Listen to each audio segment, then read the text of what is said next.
Welcome back. I've got Doug Drysdale on the line. Doug, how are you today? Hey, I'm doing great, Michael. Thanks. How are you? Good to see you. Great to see you. Really, really looking forward to this conversation as we talked a little bit in the pre-show about this. So, why don't you share a little bit about you, your company, and then we're going to jump into a very important conversation around mental health.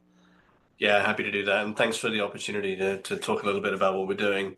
Like my background, I've spent 35 years building drug development companies of some form or other. In the first half, largely through kind of R&D licensing, partnerships, co-developments, those kind of things.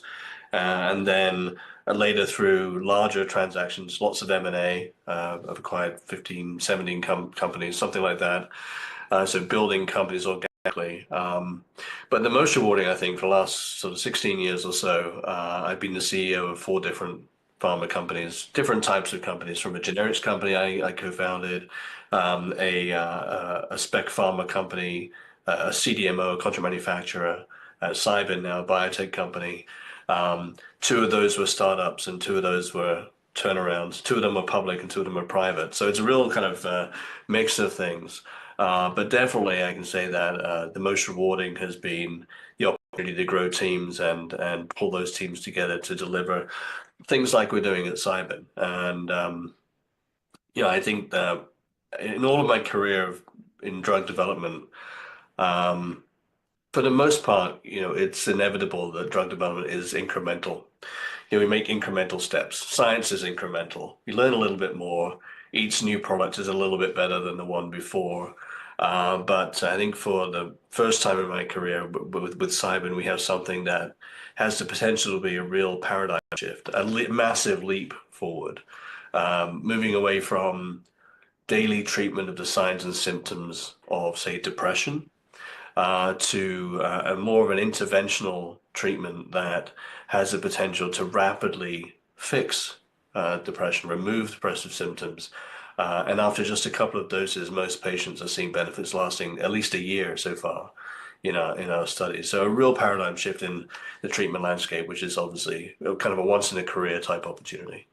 Oh, absolutely. And as I shared with you during the pre-show, and I've shared this on interviews before. I don't know if I've mentioned it on my show though. I'll have to mention it. But I've dealt with burnout in my life and also clinical depression, and was on depression medication for about a year, and was able to successfully wean myself off of that through help with my physician and with therapy and whatnot. But that was a year of my life, and on average, you only get so many runs around the circle, and for me to have to deal with something like this over a year, and I know many people that suffer with depression. It's been a lifelong battle to see the results that you're seeing is I get excited about just thinking about it because I know what depression did to me. I know what it does to people. It robs them of themselves, and of course that always passes through to where they work, their families, their friends, relationships, every aspect of it.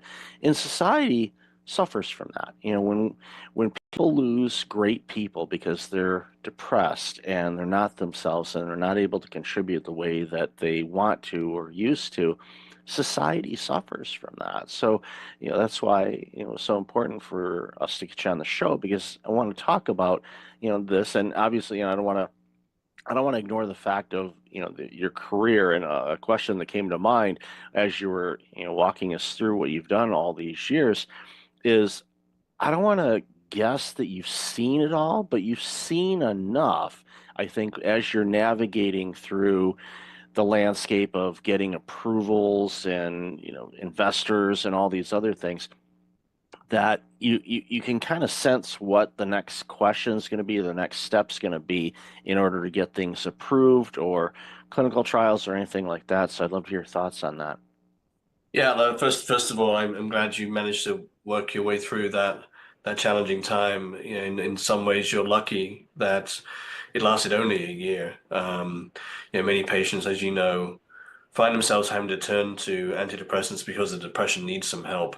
And then once they're on those antidepressants, struggle to get off of them. Not necessarily that they're addictive, but that they become dependent. It's like a crutch, if you like. And so, and people, as you said, rightly so, people end up spending many years on these treatments, and it was never they were never designed for that. So, and then the other aspect is not just patients, but when we talk to psychiatrists in our studies, uh, it's incredible to see these 20, 30-year psychiatrists who had kind of gotten to a point where they resigned to the fact they had nothing that they could help their patients. So suddenly they're seeing them motivated and energized because suddenly they have new tools that can actually change the course of disease and not just mask the signs and symptoms.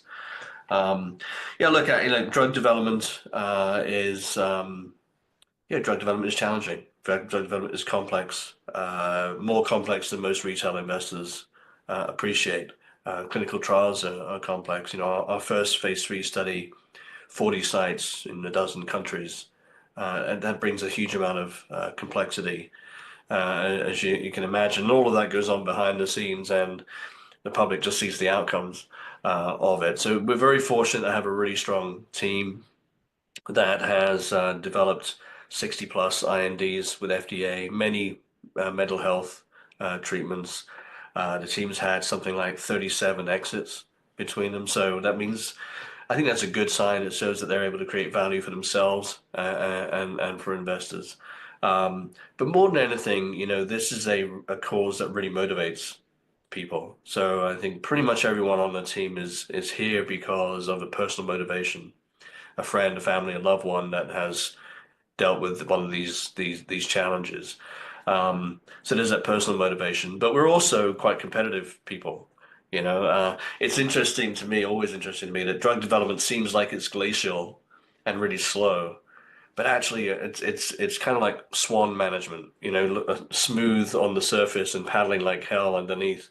And we're frantically working around the clock to keep things on track. And it's a very competitive group, kind of like a competitive sports team, each contributing their all and also each supporting each other. So we're very fortunate to have the group, and I think the collective insight helps us anticipate what's coming next. As you rightly say, that's the critical in any kind of business, is anticipating what could happen next on the positive side and the negative, and then planning for the next milestones. How do you move the company forward with each of the next steps? Well, it's important. And as you were talking to, I started thinking about, all of the regulatory things. Of course, you've got the FDA. That's just talking about the U.S. This is a global product, so you've got all the different variances on that. And even in the states, you've got 50 different states, and there's licensing and testing and all these other things. It's a situation. It's like we're just trying to create a treatment, but you end up spending more time on the administrative side of things. To your point, that the modern investor doesn't necessarily understand that. It's like, you're making this new drug or medicine to solve a problem. Okay, they just have visions of labs and scientists. Like, no, well, the mountains and mountains of paperwork to submit that have to be reviewed, working with legal and navigating all of that and translation. And it's a big monster. But it's having said that, you're not letting that get in the way. You're like, okay, we know that's part of the game. We have to do that, but it's important for us to do that because even what you said a moment ago about psychiatrists who have been basically there's a crease in their chair that they've been sitting in because they haven't had to move much because there's only so much that they could do.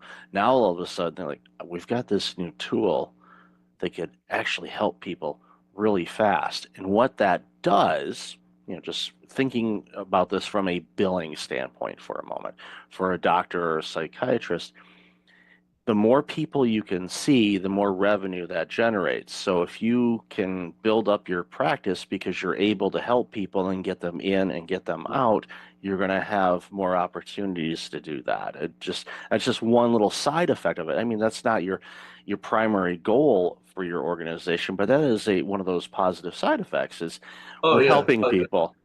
This treatment has the potential not just to help patients, but to help the entire mental health care system. Um, Depressed patients are quite a high touch, 6 or 9 visits a year to their physician, as you'd expect, they're trying to tweak the dose of the medication, or maybe they're switching to a different one because they can't tolerate the previous one, or they're dealing with side effects like insomnia and they want something for that. Um, or they're more likely to have increased blood pressure, more likely to have diabetes, for example. So there's lots of comorbidities and lots of system interaction. Um, the other aspect is that we have a pretty limited number of psychiatrists in the US and in pretty much everywhere, actually. And only about 18% of psychiatrists are available to see new patients because these patients take so much time. Um, and an average wait time for a new visit is something like 40 to 70 days, depending whether you want a virtual visit or an in-person one. So when you think about what we're trying to develop here is an opportunity to dose patients once or twice and then keep them out of the system for at least a year so far, we're seeing in the data. That means no going back for dose adjustments because patients aren't taking any daily meds. No going back for side effect tolerance because they're not taking daily meds. No going back for comorbidities because they're not taking daily meds.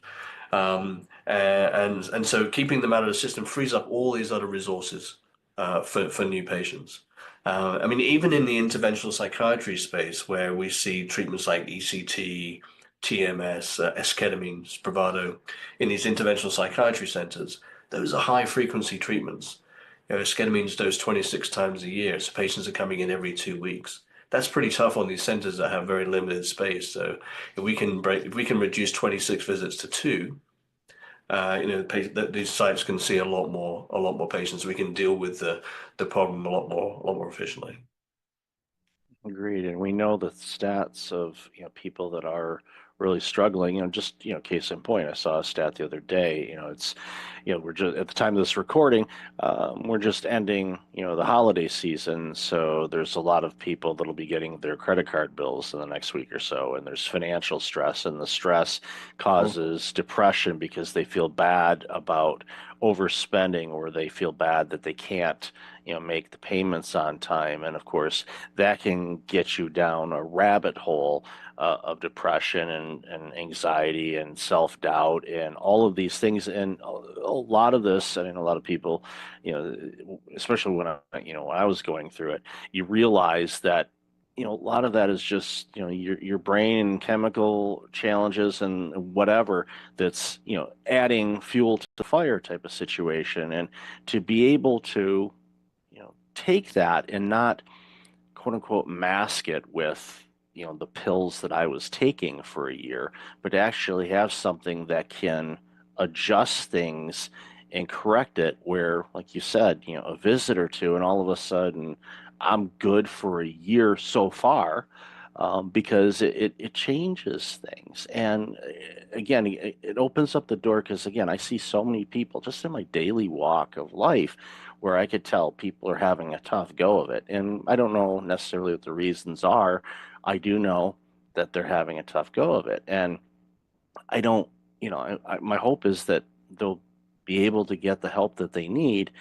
But as you said, there's a long wait list to talk with a mental health specialist, even with the advent of remote therapies and whatnot. There's still a wait period. And then, of course, there's cost involved and all of that, where, you know, the work that your team is doing and the innovative work that it's been doing is creating an opportunity for people to get this help a lot faster, a lot healthier. You don't have to worry about, okay, well, we're giving you this, but now, your A1C levels are going through the roof, or, oh, congratulations, you're going to bust the heart, rate, and your watch is going to be yelling at you because your blood pressure is going through the roof.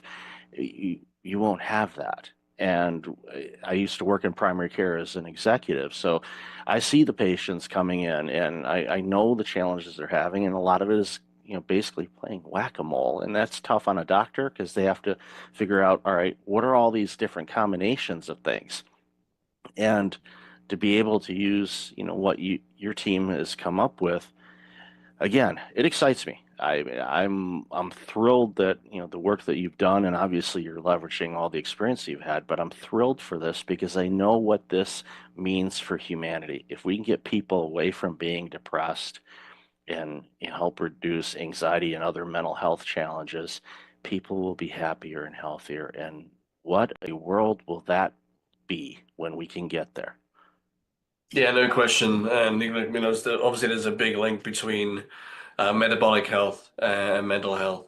Um, we know that what people eat affects their mental state. The metabolic health or poor diet leads to reduced mitochondrial function. That leads to reduced mental function because we have 3 times as many mitochondria in our brain than we do in the rest of the cells in our body, and vice versa. When people are depressed, it affects their metabolic health as well for similar kind of connected reasons. So the two are kind of hand in hand. It's hard to fix your metabolic health and all those other things like diabetes, as you mentioned, if the mental health isn't on track, and vice versa. So the problems run deep, and I think, as you said earlier, mental health is kind of like an infectious disease.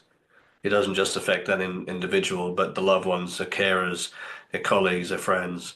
It's very hard to know how to help someone that is suffering. There's really nothing much that we can do, and certainly the old kind of snap out of it attitude clearly it doesn't work.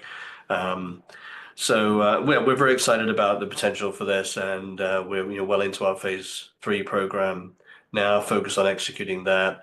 You're right, and you said there's lots and lots of hurdles and barriers. Simple things like drug scheduling, where every site and every vendor and every partner has to have a Schedule 1 license. Adds complexity, it adds cost. But we have a team of professionals, and we've been dealing with that for the last 4 or 5 years now, and we're just powering on through. Yeah, that kind of leads into a question I was going to ask to towards wrap up is, you know, and I already kind of know the answer to this, but what's the long-term vision on this? From your standpoint, obviously, I think this will spawn additional research in other areas as well. But what's the long-term strategy for the organization to navigate? And again, it helps when you have an all-star team that's done it before.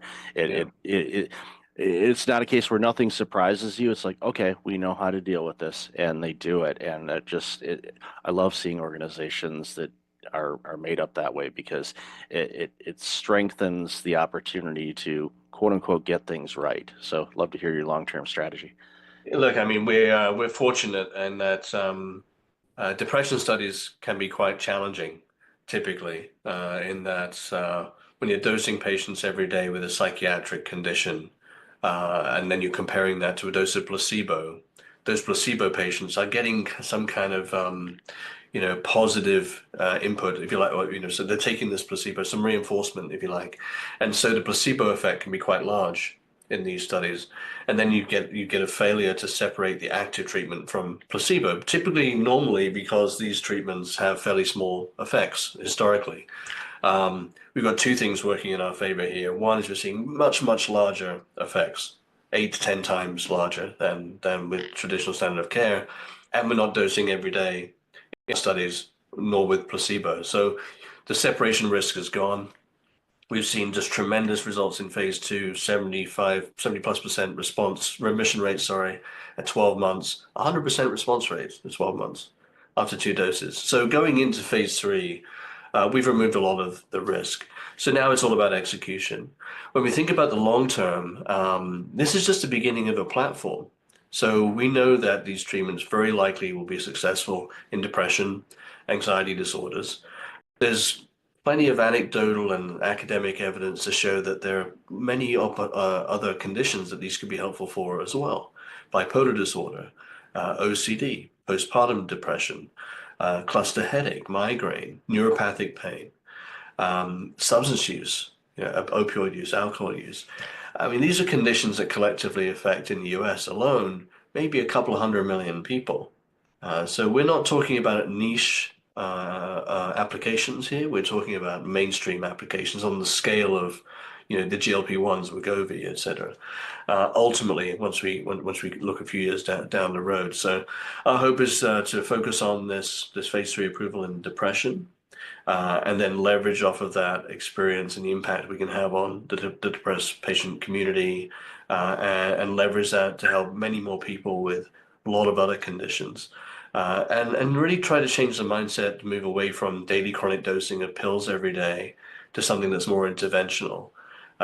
You mentioned whack-a-mole. I think it's exactly right. It doesn't matter what condition you're treating, if it's depression or a cardiovascular disease or whatever. As soon as patients start getting polypharmacy, multiple pills, then it's about, okay, well, this one's causing this side effect, this one's interacting with this one's causing another side effect, and you're adding in more treatments to deal with the treatments that are trying to attack the underlying condition. So, one major benefit of all this is maybe let's break the cycle of relying on a pill every day. Patients have to come in and do a bit of work and have a couple of visits and take these treatments, but 2 visits could perhaps last patients for an entire year, free from all those medications. So I mean that's the vision to create a platform, and we're very very excited about the opportunity to help not just depressed patients but all those other groups I mentioned as well. Yeah, I look forward to people throwing away their pill dispensers because they don't Mhm. need them anymore. So I applaud your work and celebrate it, and I'm looking forward to, seeing all the great things that comes from all of this. So, Doug, love this conversation. Where can people find out more about you and all this amazing work you're doing? Yeah, look, thanks for having me on, Michael. Enjoyed the conversation. You can always find us at cybin.com. That's cybin.com. And if you happen to be an investor, we're also traded on the New York Stock Exchange at CYBN as the ticker symbol. And I'll definitely have all that information in the show notes. So, Doug, thank you and your entire team for your part in helping people get better. I applaud you and I really appreciate your time today. Great. Thanks, Michael.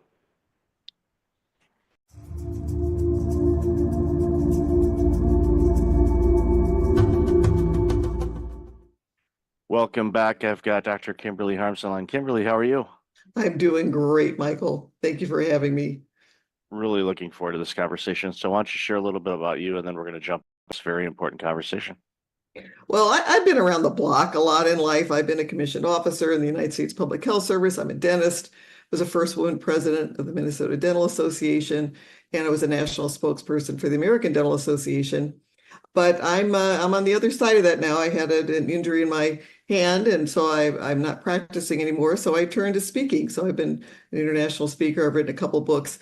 And now that I'm in the fourth quarter of my life and can look back, I've written a book called Are You Ready? How to Build a Legacy to Die For, because I want to focus on this part of my life and what's my purpose now. It's important work, and it's a subject that I find a lot of people are uncomfortable to approach. And, from a personal standpoint, my mother passed away earlier this year, and she did a pretty good job in setting things up as far as the after passing, with, where things are, how to do things, and all of that. The will was clearly laid out. Everything was nice and seamless and as easy as it could be from that aspect of it. Losing a loved one is never easy, and but it's one of those things where it was a reminder for my brother and myself to say, okay, let's pay that forward by doing the same thing, by getting everything kind of established, clear cut, and all of that. So when our time comes, when it's the end of the fourth quarter for us, then our surviving families and friends will have clear instructions how to do things and have it set up in such a way where they don't have to worry about that. They just, can focus on the grieving and the mourning and all of that. So if anybody takes anything away from what I'm saying, go get your will or your trust set up, get everything laid out. I know it's not a fun topic, but it's going to happen. And the it's a gift that you're giving to not only yourself but loved ones, because it's peace of mind for yourself knowing, okay, I don't have to worry about any of that. When I go, then I don't have to, worry about that before that transfer, before I, expire basically. So important work for sure. So, and I know in your story, in your bio, you've, had to face, some significant losses over your life. And I they teach us lessons, at least from my perspective. And once you, learn how to grieve, and again, that's even another subject. I think a lot of people, unfortunately, don't really know how to grieve. So I'd love to hear your thoughts on that. Well, I lost my mother to suicide when I was 17. And then I lost our son, who was this brilliant student at Columbia University, came home first semester on top of the world.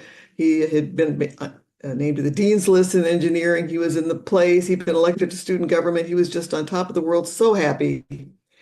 And 2 weeks after his second semester started, he took his own life 45 minutes after a breakup with a girlfriend. So a failure. He wasn't used to failure, I think, and he had a young brain. He was also a jazz pianist, which is why he loved Columbia, because he could study engineering and play jazz piano. And our world was just torn apart. It just exploded. And I learned a very important lesson then. And that was a couple of weeks after coming out of my dental office. My husband was out there at practice with my husband, and he was talking to the cousin and very seriously. And then the cousin came over to me, and he was angry. I'm a grieving mother. I wasn't used to angry people coming at me. He was angry, and he was shaking his finger in my face. And I was taken aback, and he said, "Don't you ever let your remaining children feel that they are not enough. Don't you do that to them."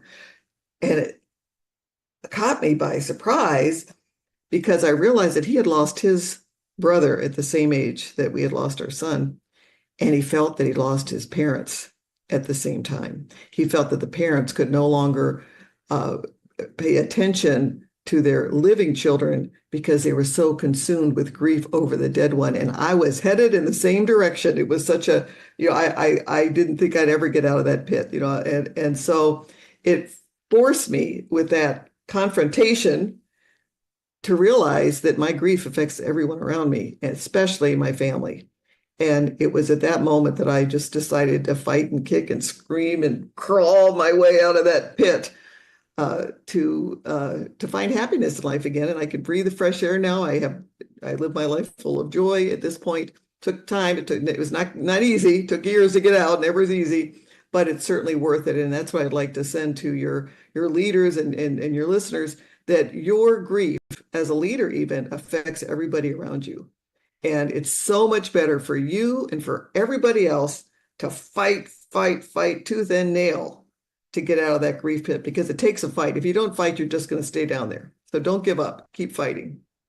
Yeah, it's an important lesson too, because leaders lead, and those that are being led by the leader, we're looking to you as the leader. We're looking to you for guidance and to tell us everything's going to be okay and protect us. There's, so many different things that are on the plate of a leader, and some are better than others in certain aspects of it.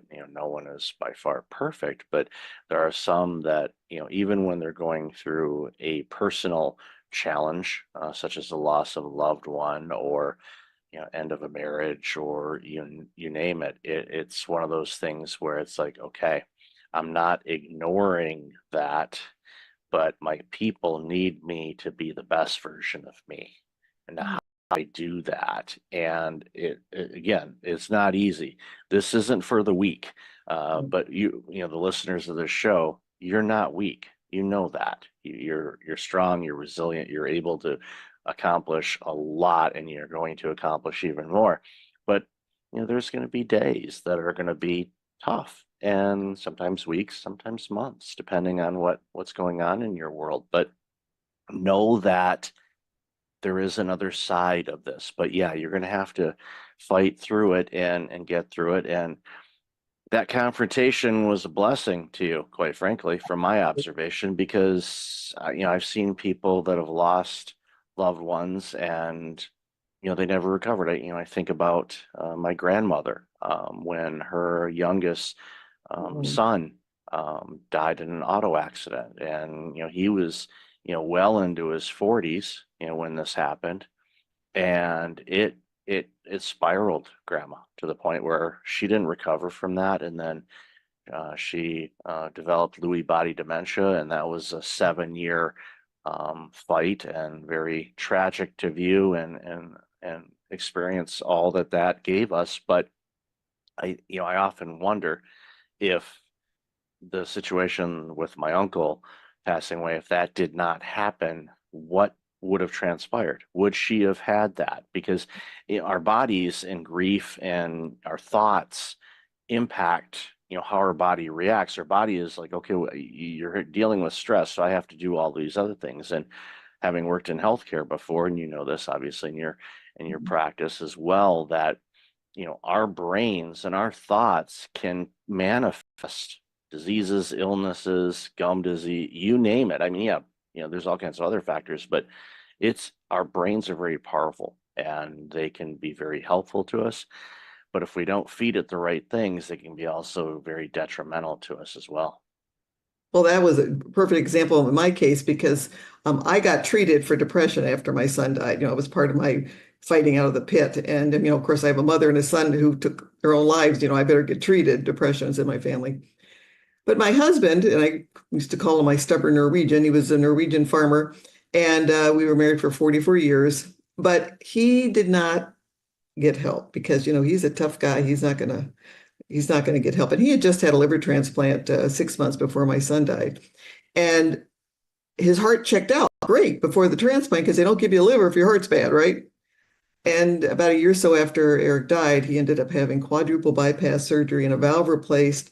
And then basically after a long struggle with this broken heart, passed away 4 years ago. And I really believe that the grief, the untreated grief, the unrecognized grief, this idea that you can just be tough and get through it without help because you need help to fight your way out of that pit. I really believe that hastened his death. I believe that we might have had him, we're all going to die at some point in time, but I believe I might have had him a couple more years because he was only 70 when he passed, and we miss him. Yeah, that's early. Based on longevity of people, it's 70 is still very young. And as discoveries and science and things like that, we're all living much longer, which, is great to, contribute to society and things about that. Because, both my parents are gone and they were in their mid 70s when they left. And it's like, it just seems like it was too short. But I think, to tie this into a leadership a little bit more, grief is one of those things that impact leaders as well. Where let's say they have a bad work experience, maybe they had a difficult departure from an organization, and they go on to another organization, start working. But if they haven't worked through and processed what transpired, then I find that it diminishes their leadership, it diminishes their clarity, it diminishes their ability to be the best version of themselves as a leader. And it's one of those things, talking, about your late husband as well. And I was, also diagnosed with clinical depression. I sought help on that, worked through it, was on some medications. I'm not on them anymore. For me, it was important because I thankfully recognized that I wasn't me and I didn't like that. And I wanted to be me again. And so I needed to do the work, not just, taking medication and thinking, okay, magic pill, make the pain go away. No, it's like that's not how it works, people. I mean, short term, okay, but you have to work on some things. And again, it's not easy, but is it worth it? Oh my goodness, yes, it definitely is. So, your thoughts on leadership and dealing with unaddressed grief and the impact that has on themselves and organizations. Love to hear your thoughts on that. Well, I really think we need to lead through grief. And I think one of the best things you can do to develop a team that's tight and together. Today, everybody's struggling getting employees in, just because of the market. And one of the things that keeps a work team together is that common bond of respect. And when you're grieving, I would speak all over to dental organizations about this, but when you're grieving in the dental office, I recommended that we have a little huddle in the morning, usually where everyone just looks forward to the day and just admit, okay, Mary just lost her mother. She's a little on the edge right today. So let's watch out for her. Let's cover for her if something happens. We used to have signals if there was a problem. When my son died and we were trying to come back to work, we kind of had I call it a crying room upstairs where if I get triggered, because you're going back to work, you just lost your son, everybody knows who he was. They all loved him. They all would want to say something when they came in. So 30 times a day or so, I get, so sorry for your loss. And which is great. I mean, that's what you should be doing. But sometimes it was overwhelming. And I had like a little signal to my dental assistant and to the others where I could just like, excuse myself from the room for a second and go up into the crying room where we had Visine and tissue and kind of get myself makeup remover, get myself put back together, and then come down and someone was covering for me. So when you lead through grief and you've got like somebody's down, someone's on the injured list, you're grieving right now, let's surround them and help them get through their day. What the result is as a team that is bonding, a team, and the greatest predictor of happiness are strong personal relationships, right? So you've developed these strong relationships with your team and make your workplace a happier place. So I think one of the things you can do is when a grief situation occurs, lead through that, address it, bring your team together. And I think that the benefits are long lasting. I love that approach to the team huddle. I worked in healthcare and we had huddles in the morning, but they were geared for, okay, who's the patients coming in today? Is there anything out of the ordinary? Or, okay, we have, Mrs. Smith is bringing in their son and he's autistic, and Nurse Jackie is the one nurse that he likes to work with. So we're going to shift Jackie's schedule. So when Mrs. Smith brings in her son, Jackie will be there to help, comfort the son, to mitigate any potential issues that may arise with dealing with somebody that is neurodivergent. But those were things that we did. I love your approach on, okay, yeah, we prep everything up. Okay, Mrs. Jones is coming in. She's afraid of needles, and she doesn't like the drilling stuff. So maybe put some headphones on, whatever may help that patient navigate through the dental scaries. Don't be afraid of the dentist, people, by the way, just a side note, but I get why people have fear on it, but I've used dentists all my life. I'm not afraid of them. My mom actually worked for a dentist before I was born, so I'm kind of in the DNA. But I love your approach because, yeah, okay, this is who's coming in today, but it's also how is everybody doing? And if you have a tight group, and you can do this with large teams, and of course small teams, you really should do it. What that does is it allows for, okay, Janice just got back from a trip and she's got a little bit of jet lag. We know that she's not going to be 100% today, but she's here. Okay, just help her out, check in, see, and you need any help on this? No, I got it. Knowing that you have backup Yes. it actually helps you overcome some of those hurdles. Like, okay, I'm not feeling great, but you know what? My team, loves me and has my back and can step in if I need the help. It gives you that little extra 10% as a person to go, nope, I don't need it, but I am so thankful that you offered it. I appreciate that, because there may be a time where you do need it. You need that crying room or comfort, or someone to pinch hit for you when, something comes up or your child's sick at school. Okay, I'll come in and help out with that. When you have that dynamic, you don't have to worry about retention of people. Your challenge is, turning down all the resumes, because people want to work in that, because people long for belonging. People long to be in organizations like that. When you have that, it's something that it takes work to keep it that way, but it's such important work to do, because it just improves every aspect of what that organization does. Doesn't matter if it's a dentist's office or a retail store or an accounting firm or whatnot. Right. And again, it's those relationships, building relationships, and you need to lead that. I mean, you give permission as a leader to develop that type of a system where everyone has their backs, and then just acknowledging that, there's an issue that's going to affect the team, because they do. And then that helps the person overcome their grief. It helps they feel they have people have their back, and that helps them. It gives them that courage to kind of move their way out of the pit eventually. So where do you, this is not the where do you see things in 5 years question, because 5 years ago we didn't know what was going to hit us. But I'm curious as to, what are some of the common challenges you're seeing right now in the workplace that leaders should really do their best to get ahead of and work through? And I know we've talked about a bunch, but is there any others that come to mind for you?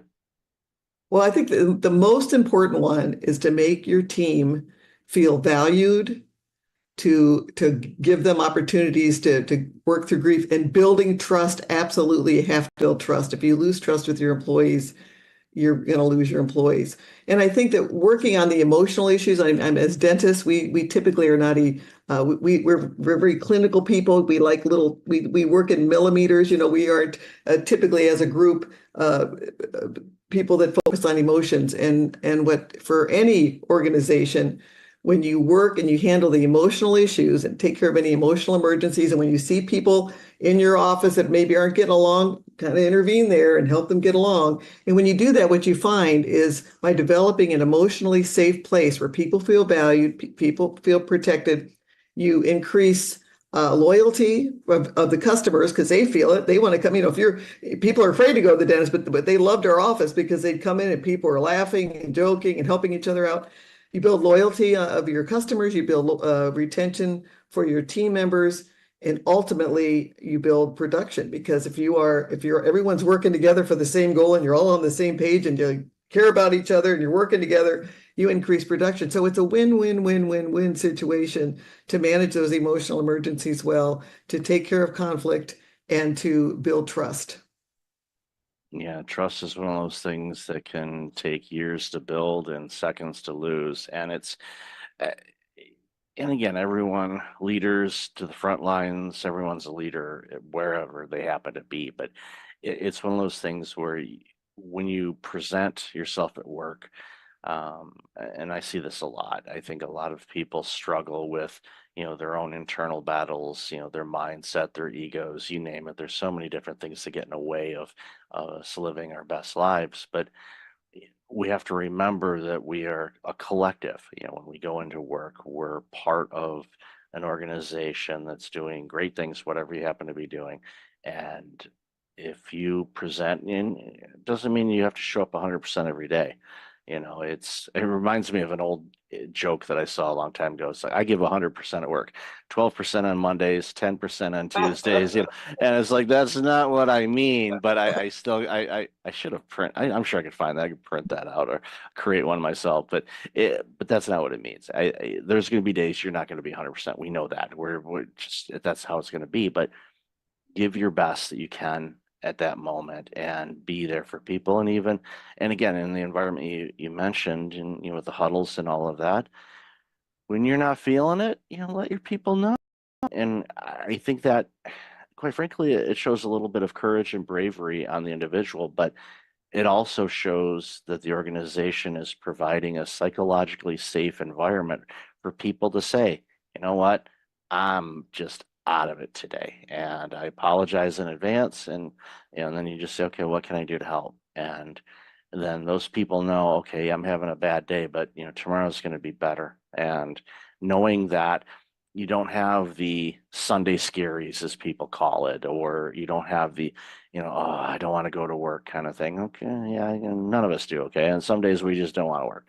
Other days we're like, I cannot wait for tomorrow, because I love working where I work. I love these people. Can't wait to see them. I'm excited to share what I experienced when I went to whatever event on the weekend. It's like, there's going to be so many people that are going to love to do this. Everyone's going to do it. You're chomping at the bit to share it, because that's going to bring them joy and happiness. And when we get to do that in an environment, then it doesn't become work anymore. It becomes playtime for all of us. And those environments are around, they exist. And it's important for all of us to do whatever we can to contribute to those. Absolutely. And again, the most important thing you can do to make that workplace a happy one is to give everyone that feeling that you are a team, you have their back, you're working together, you care about them. Yeah, if you do that, the magic really happens. So, Kimberly, I've loved this conversation. Where can people find out more about you and all this amazing work you're doing? Well, my book is called Are You Ready? How to Build a Legacy to Die For. And you can find more information on my website, drkimberlyharms.com.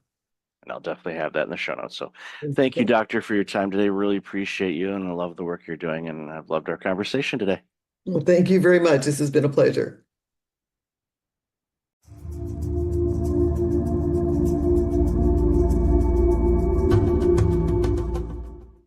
Welcome back. I got Neil Twa on the line. Neil, how are you today? I'm too blessed to be stressed. Thanks for having me on the show.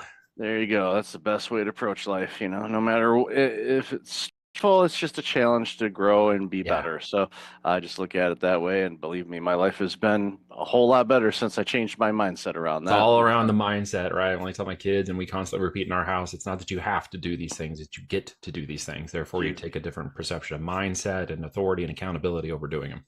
Yeah, I first heard that and read that, and it was in a John Gordon book. I get Mm. to, that just stuck with me. And like, all right, I'm using that from now on. You And get to believe do me, it. It's all about changing. Yeah, into exa- control and mechanisms of things you can and can't do, and taking ownership over versus being victimized and having a victimized mindset. Misery loves company, as they say, and it's really easy to fall into the negatives. We just have to remain into the positive as well. absolutely. So, why don't you share a little bit about you and the work Yeah. that you do? Yeah, just in simple terms, 30 seconds here. I've been in business, building offline and online companies for the last 17 years. I left a corporate gig at IBM, kind of reached the pinnacle of that in 2007 and said, I'm out. Burned the boats, not the bridges. So I had relationships and things that led to business later on, which is great. Built a management consulting company that led into a lead generation and online marketing company that led into the physical product world of building private label brands. That led me into Amazon, where we launched and made our first 7 figures in 2014 and one of our first brands. Gone on to launch 5, 7 other brands roughly. We've got another 8 that we're partnered on in control, and have about 200 clients that now work in the aspiring entrepreneurs. I want to get going. I want to spend a year working with you one-on-one, to those who are building companies that want to grow and scale profitability to X, exit out and multiples of X. And we are also in the acquisition space now. So we're acquiring companies with 1.5 to 3.5 million EBITDA and up to 15 million in revenues. Kind of a sweet spot before we get into the high end of the PE groups. And we're acquiring hopefully 15 this year. We got 3 on deck right now. First one closes in 2 weeks. And that's a long time in the process to get there. And that's kind of where we're moving now. That's awesome. It sounds like you spend a lot of time in the playground. That's A lot of time in the playground, always questioning what's possible, pushing the goals, pushing the urgency into things, always asking, can we do better, and testing farther and faster, and jumping off the cliff and building a parachute on the way down, as they say. There you go. And the beautiful thing is, when you had your success, it speaks volumes to you. And because a lot of people say, well, if I get this, then I'm going to exit out, and Yeah. then they sit. And what happens is they rot, they decline. I can't retire. I never will. Yeah, I'm not a complete. I can sit on the beach for a week and then I get anxious, and I'm like, okay, I got to do something now. That's about as far as I can go. Yeah, it's because you're a creative. You're an artist, and a lot of times people in business say, "No, no, I'm not an artist." No, you're creative. You're creating opportunities. You're looking for different things. Yeah. You're examining things, and growing business. And we know that Amazon in 2014 versus Amazon in 2025 are different organizations. Very different. You've got to be a pro seller, pro business. You have to treat it like a real business now. The side hustle, hobby businesses, arbitration businesses, wholesale businesses, those are all falling out of the market.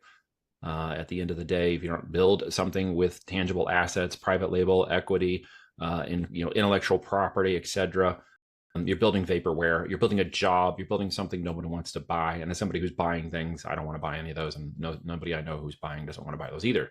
We don't want to buy somebody's job or somebody's side hustle. We're buying real businesses with tangible assets. So you must consider that possibility. It doesn't take 17 years to do it anymore. I mean, what we can do now in 2 to 3 years is incredible, with systems of AI and software and the virility of traffic and markets. And now there's Shopify and TikTok and all these other markets we can move into, and retail as well. And so creating a holistic e-commerce brand is really what I'm talking about at the end of the day. Yeah, and it's just, understanding e-commerce. And I remember, just to date myself here a bit, my first online purchase was actually through a service called Prodigy that Sears was running. And I forgot who I don't remember who they partnered with, but it wasn't just them. Yeah, AOL, I think, if I'm not mistaken. Yeah, Sears, the original Amazon. And we did mail order catalog, and then I literally bought something online, and it was delivered to my house. I'm like, well, this is pretty cool. And now it's just it's not. It's still cool, but we don't even think about it anymore. Now it's to the point where it's like we're looking at the app. It's like, okay, it's one stop away. Okay, I'm gonna go outside and grab it. Just that has changed in the last 16 months extremely fast, because most people aren't aware that mobile purchases succeeded desktop purchases for the first time in history last year, December 2024. So it's only been just recently that mobile is a component now of our everyday life, and it opened up the ability for people to spend anywhere they are. They don't have to slow down, go find a laptop, find a thing. They don't have to order a catalog and wait. They literally literally just click, click, click on their mobile phone. So the speed at which this business is moving, its growth, its double-digit trajectory every year of growth has made it one of the largest industries in the world, and Amazon one of the largest marketplaces in America. Yeah, it's they have pretty much the logo A to Z. That's pretty much it. I joke. I live in a condo building, and we have a concierge slash security, and our packages go there. Right. And I order quite a bit from that company, and Many people do. yeah, and the head of security says, "Are you trying to order A through Z?" And I see that. I see those packages are stacked up and the memes going around. It's like, all those Amazon boxes. We get, I don't know, 2 to 3 deliveries a week at our house from Amazon. Most people do to some degree. They just don't stop and think, hey, could I sell those products? Could that be me? Could I be delivering those products? They just think more consumer. And if you're here today, hopefully you're thinking more business than consumer. Yeah, even the White House orders it, because I saw a video this morning that Speaker Johnson videoed of Vice President Vance going into the Oval Office for the first time. I don't know if you saw that or not, but as they were walking down a hallway, there was this table on the side, and there was a tool bag and an Amazon box sitting on the table. And it's like, it's like somebody ordered some LED lights for the house and something. I was gonna say, it's like, yeah, exactly. So the White House orders from there too. So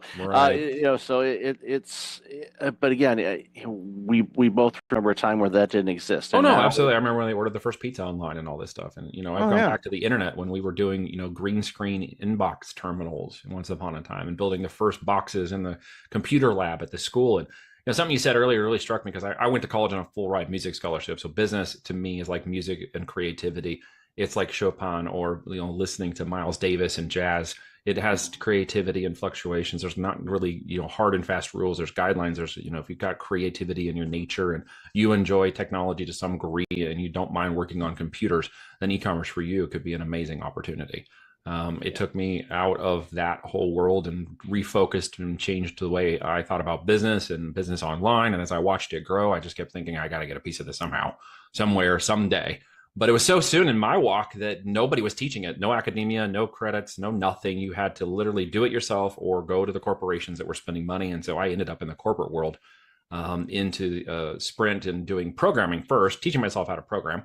And then when I got good enough at it, we jumped into a full-time corporate gig when they launched the PCS division and was on some of the first mobile phone launches when the mobile phones came out. And that was a fascinating time. I got badged as a 5,000th badge in the new division, and there was 80,000 employees when I left 5 years later, which sent me to IBM. That was the next pinnacle, and I got in there and was working in IBM for almost 5 years on technology, AI, systems, knowledge management, mobile, and all kinds of other stuff. And, I kind of reached that pinnacle in 2007. I was like, now what? Like, this is evolving. I want to keep going, and I don't want to keep going in the corporate world. And that's when I decided to pivot out and fire the man and keep going. And I'm really glad I did. Oh, yeah. Yeah, because even in corporate, even if you have a forward-thinking organization, there are still these plateaus or ceilings or whatever you want to call them that are like, we're not quite ready for that. And they're not going to let the entrepreneurial creativity spirit that you might have in you, or that desire, is not going to be nurtured. It's going to be squashed. It was for me. It is for most people. Yeah. It is meant to create that, it's a business. I get it. They got metrics, they got profit and revenue. They've got to keep the operations going. And not everybody's cut out to be an entrepreneur at the end of the day. There are high risk, high reward opportunities for that. And a lot of people are concerned about that. Maybe we can unpack that for a minute here, but there's always high risk, high reward in the business. You could be fired. You could go, you could have a great career and never be fired. You could, run a really great W-2 career for 20, 30 years. It's fine. But not everybody feels like that's their path. And that's where entrepreneurialism comes in. You just have to remember it's a high risk, high reward opportunity. Sometimes you fail. I could fill this office with the amount of failures I have. Big ones, I've been bankrupt before. So you don't know what your boundaries are and how you pushed yourself in this life until you give it a shot. And I think the biggest regret I'll never have was never saying I never gave it a shot. Right.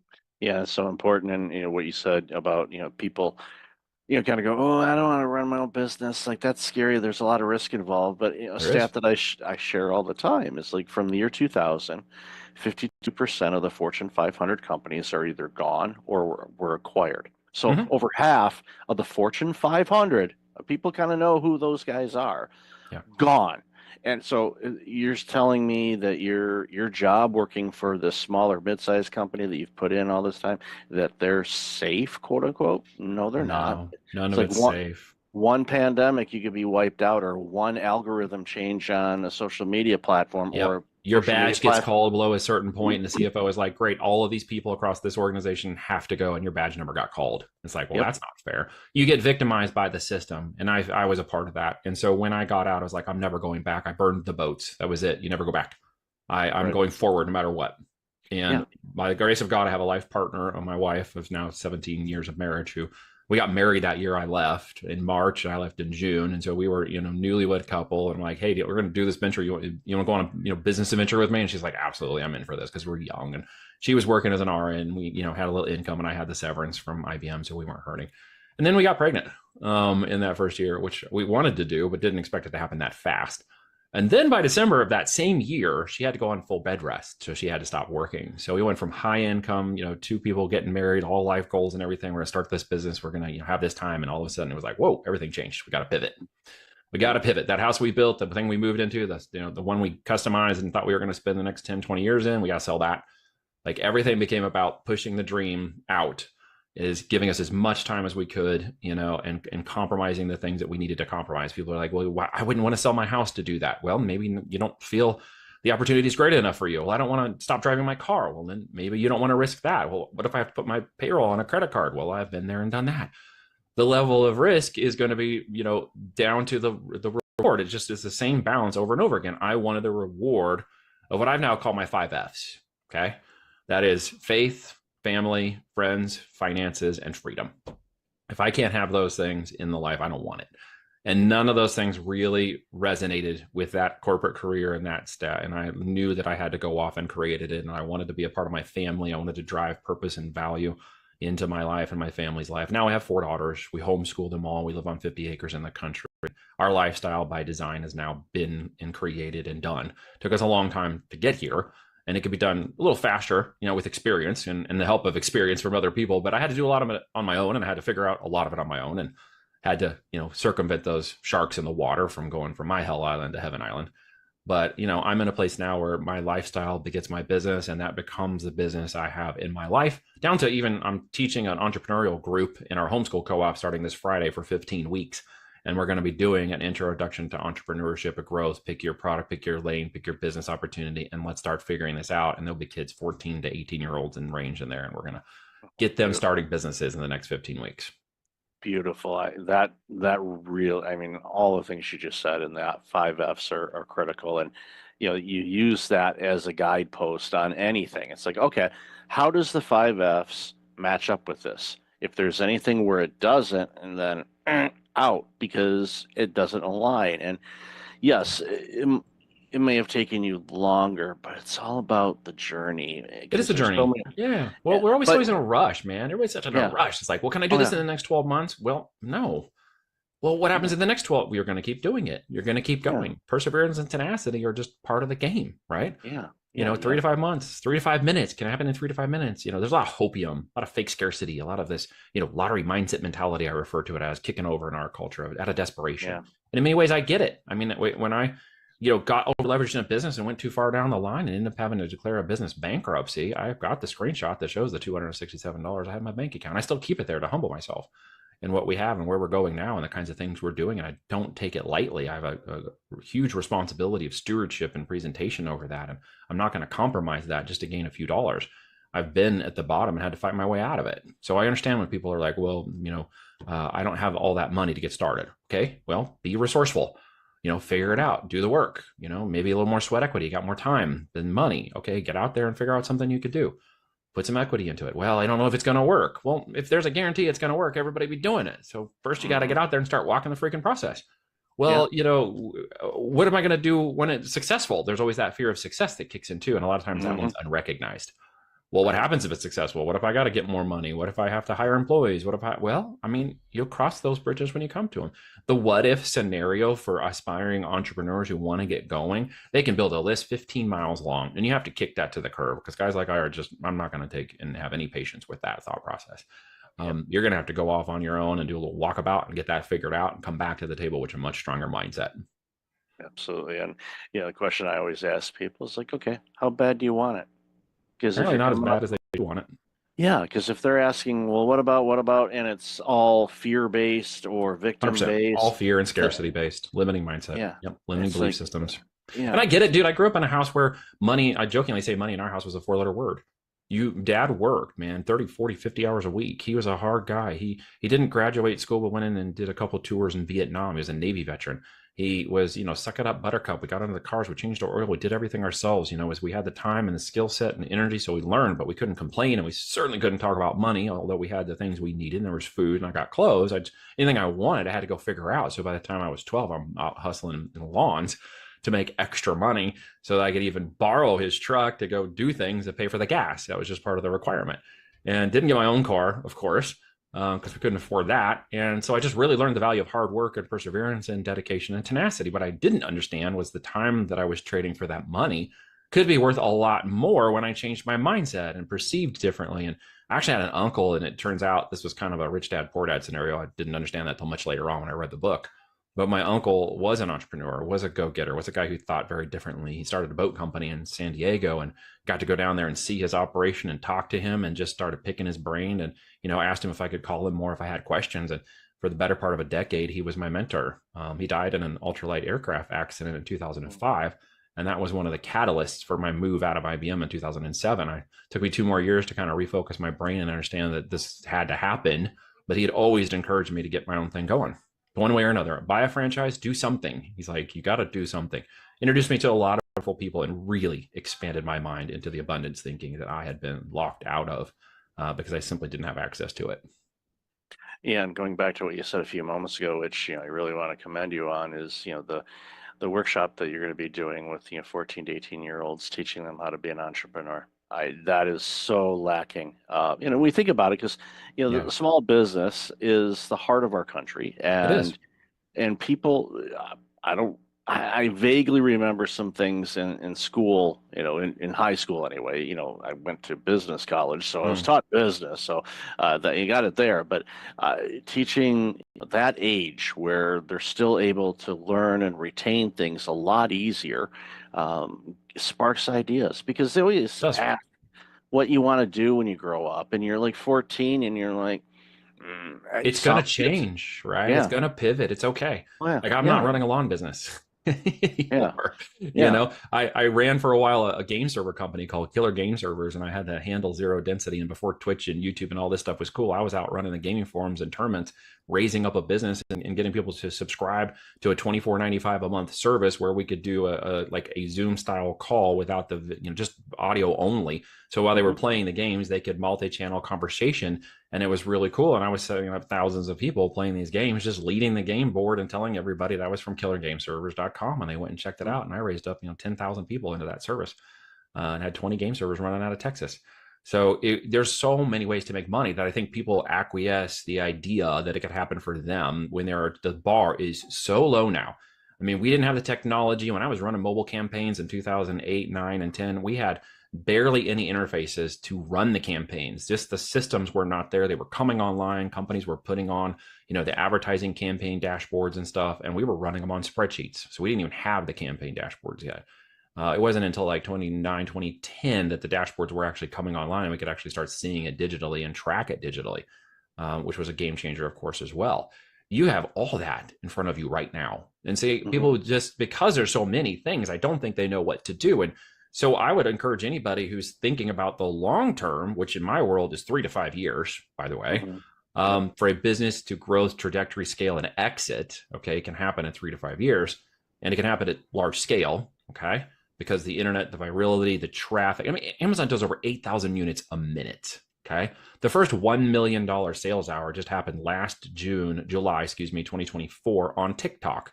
And that took like 30 years for QVC to have the first $1 million hour. So this is moving at lightning and breakneck speed. If you have a product, a narrative, and a service, and you can get in front of people, you can make a lot of money today selling physical products and branding products. Owning the IP and the intellectual property creates the assets necessary for someone like me to look at that company and say, okay, I'm willing to pay this much for that company. I'm willing to see the value of that company for the last 12 months, and I see where we can change it and modify it and enhance it and grow it through our connection. So within 2 or 3 years, we can raise it up to another exit. And by the way, here's your check, here's your offer, here's your opportunity. Let's go do it together. But you've got to build that asset or no one wants to buy it. And that's where physical products are great, because you've got both the digital aspect of the digital real estate of Amazon and you have YouTube and Shopify and TikTok shops and all these other places. And it's a physical product. So I'm taking inventory that is put, capital into fiat capital into a physical inventory that's worth 10 times what we paid for it. And so I like that model because I'm a little old school in that way. And I don't have a purely digital model, because I can appreciate the idea of physical, inventory. And I really appreciate when people get it in their hands and they love it and they want to tell us how much they love that, because that kind of completes the whole circle, if you know what I mean. Really feels like a really great value, a physical value that they love and talk about and tell other people about those products, right? And we sell everything you can imagine, dude. All kinds of different products. Well, that's the thing. It's like, there's that, tangible thing, and you get the feedback from it, and you go, even the other day, I bought a sleep mask, Yeah. Okay. and, it was, from, I think, a very small business, and, they sent out a direct message, and I responded back. I took the time and I said, this mask is amazing. I'm buying another one. There you go. I have one in my travel bag and one at home, and it's like, it's great. I love this thing, and they're just ecstatic by it. It's like, so, but again, there's a physical product, and I tell people, it's like, if you're looking for a sleep mask, here's the one. I need to put that out, put an affiliate link or something on my site. It's like, go get this sleep mask. It's good. But recommendations and referrals are always great when it comes to that product base. People will trust that. That's why the affiliate side of marketing has grown so fast, so big lately, especially with places like TikTok and stuff, is because people are, reviewing these products and giving you lots of insight into how they work and what they do. And I met a lady just yesterday whose son is making great money at 13 affiliating products on TikTok Shop. Now he's too young to do it personally, and they don't want his face on there. So he actually makes videos where he doesn't even show his face. He just talks about the product and reviews the product, and he's making great money. She made like over 600,000 last year doing exactly the same thing, just recommending products, even though it's faceless, so they can be on there. And I'm like, dude, there's just so many ways to make money now. I personally like the physical product space. So if somebody's interested in that, that's, what the heck do I actually sell is their first question most people have. And I will tell you that there are millions of product opportunities to innovate and create and develop them. It's actually a little easier to do that, create and develop a product. We have it manufactured for us. It's created and manufactured for us. And then we sell the product. It's the three major components of a physical product business. Of course, there's more to that. And I don't mean to oversimplify it during the time we have here, but it is really building something of intrinsic value at the end of the day, not just vaporware. Building something, and they would say, well, it's already built. It's like, well, if that was the case, we'd still be driving around in Model Ts, and we're not. We might be, driving around in a Tesla, or a Model S, or we might be maybe a spaceship to Mars. I don't know. Everything's happening now, right? Yeah, I mean, it's the things that we've seen in our lifetime. When anybody says this is possible, I look at it. It's like, you know what? I remember having to get up to change the channel because my dad said put on channel 7. I was the remote in my house too. Exactly. Hey, can you change that table? Can you change that? We only had 5 channels anyway, so it didn't happen very often. It wasn't a case where it's like I would hate life now if it's like, okay, change it to channel 265. Yeah. No way, dude. It was like we didn't have cable, so it's like you get your 5 channels, and when the president came on, you're like, oh my gosh, the president's on every channel. We can't watch anything else. That's exactly. So I love this conversation. Where can people find out more about you and all this amazing work you're doing? Well, Voltage, you could just search for me anywhere, or you can look at my name, Neil Twa. Yes, it is TWA, and as you can see, I'm not a small Asian guy. The voltagedm.com domain, voltagedm, that's digitalmarketing.com. You can check out a 45-minute presentation where I go with my partner, Kevin Harrington, over the As Seen on TV strategy. We've got our book there called Almost Automated Income with FBA, Creating a Lifestyle-Driven Business Model through the physical product world. And you can check that out. It's, I think it's only like $5 on my website, or you can get it on Amazon too, of course. And that talks about the different strategies of the 4 pillars of success within building an e-commerce company. Plenty of free information, virtual summits, the books, and other resources for anybody who's, aspiring entrepreneur with the idea of building an e-commerce company, or somebody who's building an e-commerce company and might want to grow it to an exit and maybe have us take a look at it. Yeah, that's great. I'll definitely have all that in the show notes. So Neil, thanks for this conversation. Really love the work you're doing. Thanks for having me on, Michael. Most appreciate you. Thank you.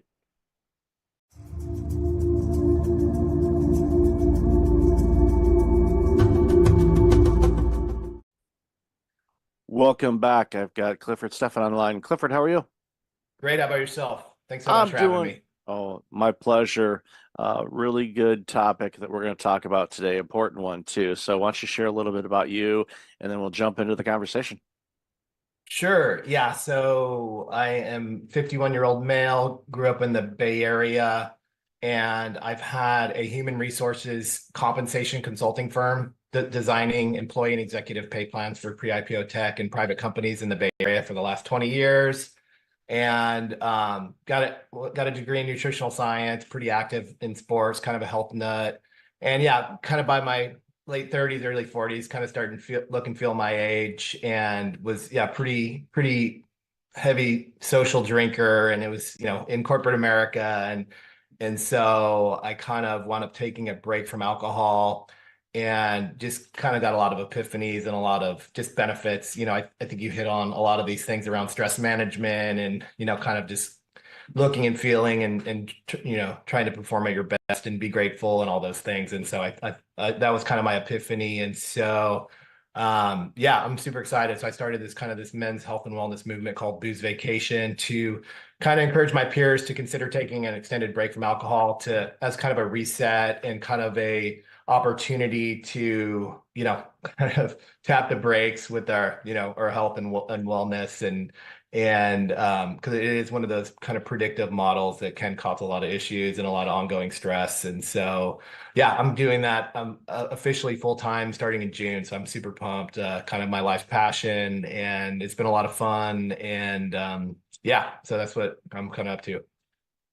That's very important work. And yeah, I've shared a little bit on my show. I think I know I've had it in conversations, maybe not so much on my show, but as far as my family is concerned, there's alcoholism in every branch of my family. Mom's side, dad's side, mom's side, mom's dad's side. You just name it. You literally branch the thing out, and you can pinpoint where alcohol was a huge issue for people. Now, for some, it isn't per se, um, but it does impact, as your research and the work that you do does impact a lot of things. Obviously, our physical health, but also our mental health as well, because I know a lot of people, especially those, I have, family members that deal with it, or have dealt with it, when they were alive. It was, it's a coping mechanism, to quote unquote get away from the stressors of life instead of dealing with the stressors of life. And it's kind of ironic in a way, because if you deal with the stressors in your life, head on without additives and whatnot, you can actually overcome those stressors where you don't need the, the vice basically to overcome your stressors. But it's one of those things where people don't quite grasp that for some reason. Yeah, it's a really tricky substance. And yeah, we're not targeting alcoholics. We're really targeting men of success that, I think have a difficult time navigating our alcohol obsessed culture where it's at work, it's at play, it's at your sales meetings, it's at all the dinners. And yeah, just, with your physiology, your workload, and what you've accomplished. A lot of people, kind of lean into their careers, and there's a lot of wear and tear that goes with that. And you pick up some bad habits. And I think we have a tendency to try to be that same guy from high school or college. It's wild and crazy and work hard, play hard. But unfortunately, as you stack on the responsibilities and the wear and tear, it is a pretty predictive model. Like you mentioned, obviously stress, it's essentially even small amounts of alcohol, couple drinks regularly, every week will rewire your neural circuitry. So we're talking your baseline levels are higher stress, higher anxiety, lowered mood, lack of impulse control and discipline. So that's a pretty big deal in and of itself. And then you have sleep, you have brain fog, you have how it's affecting, again, through that impulse control, your diet, your blood sugar. It goes down a pretty far rabbit hole when it comes to just, looking, feeling, and performing at your best, being grateful, being present, and not just kind of moping around waiting for the weekend, when you have all your stuff to do during the work week. And so, yeah, it's a pretty big, important deal. And I kind of found in my peers, it's so ingrained in our operating system and our reward system and how we relax and how we go to events that it's, we'll take a dry January, we'll cut back a little bit, but the science shows that, in most cases, guys are gonna need a dedicated 3 to 6 month break just to kind of get back to factory settings when it comes to your rewired circuitry, as well as just kind of getting that back socially and at work to be able to navigate life and relearn how to have fun without it. And if you don't, unfortunately, again, you could be taking action, but you're just really not getting the results. And so you're like, okay, that didn't work really well. It wasn't very fun. And, I'm really glad to get back at it. And so you kind of miss that opportunity. So booze vacations are 3 to 12 months. We're kind of more offense than defense. We're not making up with lame excuses. We have, a game plan. We know what to say. We have, good non-alcoholic drinks at the ready. And it's really a land grab around all the things that alcohol is diminishing, as well as the wear and tear that comes with success. So really just fixing the core principles around your health and wellness when it comes to your sleep and your diet and your fitness and your operating system, really. And so it's really important. And if you don't, life happens, you get kind of spun up, you have less time and space and, more frazzled brain, and it's not great outcomes. It's not a lot of fun when chronic disease starts showing up, unfortunately, in your 40s and 50s in a lot of cases, depending upon, lifestyle factors. So that's kind of the reality. So we're not cool with that. So we're kind of talking some trash on our favorite social pleasantry and having some fun with it.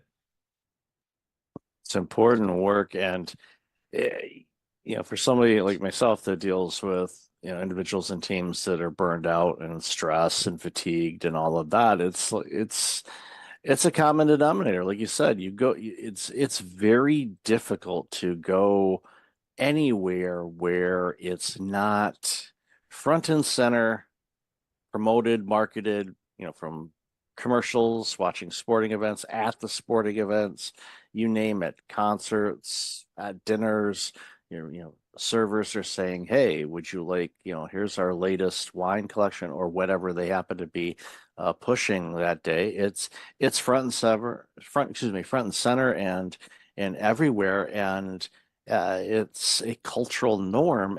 So for those of us that don't drink or have stopped drinking, that's when you notice it if you're paying attention. And sometimes there's that element of peer pressure, but there's also like you said, you wait, 3 to 6 months, you stick to it, and your body, repairs itself and rewires itself. All of a sudden, in many cases, you feel better. You taste foods differently. So, just naturally, your eating habits change because there's certain foods that pair with adult beverages, as I like to call it. And you find that you may not like to eat those types of foods as much. So you improve your diet, you start feeling better. When you start feeling better, all of a sudden, those stressors that you were facing, those stressors are still there, but they're not impacting you the same. And you're able to navigate through them or around them easier because you're not in this fog. You're getting good sleep. You feel better.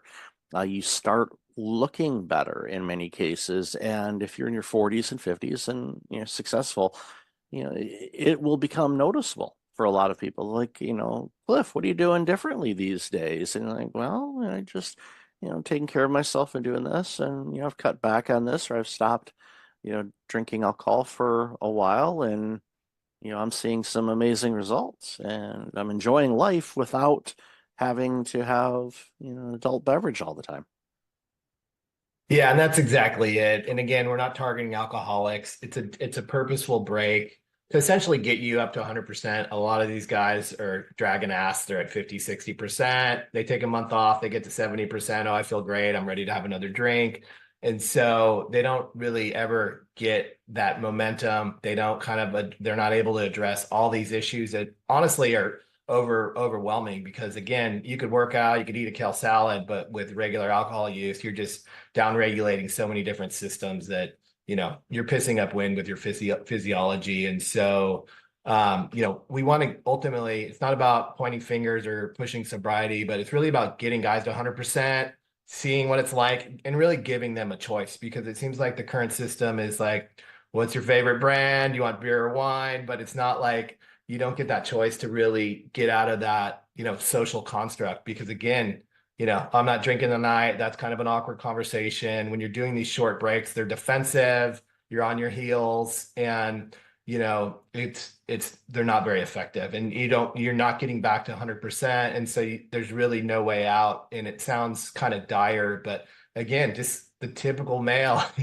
like, I don't know about your peer groups, but I mean, go to a football game, go to a corporate event, go to a cookout. It's not like, we're having a couple drinks every hour. Some of those drinks have multiple servings of alcohol in them, and it's 6, 8 drinks, and like that's gonna really do a number on your work week. You're gonna be less productive. You're gonna be sleeping. You're gonna miss workouts. You're gonna have more aches and pains and strains and stomach issues. And after that crappy week, you're gonna be looking for another drink, And so it's kind of, you just get stuck in a lot of these negative feedback loops that I don't think people are aware of. Again, how deep that rabbit hole goes when you're just messing up so many different systems. It's super common to see, a lot of CPAP machines and snoring appliances.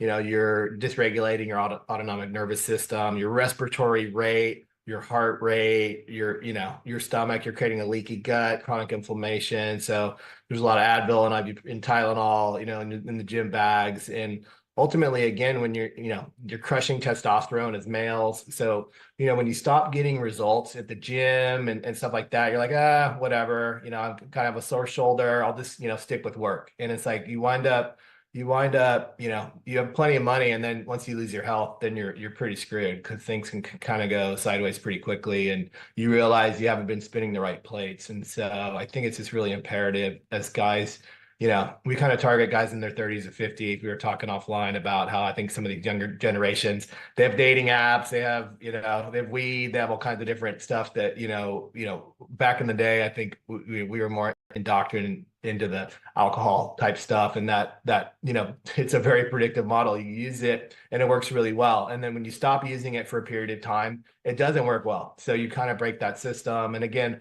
ultimately, probably probably 70% of our members will go back to drinking, but they're just drinking way less and for different reasons. And they've had that opportunity to restore their health, which is a limited time only offer. Once you hit chronic disease, a lot of people are going down with cancers and cardiac events and arrhythmias and all kinds of, autoimmune diseases and stomach issues. And, once you kind of start playing with your doctor and pharmacist and surgeon, it's kind of like all bets are off.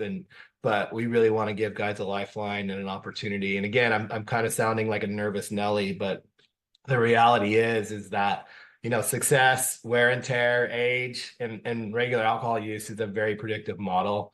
And it's not just the alcohol, but yeah, it just really erodes your diet and lifestyle. And like you were saying, it's like, yeah, it's really kicking your metabolic health in the groin. And there's a lot of sugar spikes with IPAs or just you're just craving a lot of junk and a lot of processed food. You're eating after dinner. That's dysregulating your sleep. It's spiking blood. It's just kind of sitting in your gut. It's just a lot of negative things that you get stuck in, and it becomes normal, and it's not, it really tanks your quality of life that, now, because you're more stressed, you're not as grateful, you're not performing and looking as well. And then later on, when these chronic disease states start showing up, it's not a lot of fun. And this is for guys that don't really have a drinking problem, they're just kind of a normal guy. And so that's kind of the scary part.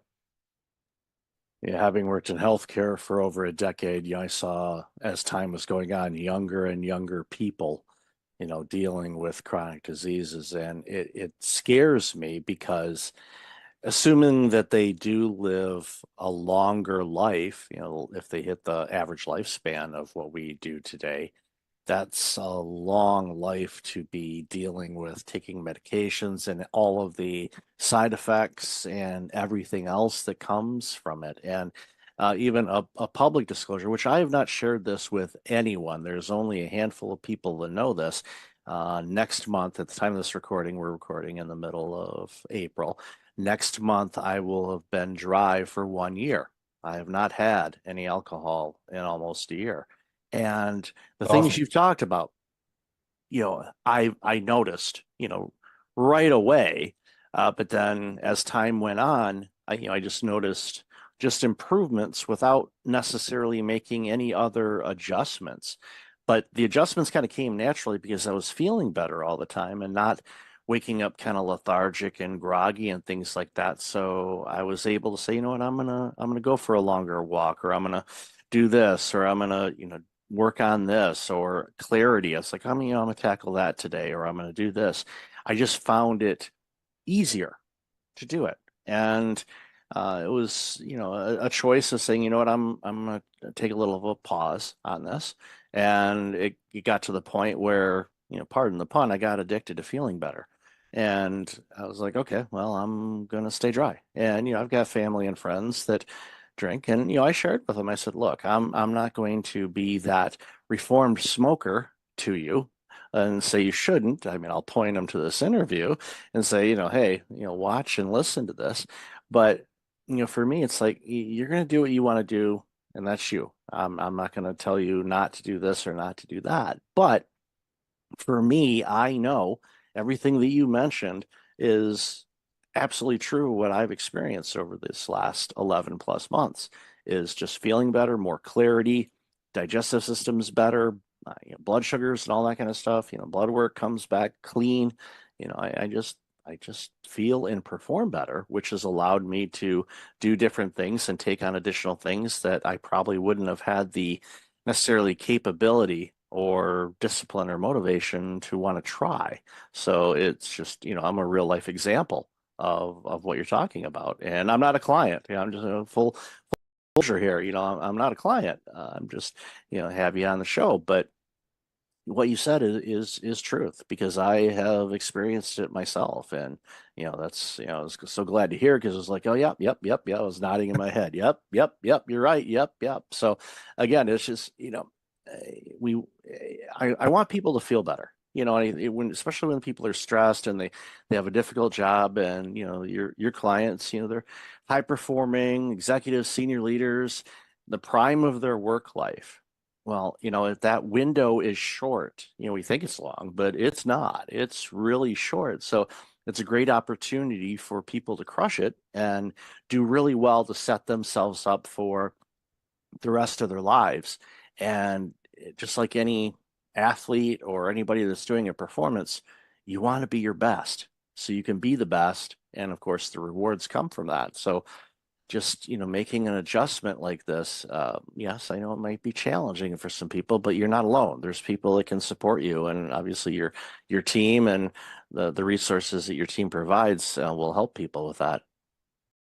Yeah, and let me talk a little bit more about Booze Vacation and your experience. And I think that's awesome. And that's what kind of pissed me off, is that no one's talking about it, no one's trying it, no one's seeing their peers do it, and really connecting the dots. I think us guys are kind of monkey see, monkey do. And when you do it, like you did it, that's fantastic, that's awesome. But you're still kind of in this defensive. It's still very socially, kind of taboo, which is silly, because we're not 20 anymore.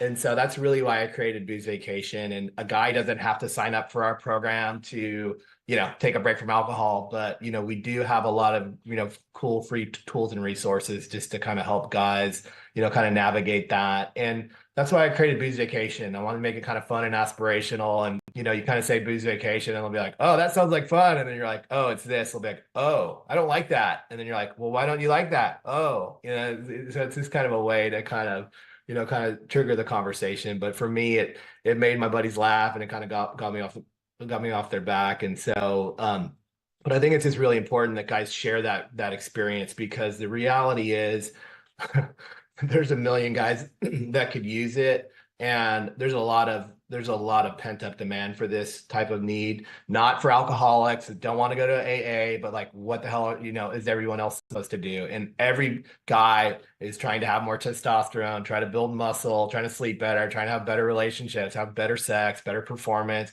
be more grateful, have better digestion and health. It's like all this stuff, like, again, I don't care what you're doing, what protocols you're doing, because I did it. That was me. Like, I drank for 30 years. I had a degree in nutritional science. I had the time, money, and resources to do it. And guess what? Like, I had to throw in the towel. I had a CPAP machine. I had bad blood work. I looked and felt like crap. And so I finally threw in the towel, and all these interventions worked great. They were just out of sequence. And so I think it's just really important that, so that's kind of why I created, Booze Vacation. So it's not, you're not making any lifetime declarations. You're just like, hey, I'm on vacation right now. And, maybe I'll have a drink later, but right now I'm on vacation and I'm loving it. And it's really kind of, it's kind of, playing offense. Hey, I lost some weight. I'm looking great, and it's not like people can't tell that, and I think, again, in our society, I think people just think that parties are about the alcohol. No, they're about the people. And when you're looking and feeling better and, and you're more at ease and you're less anxious, you could actually learn how to have fun without it. And so it's just kind of a foreign concept. And I think a lot of my peers just are, kind of shut down on it. But the reality is it's not a dumb idea. Everybody's trying, everybody should do it. It's a limited time offer only. And like you mentioned, it's more tools in your tool belt. You know how to do it. You have a longer shelf life, a longer runway.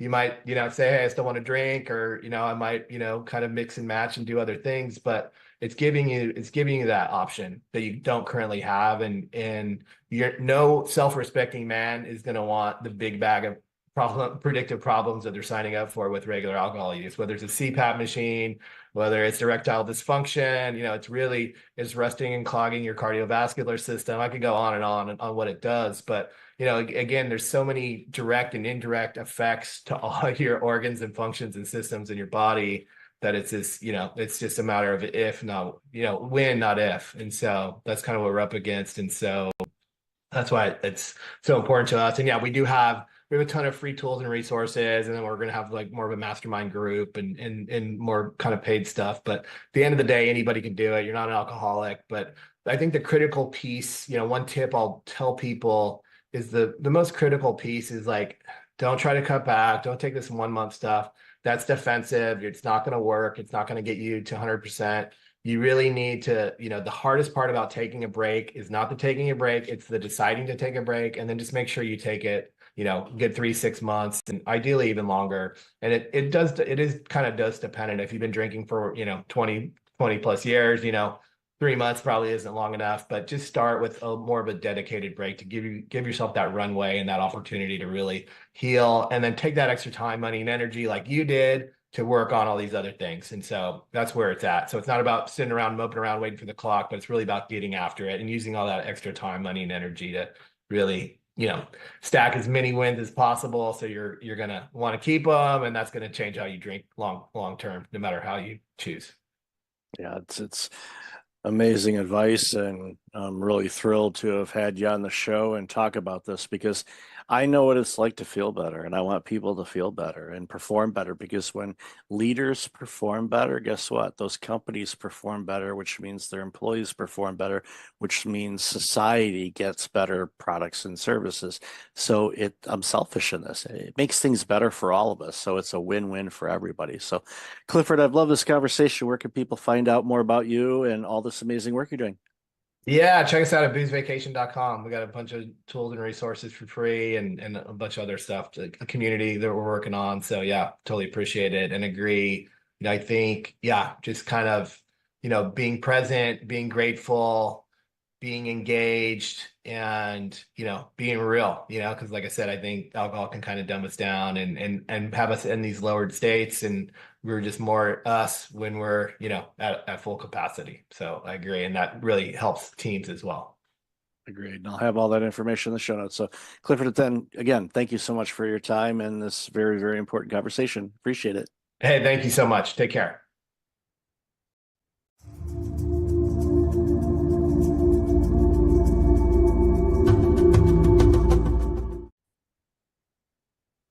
Welcome back. I've got Erica Ziegelman on the line. Erica, how have you been? Hi, I've been all right. I'm so glad to be here. Thanks for having me, Mike. Been looking forward to this conversation for quite a bit. So, we interacted on I forget what platform it was, but Club. Oh, that's right, Lunch Club. That's right, and realized, both have San Diego ties and all of that, but we're not originally from that area. So, why don't you share a little bit about you, and then we'll dive into the conversation. Yeah. So my name is Erica Ziegelman. I'm an integrative leadership coach and a former media executive, worked in advertising for agencies, startups, tech companies for about 15 years before having my own journey with burnout there and back a couple of times, and then decided to educate myself and acquired a new toolkit of skills. And now I support leaders who are in corporate so that they can tend to themselves and be more conscious leaders and avoid burnout. So we clearly had a lot to geek out on together. Oh, absolutely. And one of the things that always comes to mind too, when I think about people that are working in the corporate space that are dealing with burnout and all of that, there's many of us that have left corporate, quote unquote, and went on our own or doing something else, maybe a nonprofit or who knows. But the key thing to remember is we can't have everybody leave corporate because of burnout, because then there won't be any corporate. Exactly. So we have to approach this from a different vantage point, with the goal, of course, is to make those important people in every layer of the corporate entities healthy and productive, and actually reaping the benefits of their work and enjoying what they do again. And there's a lot of people that do, and it's not we don't want to paint this picture where 100% of people are burned out. We're not there yet, and I certainly hope we never do get there. But depending on the industry and depending on the role, the numbers are higher than other areas, and it's alarming because you know what burnout tastes like. I know what it tastes like.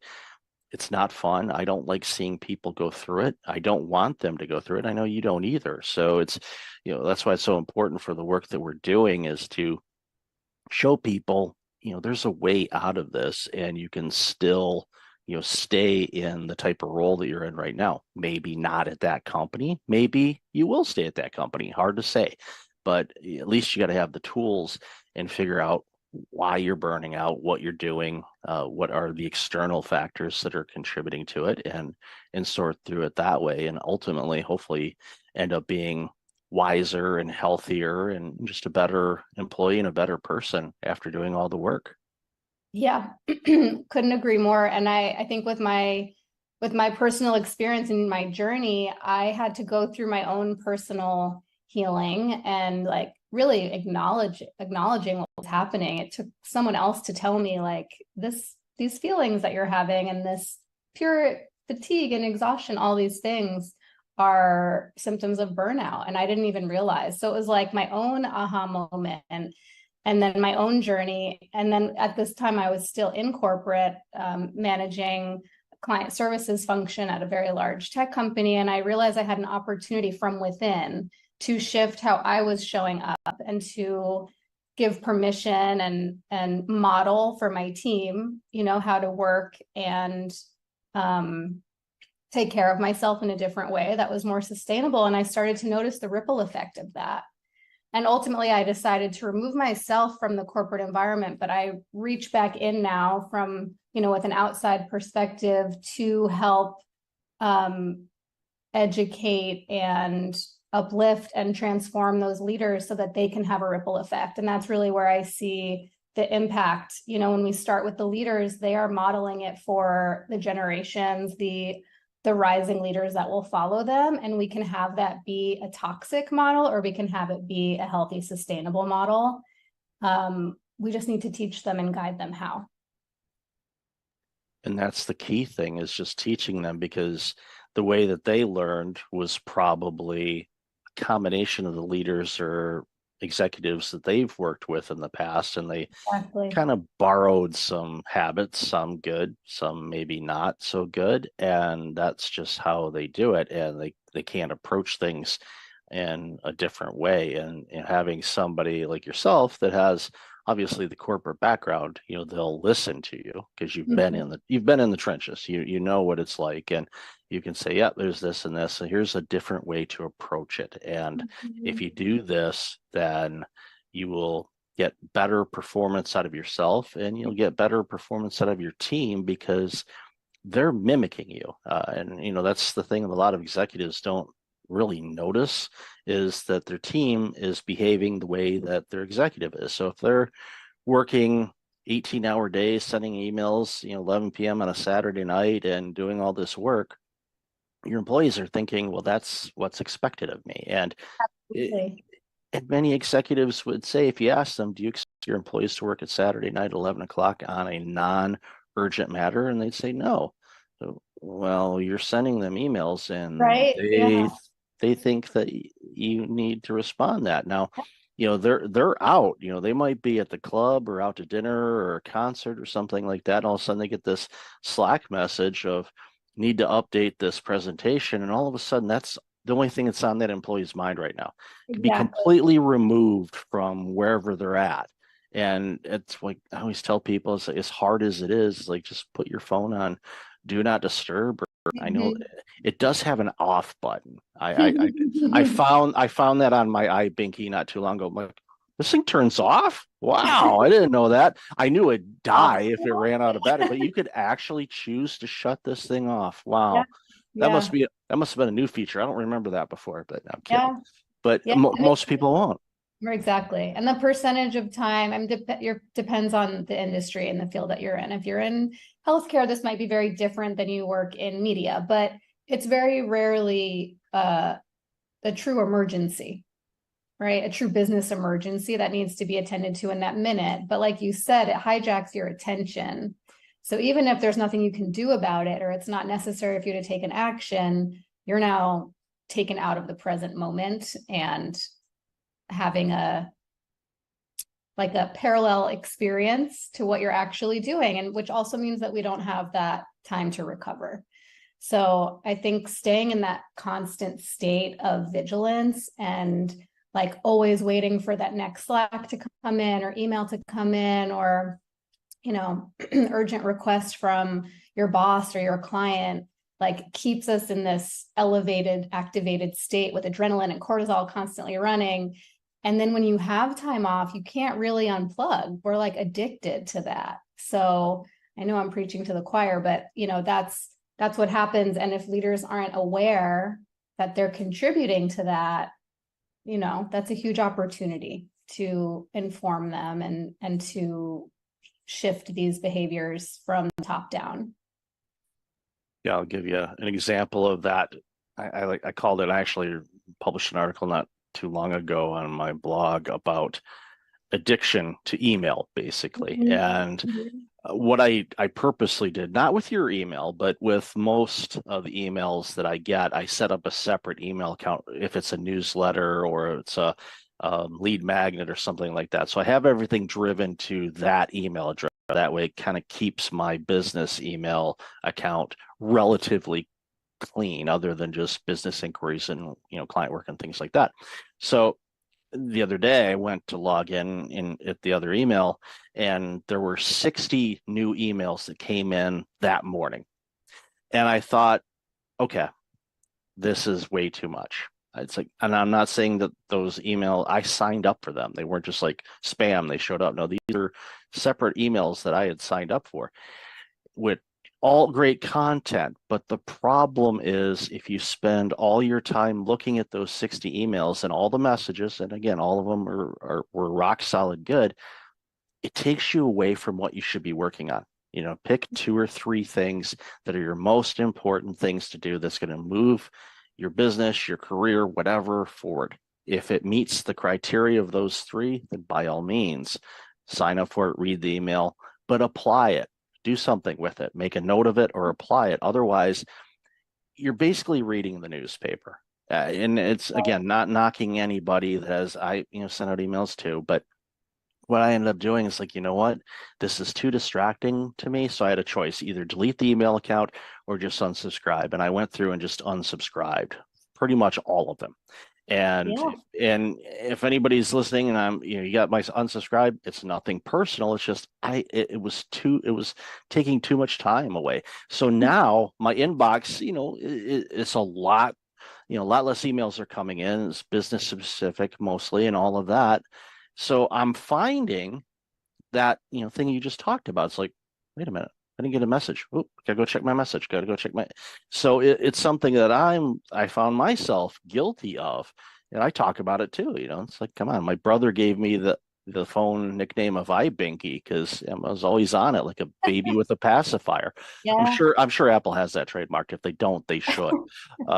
Or somebody else can do it and then make a few $1 million off of Apple. They You get have royalties. Yeah. they have it. But they would probably win in court because it's so close, and Apple has more legal power than most of us do if we all combine our money together. But Fair. another story for another day. But ultimately, it just boils down to having boundaries around when you consume things and when you don't, and everybody's different when it comes to that.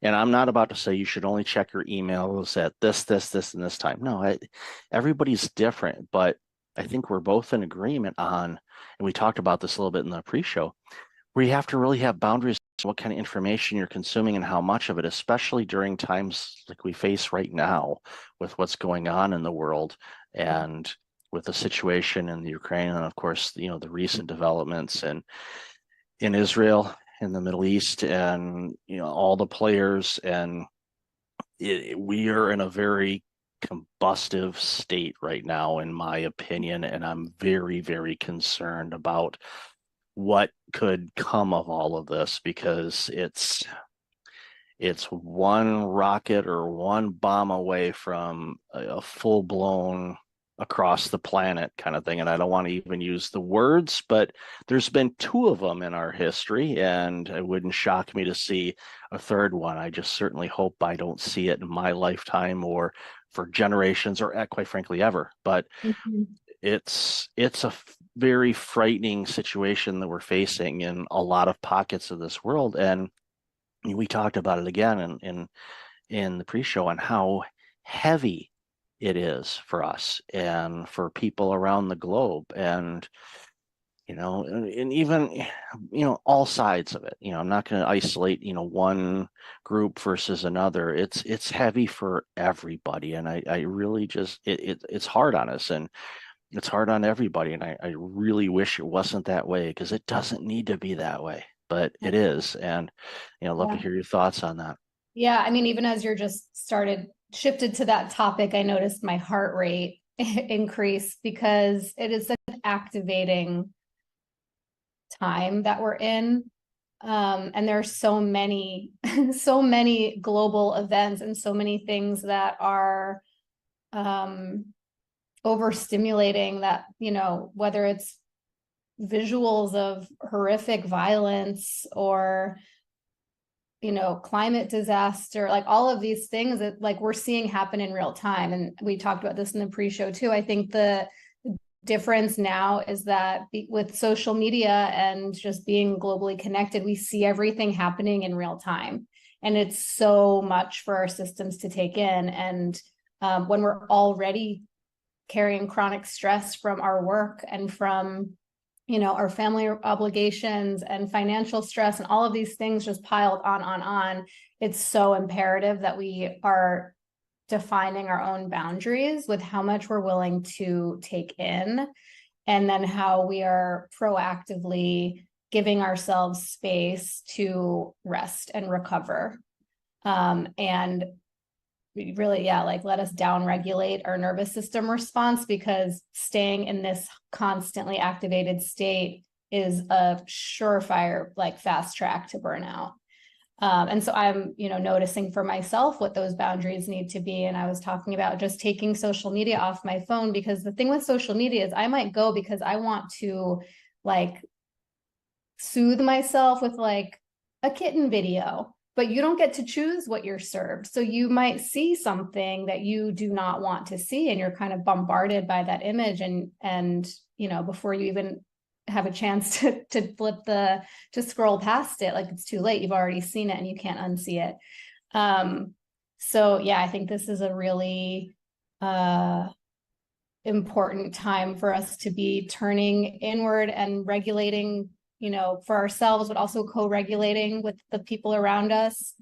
with our animals, with pets, that's another great way to calm the nervous system, but just like finding those tools and practices that help us stay grounded when we're constantly being reactivated. Yeah, and you make a great point, compared to, previous times of war and strife where, the information would come to us through news channels, cable news or broadcast news and whatnot. And you, of course, working in the media, you're well aware of this. There's a review of what we can put on the air and what we can't. And, sometimes they'll say, there's a warning, this is pretty graphic, but there's certain things that they will not put on. The thing with TikTok or Instagram or any other service where you can actually go live and show exactly what's going on in the world, not just from your balcony in Tel Aviv and seeing things, bombs and all of that, but even the people that are taking hostages and some of the things that we've been, I thankfully have somehow avoided seeing most of that because I just, but you hit it right on the head. You launch Instagram, you want to see some cat videos or the memes of the cat driving, leaving work. One of my favorites was, can't find a parking spot at work. I'm going home. They have enough people. I just found that so hysterically funny, and just this white cat driving a car.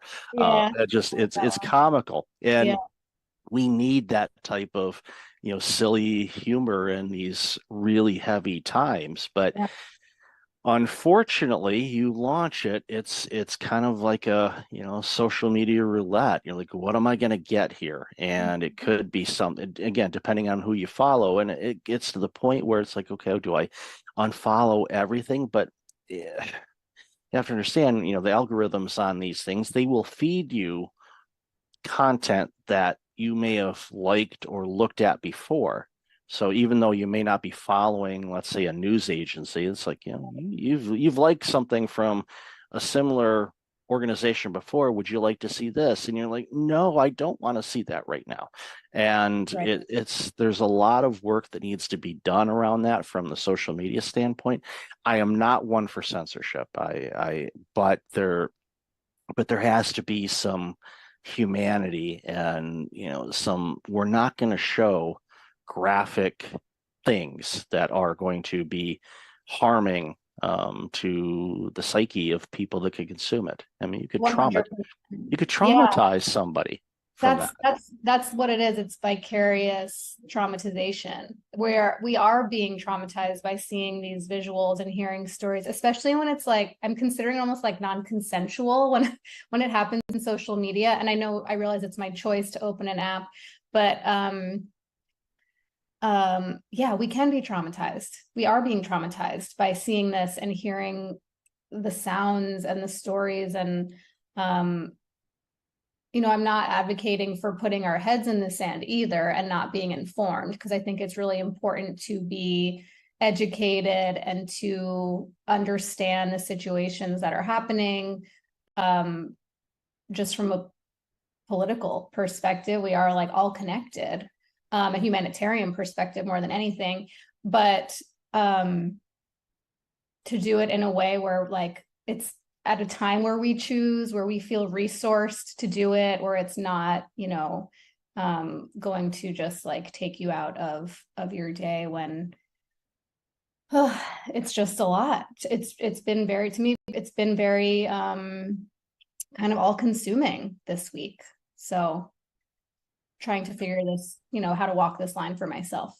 Yeah. And it's one size doesn't fit all. It's what I do myself when times are challenging or down, or dealing with a bit of depression or anxiety or anything like that, is it just like, okay, let's get back to the basics. Let's whatever kind of brings you more of a relaxed or happy state. Could be meditation, could be listening to just different sounds, brown noise, your favorite music, going going for a drive and going back to your favorite coffee shop that is nearby. If you live across country, that's going to be a long drive, but you can find something local.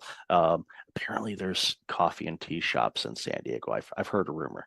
I don't bother with the frequent cards because I'd have to have like 2 wallets just for all of those things. So it's just not, it's like, that's okay. I'll let somebody else get a discount. But whatever you do, and this goes obviously for you and everybody listening and watching, is just, figure out what those things are in life that you love doing that kind of brings you into a singular space where you're not thinking about work. You're not thinking about what's going on, overseas or in your own backyard or whatever. Just, get to, find that whatever it is. And sometimes it could be a physical object that you touch to remind yourself, okay, it's going to be okay. I mean, right now we're in the midst of a storm, I forgot who said it. It was, I think Churchill, if you're going through hell, keep going. A lot of people have said that, don't stop, just keep going, through it, get through the storm and you'll be fine. In situations like what we're seeing right now, there's so many of us that feel powerless, but I think I want to flip the switch on that and saying, if you take care of yourself and you protect your energy and you protect your well-being and you get to a happy, loving state of yourself, making sure that you truly love yourself and you're taking care of yourself the best that you can, that emits an energy that people recognize, and hopefully they will pick up on it and they will do the same thing. So we can get to more of a harmonious state, because we are one planet.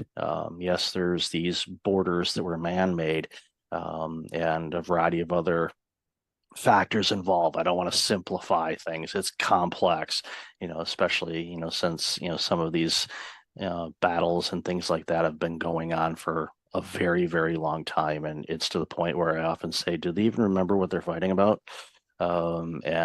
It's, again, that's a simplification of the dynamics of everything that's going on over in Israel and Palestine and the Gaza Strip and all of that. But it shouldn't require harming people. It should. Let's talk about it. Let's figure out, because come on, people shouldn't be dying about this, but they are. And it's tough. But again, going back to, what we talked about originally, these type of things, can cause prolonged stress, which prolonged stress turns into burnout. So you have to be really careful about this. And I love what you said. Don't put your head in the sand, but you have to have some regulation and some boundaries around what you consume and how much you consume. I think back to my parents. They, my dad passed a few years ago, but they'd put on the news, at 3 o'clock, 4 o'clock, and that thing would run until 7 o'clock. So they were constantly getting gaslit with all the negativity that's going on in the world. Didn't matter which flavor of the news they were watching. It's got, unfortunately, there's a lot of negative things that the news agencies highlight because that's what gets ratings, unfortunately. Yeah, fear. Yeah, it's a lot of fear.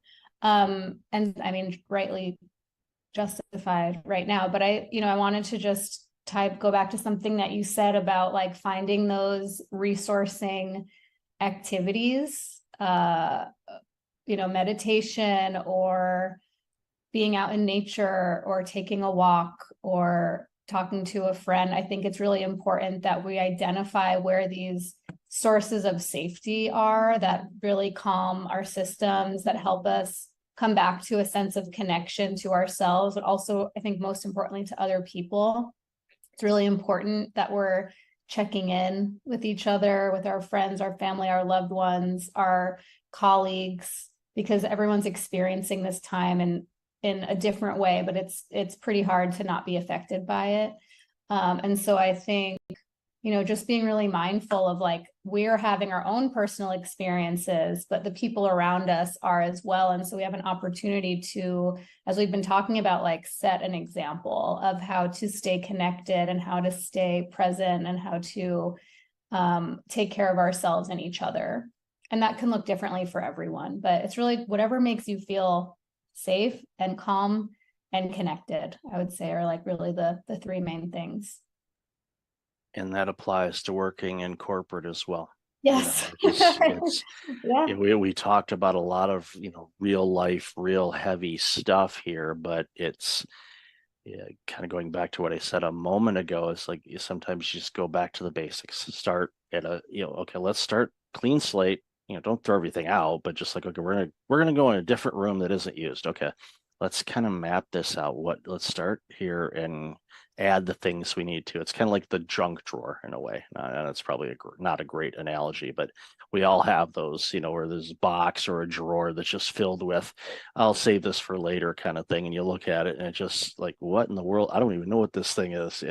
But eventually it's good to kind of clear that out, start with a fresh slate, and you find things, I've been looking for that, or I don't need that anymore. And then a week later you realize, oh yeah, you did. But you can order it online anymore. Life is easier now when it comes to things like that. Yeah, well, they'll sell you that little handle for your bread maker. What's that? We don't need this. Oops, yeah. Guess we can't make bread now. But at the end of the day, it's just a reminder for all of us we have to take care of ourselves before we can take care of anybody else. And when we do that, and we find, and it takes time, because especially when, and this, when people are burned out, they've kind of forgotten how to take care of themselves. And getting back to the basics of like, okay, what does taking care of yourself look like? Describe that, and give them the permission to do that again. Let's just start one little step at a time. And when you do that, and it becomes a habit, and it's, it sticks around, then you start seeing other areas of your life improve. And then from there, all of a sudden you're like, wow, you know what? Yeah, the stress from work is still there, but it's not impacting me the same way anymore. And I'm clearer now on what I need to do and what I don't. And it turns around leaders, which turns around teams, which turns around groups and companies. And it's so simple to do, but it's really hard for people to do. And I think that's where we come in and we say, look, you can do this. You just got to approach it, a little bit differently than you have in the past. And you'll see big returns just by getting real crystal clear on what you want to do and what you don't. Exactly. So well said. I think, I've found that often the people who experience burnout are the ones who consider themselves to be helpers and to have really big hearts and to want to make sure that everyone else is taken care of, right? So as a leader, you put your team first, you put the business first, you put your clients first, and then you put your family and your friends first. And but before you know it, we have finite time, energy, and resources, and we ourselves are at the bottom of the list, and then we run out of juice to serve anybody else.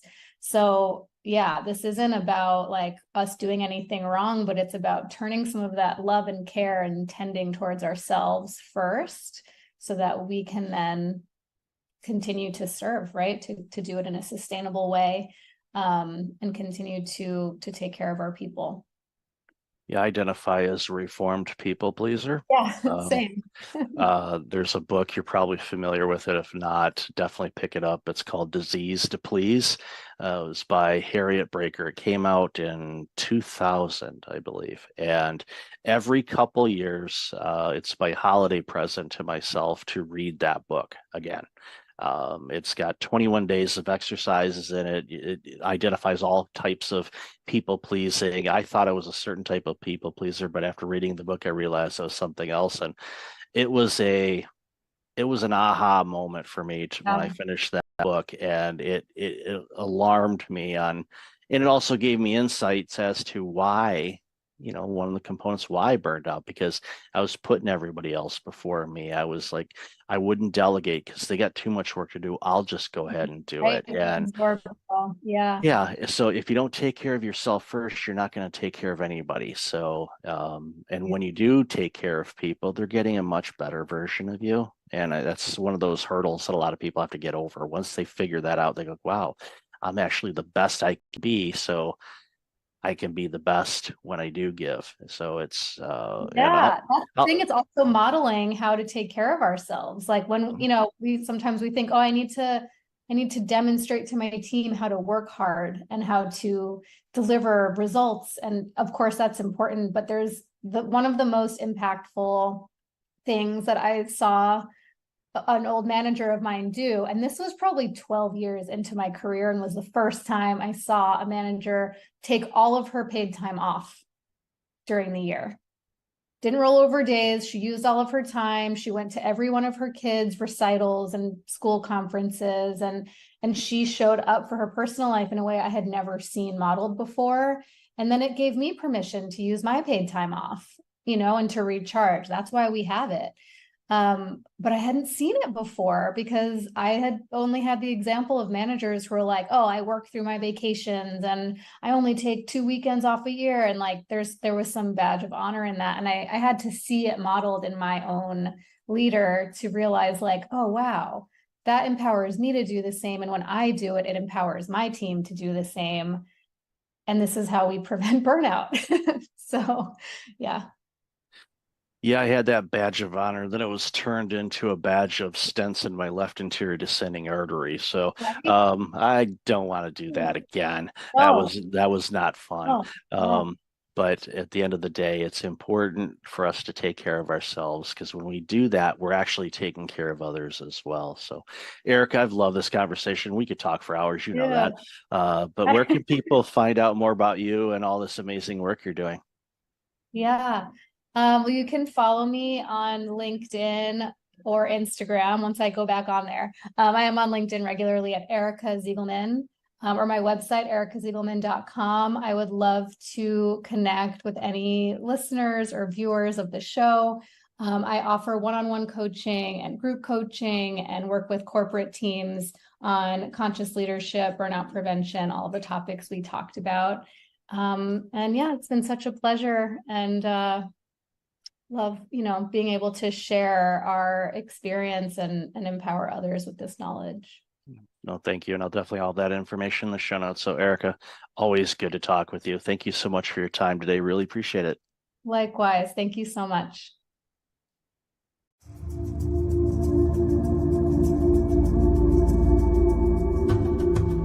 Welcome back. I've got Rachel Gogos online. Rachel, how are you? I am doing great. How are you, Michael? I am awesome. Been looking forward to this conversation for a while, so I'm looking to dive into the work you do and jump into the conversation. Absolutely. Let's do it. All right, so share a little bit about you. So I am the founder and owner of a brand agency. We, for the last decade or so, have specialized in personal branding. We also work with a lot of business brands, and we do a lot of the tactical things behind the scenes that help one build their online presence. I came to starting this agency through a very winding path in my life that included stints in government and nonprofit organizations like the United Nations, and also in journalism at the Wall Street Journal. So I feel blessed to be able to use all my skills in what I do today. Heard of those organizations. I am a subscriber to one of them anyway. I don't know if the UN has any type of publication. I'm sure they do. Yeah, Some they type have a of lot. yeah, of course they have a pretty good vantage point of what's going on in the world. So, Mhm. but yeah, in the Wall Street Journal, of course, we know what they do. Mhm. But it's important. I always love talking with people, because no one has a direct path to what they are Mhm. doing now. Everything was from twists and turns and opportunities and choices, sometimes moving forward, sometimes maybe taking a step or two back. And it's one of those things, and even in my career, what I've done over my life, I look at the tools that I picked up along the way, and some of them were when I worked in accounting, some of them were in IT, some of them nonprofit, Mhm. some of them consulting, some of them doing audits. When my original career as a public accountant, auditing all kinds of different organizations, which I never thought would be beneficial to me in the work that I do today, but it is, because Yeah. when you speak with organizations regarding workplace culture or burnout prevention or whatever the case might be, I have at least somewhat of an understanding of the nuances of what that organization, as far as the type of organization it is, might be running into. And when I bring it up sometimes in conversations, people look at it and they say, did you ever work in this field before? Mm-hmm. No. Well, how do you know that? Well, I'm an auditor, or originally was an auditor. So you ask questions. You Yeah. want to understand how organizations work. And I think one of the things when it comes down to personal branding Mm-hmm. and building your presence online and even offline. And yes, there is an offline world. I know Yes. for many of us, we forget that, but there's still out there. But I think, and I run into this a lot, and I'm sure you do too, and I'd love to hear your thoughts on this, is when it comes to boasting about what Mm-hmm. we do or who we are or what we do, we struggle. Now we can explain, like I just did a few minutes ago about, okay, this type of organization has these aspects to it, all these parameters, and I can articulate it that, without a problem. But then you ask me, okay, what do I do? We kind of get that, second grade stage fright kind of thing. So Mm-hmm. I'd love to hear your thoughts on that. Mm-hmm. So think the question, what do you do? Often, really, for people, they answer why they do what they do versus the what they do. I mean, I think the immediate reaction is I'm a pharmaceutical rep or whatever the thing is. But I think the more important answer actually is the why somebody does what they do, because then you really start to get to the heart of a person and the soul of a person, and it's a much more memorable conversation. That's one thing. The other part I want to address here is this boasting piece, right? And many times when I talk to people about personal branding, they immediately go to that thought, right? Oh, not comfortable boasting about myself or bragging about myself or whatever that might be. And that's actually not what personal branding is. So I'd love to share that personal branding is really about, we all come to different relationships with a reputation already in hand, right? So part of a personal brand is our existing reputation, which if someone doesn't know someone, right, they can easily Google them and get a sense of somebody's reputation very quickly nowadays. And the other part of personal branding is the personality, like the real essence of the person. What makes them tick? What are their values? What is their mission in life? What is their drive in life? What are the things they're really convicted about, really passionate about? Those are all elements of a personal brand. So if you think about it, if you start to share some of those things, it's not really boasting. It's just kind of dropping the kimono a little bit, and letting people in and just letting people know who you are. I think it can be a little bit awkward doing that online because sometimes you feel like you're talking into a black hole, but there's certain ways one can write content so it doesn't sound like that, right? And try to also increase engagement and conversation and posts as you're informing people a little bit more about yourself or educating them on the work that you do in a way that can be helpful to people too. Like articles that I write or keynotes or posts, anything like Mhm. that. What I tend to do when I can, and I'm thinking about it, is as if I'm having a conversation with somebody, and of course there's writing styles, and you can make it conversational, or you can Right. follow guidelines and all that. Because ironically, I found out the other day, my sixth grade teacher, Mrs. Nicholas, who was just as stern as they came Mhm. with English and proper Mhm. things and all that stuff, and even to the point in my writing I use an app called Grammarly, which a lot of Oh people yeah. probably use. Mhm. So my nickname for that app is Mrs. Nicholas. And I one day I thought, what, I wonder, you know when she may have passed away or anything. So that was sixth grade, that was not yesterday. Right. So I thought, okay, when did she pass away? She hasn't. Oh, And amazing. I'm like, one, that's awesome. Two, it's like yeah, she would be. I think she would be quite pleased and not surprised in the work that I'm doing. Yes. I'm there's days I'm still shocked at that I do what I do. Like, Uh-huh. wow, but I can connect the dots. I can see how I'm doing what Yes. I'm doing, but there are days where I have to kind of pause for a moment and go, all right, why is this such an awesome experience now? Because I, again, never would have done it before. And I think Mhm. the storytelling of branding Mhm. is important because people connect to stories. That's why people love watching television shows or going to the movies or watching movies. I mean, everybody paying for the 400 streaming services that we all have now. Yeah. People love stories. So when you are talking about what you do, Mhm. there's if you can somehow bring those people in, like you mentioned, Mhm. and share the story of why you do what you do.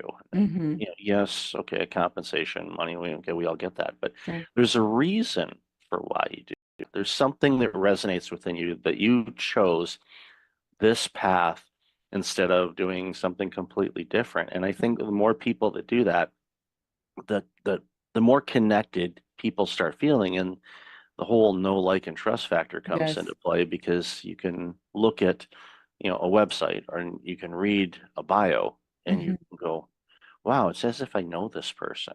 And if Mhm. you have that, then you're like, okay, let's proceed further Yeah. and work with them on something if that's what you're looking for. Yeah. No, you hit the nail on the head when you said connecting the dots, right? That's so important to put, particularly on an about page or, on your LinkedIn profile as well. Because if we just put a list of every place we've worked, kind of like a resume, we're not actually connecting the dots of how it's relevant to what we're doing today. So the more we can do that, and again, weave in part of the story, which is what people remember, and weave in those interesting points that are differentiators for you, whether personal or professional. Again, like those little things are memorable, but there also could be great connection points to someone who is looking for an accountant, let's say. But you also mentioned that you love to bake bread, right? Someone else might have that passion. It's certainly going to stand out because you don't really think about that when you're looking for a numbers guy, right, to help you with your business. So it's as you unravel the story, unveil the story, and connect the dots, just make sure, that you're also keeping a little bit of those personal elements in that also communicate your reputation and communicate your passions, right? In a way that make people say, I want to know a little bit more about this person. They sound intriguing to me, and clearly there's more to them. So, the more you can convey that online, I think the better. And I think video too, just to kind of take a little tangent into that, besides podcasting and putting audio content out there, even short video snippets, again, because it's like a fully dimensional connection, right? Versus somebody just reading static words. And it's always amazing to me what people resonate with and something that they read about another person online or see about another, right, within a video or something to that. So the more you can just, show up naturally and who you are, and the more you can, again, like help people connect the dots, because you also have about 3 seconds online to grab somebody's attention. The more you can do that right off the bat and make it easy for them to consume your content, the much more likely I think they are to, to reach out to further the connection. Yeah, they get to know you as, like you said, a person, Yes. and it's one of those things that the organization that published a few of my books, one of the Mm. things that they were hammering home was, confusion repels and clarity attracts. So Mhm. and their theme was basically on, okay, when you're posting things online, if you're Mhm. a business and you're promoting your business, you want it to be, business, so you're not confusing people. But I have to challenge that now because I think people feel more connected. That's why you see, the famous people, quote unquote famous Mhm. people, musicians and athletes and actors and, dignitaries and all of that. When they're on social media and they have such a huge following, is because there's a desire for Mhm. people that want to know more. Like, we can pick on Taylor Swift for a minute. Mhm. Yes, video snippets of her performing or things like that, but it could be something where she's, at a football game or she's doing something in the community or anything like Mhm. that. It gives a bigger insight because people want to connect with people. That's our natural instinct, is Yes. to Mhm. connect. And, during the pandemic, that, really hit a lot of people because Mhm. we were forced not to necessarily physically or get close to people. And it was, I know a lot of people are still dealing with that and the Mhm. aftermath of that. And it's going to be an interesting dynamic to watch over the next few decades to see what comes of that. Of Yeah. course, thankfully, with therapies and a variety of other things, there are ways to navigate around or through things. And my hope Mhm. is if people are still struggling with those types of things, that they seek some guidance and help on it because it's available, Yeah. thankfully. But at the end of the day, I think we have this connection. We want to connect with others. We don't want to Right. feel alone as an entrepreneur or a small business owner or a Mhm. dentist. We joked about this in the pre-show. Okay, everybody pause for a minute and go brush your teeth. Okay, there. Mhm. I put it in. Um, uh, Shout out to my dentist family here. But what we got to do, I think, when it comes to our branding and our website and our business is, yes, we have a product or service that we're marketing. Right. We get it. But the more human you can be, I think the more connected you will be, and the customers you get are going to be better customers for you because Absolutely. they're longing for that type of engagement. They don't want just a transaction. They No. want an experience. That's why when I go to a restaurant, I prefer local ran and owned restaurants than chains. Nothing against the chains, but Right. knowing the people, and if you go there frequently enough, they get to know you. And then for some reason, like, there's this one restaurant that my wife and I go to occasionally, and one of the waitresses there, she is on my backside every time we come in. She's like, Mhm. "You're not getting a menu today," and I'm like, "What? What are you doing?" And she picks on me like no tomorrow. But of course, my spouse loves that Mhm. amazingly. I roll with it. It's kind of fun, but you wouldn't necessarily get that if you just went into a chain restaurant. Even if you go there a lot, it's different. Yeah. So it's one of those things where, again, that connection piece is so important. I think a lot of people miss that when they're working on Yeah. their talks or their speeches or their branding or their marketing. Yeah. Yeah, and that's why it's so important to put things like the causes you care about, right? Or your convictions or your values out there because those are opportunities to connect more deeply with someone. And I read a stat, actually the study came out a couple years ago, but it's that 3/4 of Americans are actually more likely to trust someone with an established personal brand. And that same percentage is more likely to buy a service or a product from a personal brand that they know. And that applies to big companies too, right? When you have a sense of what that company or the founder of that company stands for, just like you were saying about supporting certain restaurants, right? Because they're local versus the chain. But we also do that when we're thinking about like major purchases. If we know that a company is supporting, I don't know, say a local shelter or whatever else it might be, right? We're more likely to support them. So, um, again, the more we can help people connect with us and just really truly show up as ourselves, I think the more likely we also are to grow our businesses, and convert people, as I like to say, from browsers to buyers. You bring up a good point, and I think again, it's something that just came to me right now. When we start thinking about what we value and what we find important, like the restaurant analogy, or you gave a Yes. great example of, supporting a local small charity Hmm. versus a large national or Hmm. international one. Again, nothing wrong with any of them, Yes. but it you connect to that and you go, okay, why is that important to me?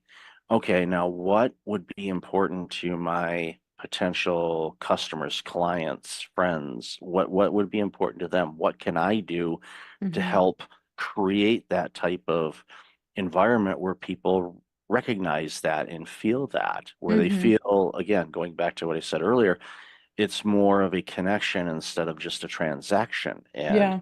those are the things I think that really helps people stand out. So thank you for sharing that component, because that really that struck a chord with me. I mean, our entire conversation has, but for some reason that one clicked for me big time, because now it's something that I am going to go back and think about. Again, the work that I'm doing. It's like, how is this benefiting people? You know, Right. it's Yeah. what is there something here? Am I doing it for an ego stroke, or am I doing it to provide benefit and value to Of somebody where it course. can help them Yeah. get to where they want to go? Right. And one more thing about that too, the values and sharing more and expressing more. I think it needs to really come from the core, from a real true place. It's great to think about what's important to your customers, especially if you're a local business, right? You really want local to survive and thrive in every industry. And that I think a lot of companies have been suffering since 2020. But back to the piece of thinking about aligning with others around those values, I think it's okay to be polarizing. Meaning, I'll give you a specific example. We're working with a client who is very convicted about certain things going on in the world, you know, around COVID, around rights, around medical rights, around schools, school districts, what's going on in those places. But she also has a part of her personal brand where she's a holistic business person, right? Talks a lot about gut health and you know, certain other things in that arena. And we were talking about how much of those two pieces, right, do we make visible, right? You've got these real strong beliefs here that can be very polarizing for some, but you're also this incredible business person with great experience in building up these health and lifestyle brands. So, you know, what we deducted is like, it's okay. And this is what I would have advised her, but I was so glad she was comfortable doing this, you have to put it out there because they're both parts of you and they're such an integral part of that person that you want to attract those business clients that are okay with these strong polarizing beliefs here. And the fact is, her audience is going to be a lot easier to market to and way more niche because of her strong feelings and values around certain topics, right, that are polarizing today. It's not going to make her lose clients. It's actually, she's going to lose the right clients, right? She's only going to be working with the right people that she can totally help and fully show up as herself with and help them grow in other ways too. So I just wanted to share that because I think it's very important. You know, I think a lot of times in today's world, especially the last years as things have evolved, is like we're self-censoring a lot because we don't want to make waves. And I'm not ever saying make waves for waves' sake. I'm just saying find ways to really put your values out there and your the causes that you're passionate about in a way that is true to who you are and really helps attract your ideal clients. I love that you said that because it can be polarizing, and yeah, there's definitely a fear where they say, okay, if I, am on one side of a political fence versus another, or, based on causes or beliefs or rights or anything like that, that I, could lose clients. Yeah, And you put it quite well, where you'll lose the wrong clients or you'll lose the the right wrong, clients. or you'll Yeah, lose the right I almost clients, said excuse that me. too, though. Yeah, Yeah, but it's like they're wrong for you, but they're right to lose because they're exactly. not in alignment. Because it's like if you're hiding something back, and let's say you are, an ultra conservative or an ultra liberal, it could be either Yeah, side, and you're working with a client that is, maybe the opposite of your right. beliefs. Doesn't mean you can't work with them, but a lot of times you think that or maybe you're acting on eggshells and you're afraid to say something or mention something because it can easily come up in conversations, even if you try to say, we keep this, politics Hmm. free. We don't, come on. It's like, it's real. There's real, differing opinions on a lot of things, but I like to tell people there's a lot more in common than there are differences between all of us. So focus on the Agree. commonalities, Agree. and we're good at. And then yes, we have different opinions on things, and some of them we're really passionate about. Your client, I'm sure, is quite passionate about Yeah. a lot of things, where there's some other things where you think, well, they would be really passionate and they're like, Hmm. meh, I'm Right. good. I'm good with either. And it, but again, that goes back to what we've talked about is Hmm. it's, pardon the pun here, but it's wearing a mask. You want to Hmm. be you. people can read if you're being genuine, or they can read if you were putting on a facade or a So true. mask Yeah. on something. And you don't want to do that, because if you're putting that on and they read that, they're like, oh, they're hiding something. All of a sudden, that element of doubt comes in, like, okay, they're hiding this. What else would they be hiding? Now, Mhm. that could go for relationships, or that could be going through, work Right. type of relationships, customer client type situation. So be yourself. But and I love the way that you put it too, is if you have a belief on whatever Mhm. issue it happens to be, and that is in the wheelhouse of the work that you do, like gut health or Yes.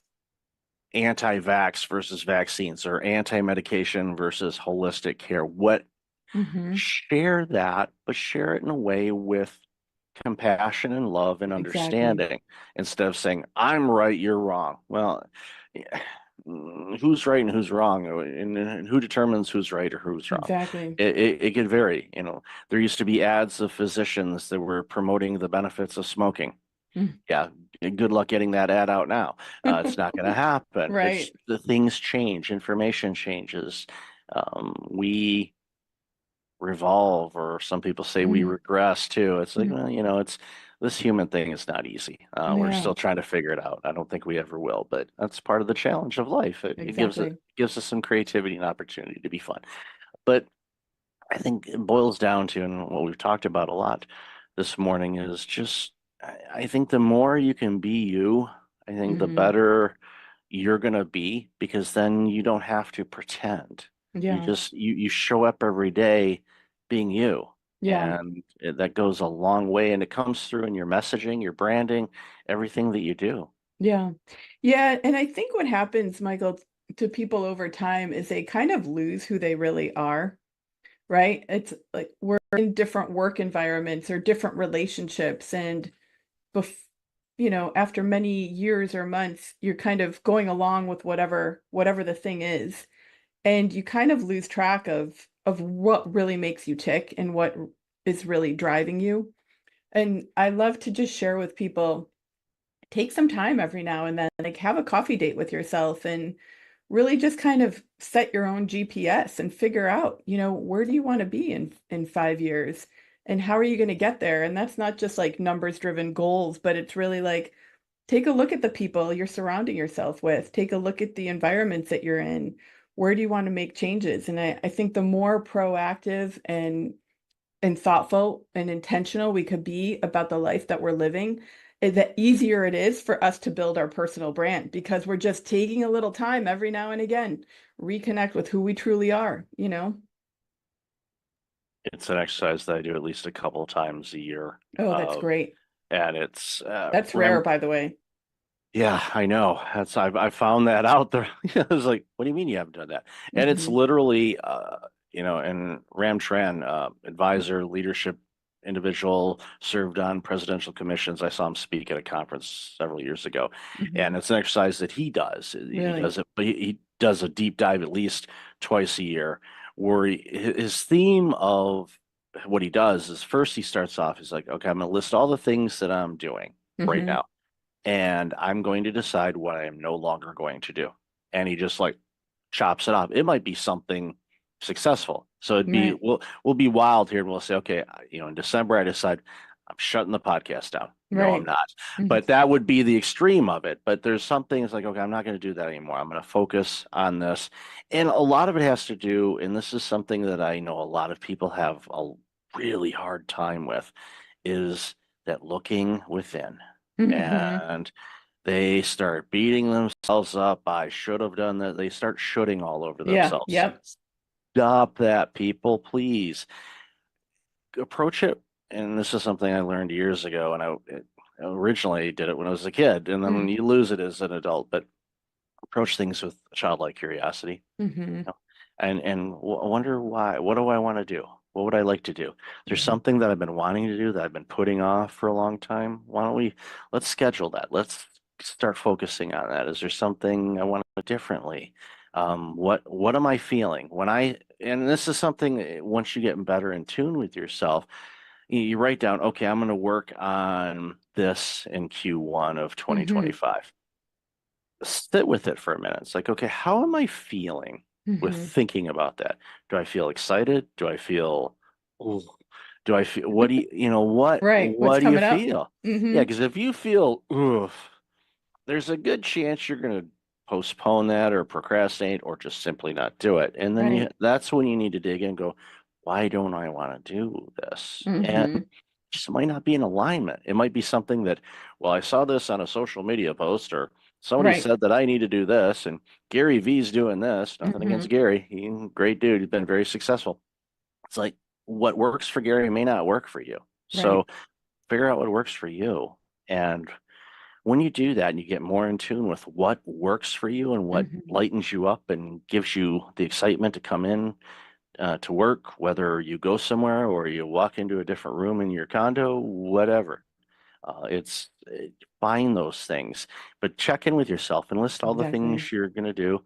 How do they make you feel? And if there's something that's like, dig in deeper and figure out, Hmm. okay, why am I, dealing with that? It could be a past trauma. It could be a variety of different Hmm. things. I don't Hmm. know, but sit with it and figure it out, and then you'll realize, okay, this is a hurdle. And I tell you what, and from personal experience, when you get over those hurdles that Hmm. were a big block for you for a long time, and you get over it, and now you thrive in that arena, I tell you what, it's an amazing feeling, and I Yeah. really encourage people to do that. Yeah, absolutely. I couldn't agree more. And I love that you take the time to do exercises like that. Yeah, it's important. I highly encourage people can send me a note and ask for, it's not really a framework, but it is kind of a framework. I'm more than happy to share, how I go about it and what I do. And Hmm. I probably should just write an article about that and put a info Totally. sheet on there and say, Yeah. here, you go get it free, give me your email address. I promise I won't spam you. Right. It's like, and there's a link there. It says unsubscribe. If you don't like it, just click that. I do it. I do it all the time. Don't tell people. But anyway, Rachel, I've loved this conversation. I could talk to you for hours on this. So where can people find you and all this amazing work you're doing? Well, the best place is either on our website, which is thebrandid.com. We've got a form on there on the contact page that comes right to me and a couple of my teammates. And I'm also pretty active on Facebook and LinkedIn, just under my first and last name, Rachel Gogos.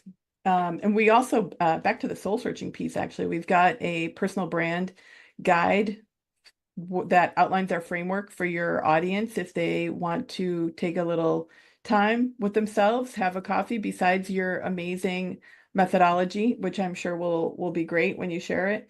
They're welcome to also use this tool. It can also help them professionally in how to position themselves too. Definitely. I'll have a link to that in the show notes. So, Rachel, Perfect. thank you for being you. Thank you for your Thank time you. today. Really appreciate all the stuff you're doing and enjoy the rest of your day. Thank you so much.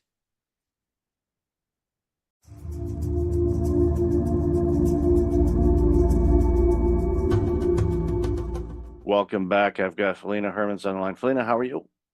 I'm good. How are you?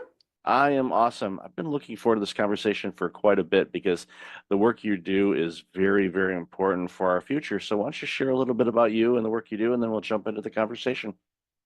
Yeah, so my name is Feline Hermans. I have two jobs. Half of my job is being a university professor, where I research how to teach programming to kids. That's like my main area of expertise. And the other half of my job is that I'm actually a school teacher myself. So I teach grade 7, which is 12 and 13-year-olds. And I try to teach them a little bit of programming every week. So I have practical experience and also my academic work concerns that age group. And those two worlds ebb and flow quite a bit, Yes. where you're like, okay, you probably have to remember, okay, where am I? Okay, now I got to do this. But it's so important, as we talked a bit in the pre-show. It's so important to help our future, which is our students and our children, learn skills that are going to be not only in demand but in need for the coming decades. And the work that you're doing, especially with teaching our younger human beings, coding and programming and all of that is so critically important. So, what got you interested in this line? Yeah, so that's a funny story, actually. My original research in academia was not about kids at all. I was actually working on professional programmers, specifically end user programmers, so people using spreadsheets and stuff like that. But then I thought, is this the most interesting thing I can do? I'm not sure if I want to do this anymore. I really did it for quite a long time. And I wasn't sure in general if academia was the place where I wanted to be. So I started this part-time gig as a school teacher, teaching the same age group, just because I thought this is something I can do with my programming skills as well, which is going to be helpful for society. And then I figured out there were so many interesting questions. I thought, well, but how do we teach 12-year-olds, right? Because they're a bit too old for the really kid stuff. Like there's this really, really wonderful programming language, Scratch, that people might have heard of, that comes out of MIT. And that's really cool. You have this like Lego blocks that you can use to program. But then 12-year-olds, 13-year-olds is like, well, that looks like a toy. That's for kids. We don't want that, teachers. We want to have a real programming language that I can make some money out of, because money making is very much also a driver for some kids. Like, well, Scratch doesn't look like this is going to get me a job, right? I want to do Python or JavaScript, what all the professionals are doing. So then we switched from doing Scratch to doing Python. And then the kids were excited about that, but then they were also struggling because there's so much syntax and everything is in English. And you probably hear that English is not my first language. So the kids I'm teaching, I don't teach them in English, I teach them in Dutch, but error messages in Python are in English and the code is in English. So I thought, okay, there's a lot of motivation for them to do the grown-up stuff, but it's just a little bit too hard. And then one Christmas break about 5 years ago, I thought, okay, what if I make a very tiny, simple Python in Dutch, and I can use that in my teaching? And that tiny project that I just really envisioned as a prototype turned into a really big open source project that is now used worldwide. We support 56 different languages. And it also turned into a very interesting research area, because designing a programming language that works in a lot of different languages and designing a programming language that's just easier and gradually grows with kids, technically, no one has ever built that type of thing for this age group before. So there were technical challenges, academic challenges, and it also just got a massive user base that I wasn't anticipating. I'm so glad you had that thought during the holidays to create something, because as somebody that's a native born English speaking individual, we take it for granted. And Python and the other programming languages, whether it's Unity for games or JavaScript or things like that, it's okay, great, it's in English, but it's limiting the creativity from the world. And that's one of the things that I've celebrated throughout my life, is when you hear about innovation and things that are coming from different parts of the globe that historically haven't been able to participate in creating things for the masses. I celebrate that because it gives us so much more robust products, services, skills, programs, you name it. And the fact that you took this idea and it's hitting so many languages, that just opens up the world for so many people that it creates, again, I'm thrilled by this. And part-time I help out an organization that does Python coding, and they have kids from age 5 to 17 that do coding and programming. Awesome. So familiar with Scratch, familiar with the Lego robotics, the Spike builds and We Do and all of those things. And it's great to see. But when we have the 12, 13, 14-year-olds, they're looking at Scratch and going, no, I'm not doing that. I want something else. And they get into it and then they realize, okay, wow, this is a bigger thing to chew off than I thought. But as with everything and the way that the courses are designed, and I know it's the same thing that you do with Eddie, is you build it in such a way where they're learning the skills that build onto the skills. So as they're getting deeper into learning the languages, the coding and programming languages, those skills that they picked up, maybe a couple months ago carry forward. They know how to do it now. And it's just a natural progression for them to get better and better. And even to the point when they're problem solving. And in case of point, I'll give a real life example. There's a college aged individual that is actually doing, one of the coaches that helps out, but he's also in college to learn programming and things like that. And he brought in some programming. His code was broken, and for the life of him, he could not find it. So I can't find this. And I asked him, and this goes back to my spreadsheet days when I was originally an accountant. It's like sometimes you just got to step away from it and look at different things. Read a book or go outside and stare at the clouds. Don't stare at the sun, kids. Just a reminder.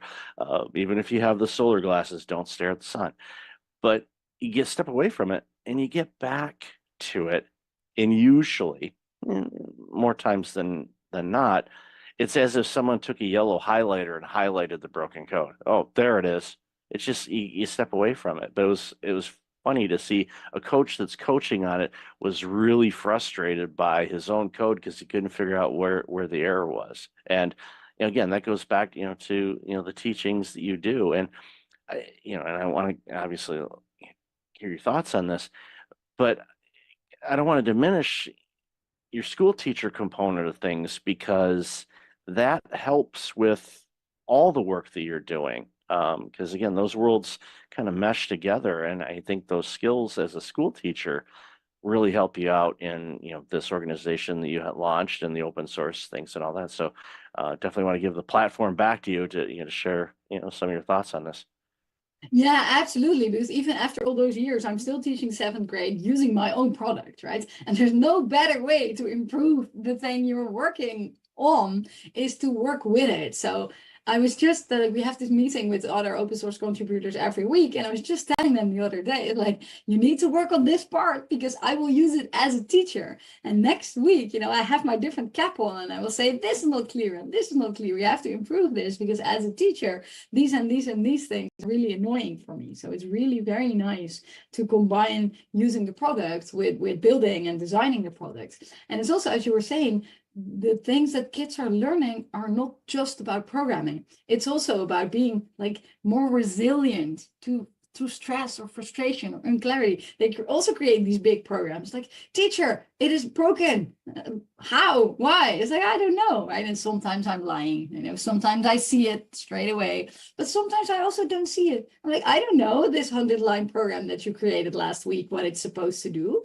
I don't know, but here's a debugger, right? So we can step through the program and then it will tell you at least what it's thinking it should be doing. Or here's some techniques, you comment out this code, you look at the values of variables. So we give them these techniques, and these aren't heady techniques. They are programming techniques. And maybe there are even techniques that go a little bit beyond programming. We're like, okay, what is this supposed to do? Why isn't doing that? Just taking a step back and doing some analysis work. And it's really very, very fun and valuable to have kids then come back 10 minutes later say, teacher, I know what's wrong. Like, awesome, right? I didn't do any work. I just told you to use these techniques and then you figured it out. That's very, very cool. It's giving them life skills. And I love that you mentioned that. It's giving them some resilience, some perseverance, the problem solving. It's not, here it is handed to you on an iPad, all works, everything's functioning properly. No, and as in life, there's challenges that we face, there's problems we encounter and difficult situations, and figuring it out and using the skills and the knowledge and the tools that are available, using a debug tool. It's one of those things where, and I don't know if you do this or not, but I'm guessing you probably do. It's like, okay, before you run the debug tool, just take a glance and see. But using the tool there is definitely helpful. And my hope, and I'm guessing most of the students do this, is once they discover the error in the code that they made, then it's a learning opportunity to go, okay, now I know not to do that for that. And usually they don't repeat that error. I mean, there's always the one, and we always run into this. I remember working in a software company years and years ago, and there was a software developer, and no matter what, every time they had a code that they used that broke something, and they continued to do it. It was you could set your clock to it because it was always going to happen, and they knew it was wrong, but just out of habit they just continue to do it, and we laugh at it and we know it's going to be there, and they fix it and all of that. And but ultimately, it's, again, coding is a life skill, and not just okay, on how to make money, which is obviously kind of how the system works, but it also helps you navigate through other non-coding situations in your life, problem solving, communication, analyzing things, taking a step back and reflecting on it. And when you do that, it's so foundational. And I think it's for students that are interested in doing this, I highly encourage them to do it. Years ago, it's okay, go into finance, go into this, go into legal if you want. But now it's like, no, I'm telling people, it's like, no, go, learn code, learn how to code, learn how to program. You're going to be needed for a long time. Even if we have AI do everything, you still have to have somebody look at the AI or code the AI to be able to do the things. So it's not something that's going away anytime soon.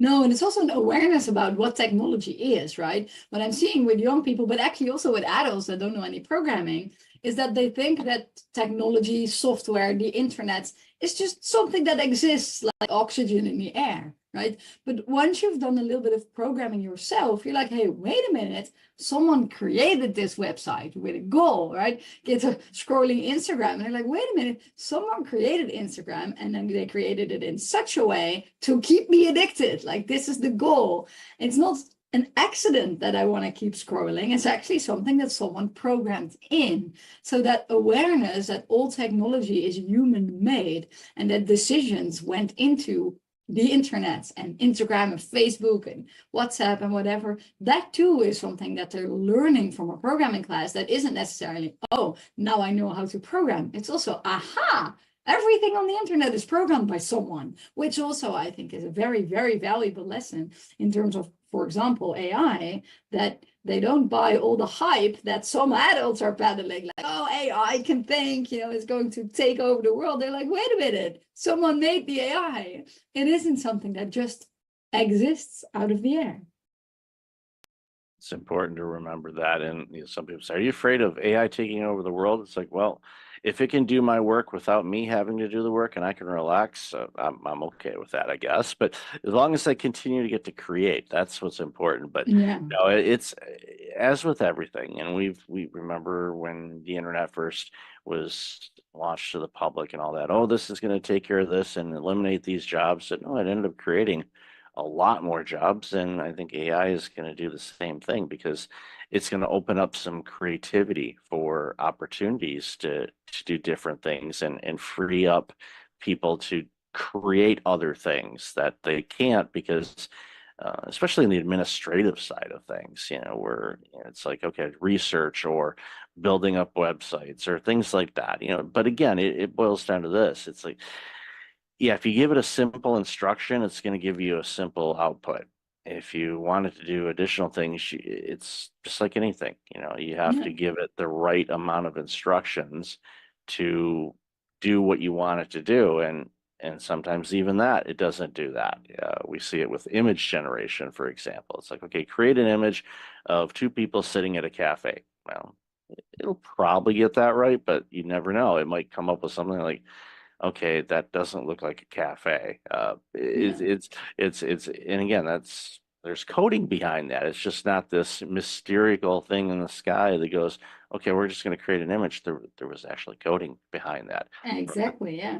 And even if you use an AI for coding, then checking if there's two people in a cafe is relatively easy. But if a lot of code comes out, then you still need some understanding, like what exactly is this doing? Isn't this doing extra things? Sometimes, of course, my students in class think that they can use an AI to generate codes, but then immediately, I catch them because like, why are you defining 3 variables here that you're not even using, right? Oh, well, I didn't notice it was working. It's like, yes, I see it's working somewhat, but you're doing things that don't really make sense if you know enough about coding. So for a very long time going forward, people that are using AI to generate code will still need understanding of code to figure out if it's not making mistakes that are maybe so simple as defining extra variables. But of course, this could also be security vulnerabilities, accidentally leaking information.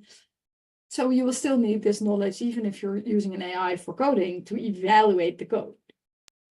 I'll use this simple analogy. You have a fancy coffee machine at home where you put in a pod and you push a button and it makes you a cup of coffee. Okay, great. That's easy. But if that machine breaks and you have to make coffee, you're like, okay, how do I make coffee without a machine? Yeah. A lot of people like, I don't know how to do that. And it's like, well, I do because I've done it. And as long as you have coffee grounds and a way to filtrate it and an H2O, you're good. Will it be as fancy as that pod?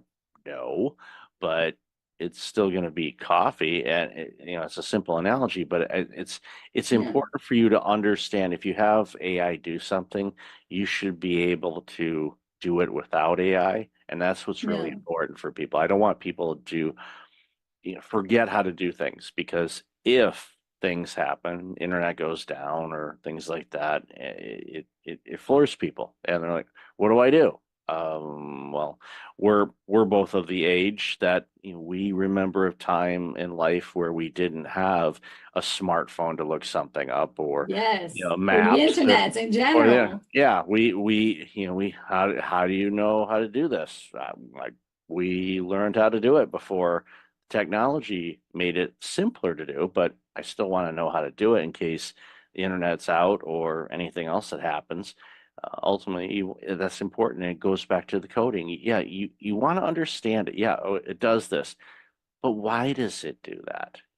Get to really understand the commands and the instructions you give, because then it's a life lesson as well, because things we say or things we write have an impact. It's going to have an output, and people or a system is going to respond to what you put in, whether it's relationships or code. It's so critically important. So again, yeah, I'm hammering this, and I know I'm preaching to the choir here, but coding is so critically important for people to learn, because it's going to teach you life skills, not just coding skills. It's going to teach you life skills as well. Yeah, it's going to change you from like a passive consumer of technology. That's really making me so sad with the current generation of kids, is that they have this magical machine like a phone or a tablet or a computer. When I was a 12-year-old, I could only dream of such a powerful machine. But then what do they use it for? Watching videos. But you could be making videos, right? You could be making your own apps. Oh, there's not an app I like that does this. Hey, but wait a minute, you could do this. And then it's really sad that then this isn't a technology problem, or maybe a capitalism problem, or a Silicon Valley problem, that all the apps, or such big chunks of the apps that kids use, and adults too, are consuming apps. Whereas in the early days of the internet, that probably you also witnessed, and some other people as well, there was like this balance between creation and consuming. All those people had like little websites, GeoCity, or running their own website where they were creating, programming, writing about whatever weird hobbies they were having. There was a balance between consuming and creating. And now it's just almost all of it is consuming. And this is sad, I think, because I'm a creator. I like drawing, I like making clothes, and I just want kids also to be creators in the digital world, because almost all kids like drawing, right? And like crafts work, and like making, I don't know, a birdhouse. Kids really like making, and parents do making with kids. Is one of these things that we think makes us human. But then in the digital world, we don't do any of that. And this is one of my drivers, actually, for working on programming with kids, is just to turn them into creators in this digital world, even if it's just like a simple drawing. That we have this turtle feature, that's a feature used for drawing. Kids can make songs with music and use speech output, and I really like that, because I want them to create also in the digital world. Yeah, it's using the tools to be creative, and Yeah. with tools that are out there now, you can create music, you can create art, you can create television shows or movies, and Yeah. that's where it's like, that's when you really okay, yeah, you're going to create something for people to consume, but you're creating something, and Yeah. you get from your own perspective and experiences and whatnot, and it's fun. I've dabbled around in a lot of it just to try different things. Like, okay, I'll create this, or I'm gonna do that. Okay, I'm gonna tweak that. it's fun. I use it in a way to create, and I agree with you. We are definitely, are watching too much and not creating enough, Yeah. and that's limiting us, and it's creating, and quite frankly, a social divide, I think, of people that are the creators are going to be the ones that are going to be at least have better access to things and the opportunities than those that are just on the sidelines consuming. So get off the Yeah. sidelines and start creating. Create And stuff not that's just you. like the reward in terms of like having a job or having marketing skills, also just it is so rewarding to create something, even if you can't sell it, right? If you draw something beautiful, if you make your own like t-shirt or whatever, just making something. Like I think it's like making something in addition to physical exercise. And like the two easy ways to get happiness in life are making things and working out of your house. It's sort of easy. And then a lot of people know that sitting down is not so healthy and you need to exercise, you need to take walks, like this is good for physical and mental health. But the fact that just if you're sad, creating something will make you happy, and making something that lasts for a long time will give you really long-term happiness. That's not something we talk about so much, and maybe we should. Yeah, we should do it a lot more. And I'm using a standing desk right now because I don't Oh, like that's sitting. very I good. don't like sitting down. As much as I used to. Well, my original career was accounting, and we sat down all the time. So Yeah. that's like, no, stand up. Teacher, you're an educator. You're standing a lot. So Yes, I am. Yes. you picked the right career for that. So, Feline, I love this conversation. Where can people find out more about you, your organization, and all this amazing work you're doing? Yeah, if people want to check out Hedy, the easiest URL is www.hedy.org. If you're thinking of joining Hedy, either as a translator, a teacher, or a programmer, the easiest URL is hedy.org/join, where we have introductory material for those three groups, target audiences. And if people want to know more about me, my website is feline.com, FELIENNE.com, where you can follow my blog and stuff that I'm doing as well, my research. I'll definitely have that in the show notes. So, Felina, thank you so much for your time today. Really appreciate you, and congratulations on this very important work you're doing. Awesome. Thanks for having me.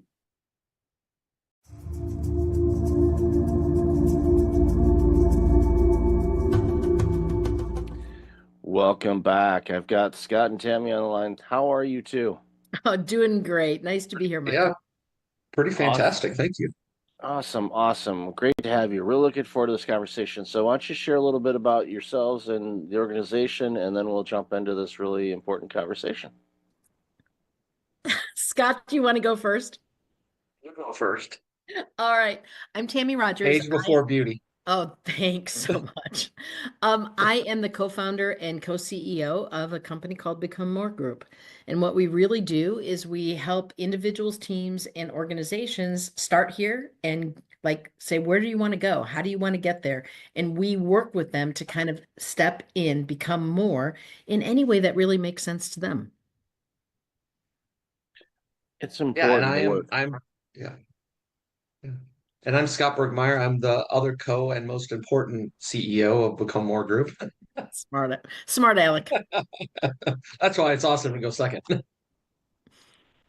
Yeah, it's always good to kind of lead into it. Actually, reminds me of something I saw a video the other day, and I forget the comedian's name, and I feel bad that I'm forgetting it. But he was talking about the late Norm Macdonald, and they were together on a show, and Norm was this guy's idol and all that stuff. They got to work together and all of that, and they were both going to be on Larry King Live, and before they went out, the other comedian was going to start first, and then Norm was going to finish up. So Norm's like, it'd be good. It's like we go, and then you just go out there and you tell me how horrible of a person I am, and I'm the worst comedian ever, and I'm not funny, and just go on. So that's what that comedian did. He went on there and talked to Larry King and talked about how horrible Norm was and all that stuff. So then Norm comes up secondly, and just him and Larry, and Larry says, well, tell me about this guy. And Norm goes, he's the greatest comedian, one of the greatest comedians and greatest people I've ever worked with. Because Norm told him he was going to be mean back to him, but he completely did the 180 on him, and he did that intentionally. So he's like, okay, I just railed Norm Macdonald, and he just said I'm the greatest ever. It's like, oh, yeah. So it pays to go second for sure. But Oh, your company, become more and appropriately named, because one of the things that I want for people is I want them to be the best version of them, whether it's an individual or a company.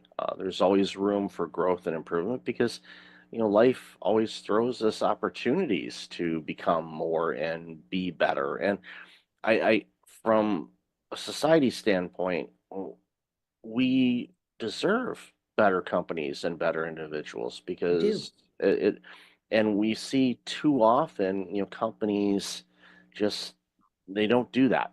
They kind of limp along or they coast or whatever or whatever type of descriptor you want to use.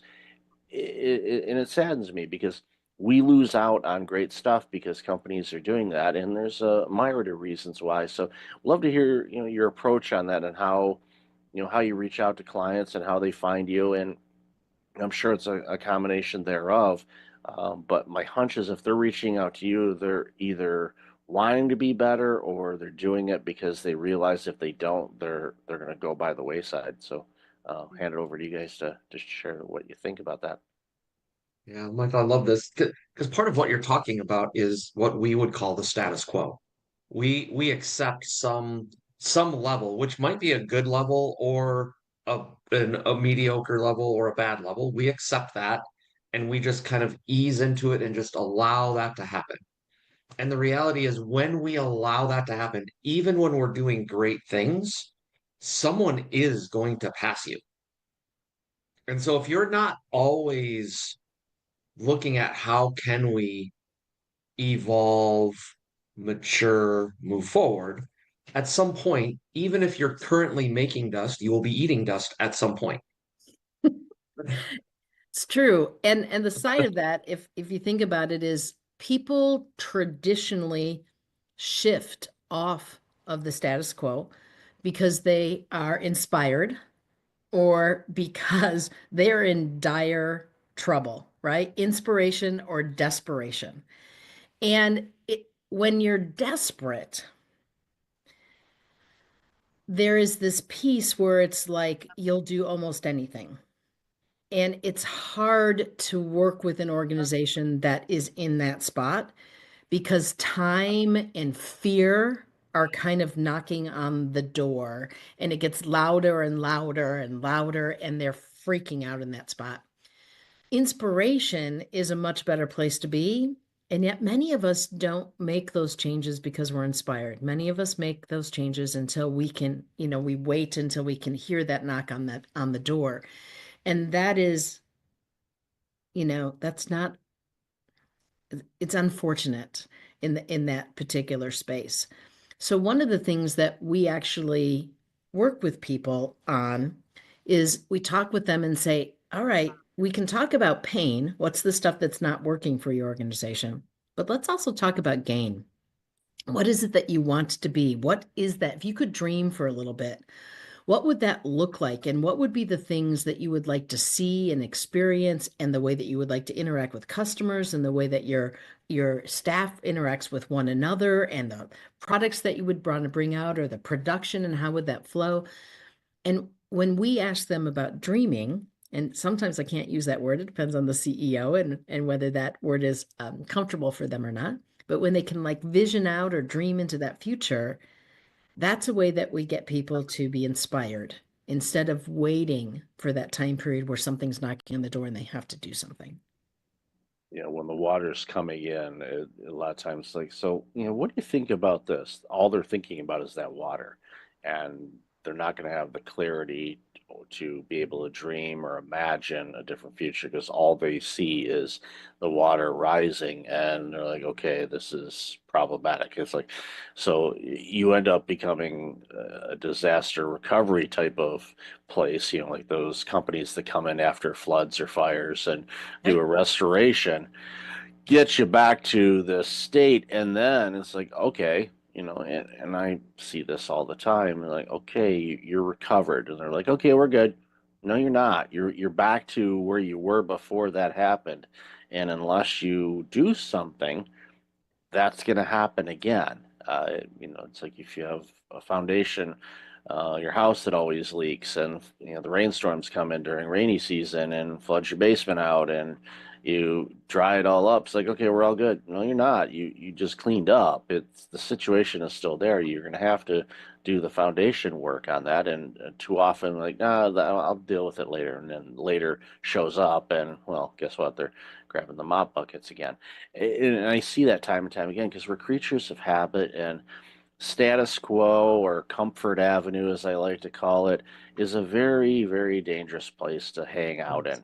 You can visit it, maybe stop by, grab a cup of coffee, but don't camp out there because it'll pass you by. And a stat that I'm sure you've heard of, and I share from time to time too, is from the year 2000, 52% of the Fortune 500 companies in the year 2000 are gone or were Right. acquired.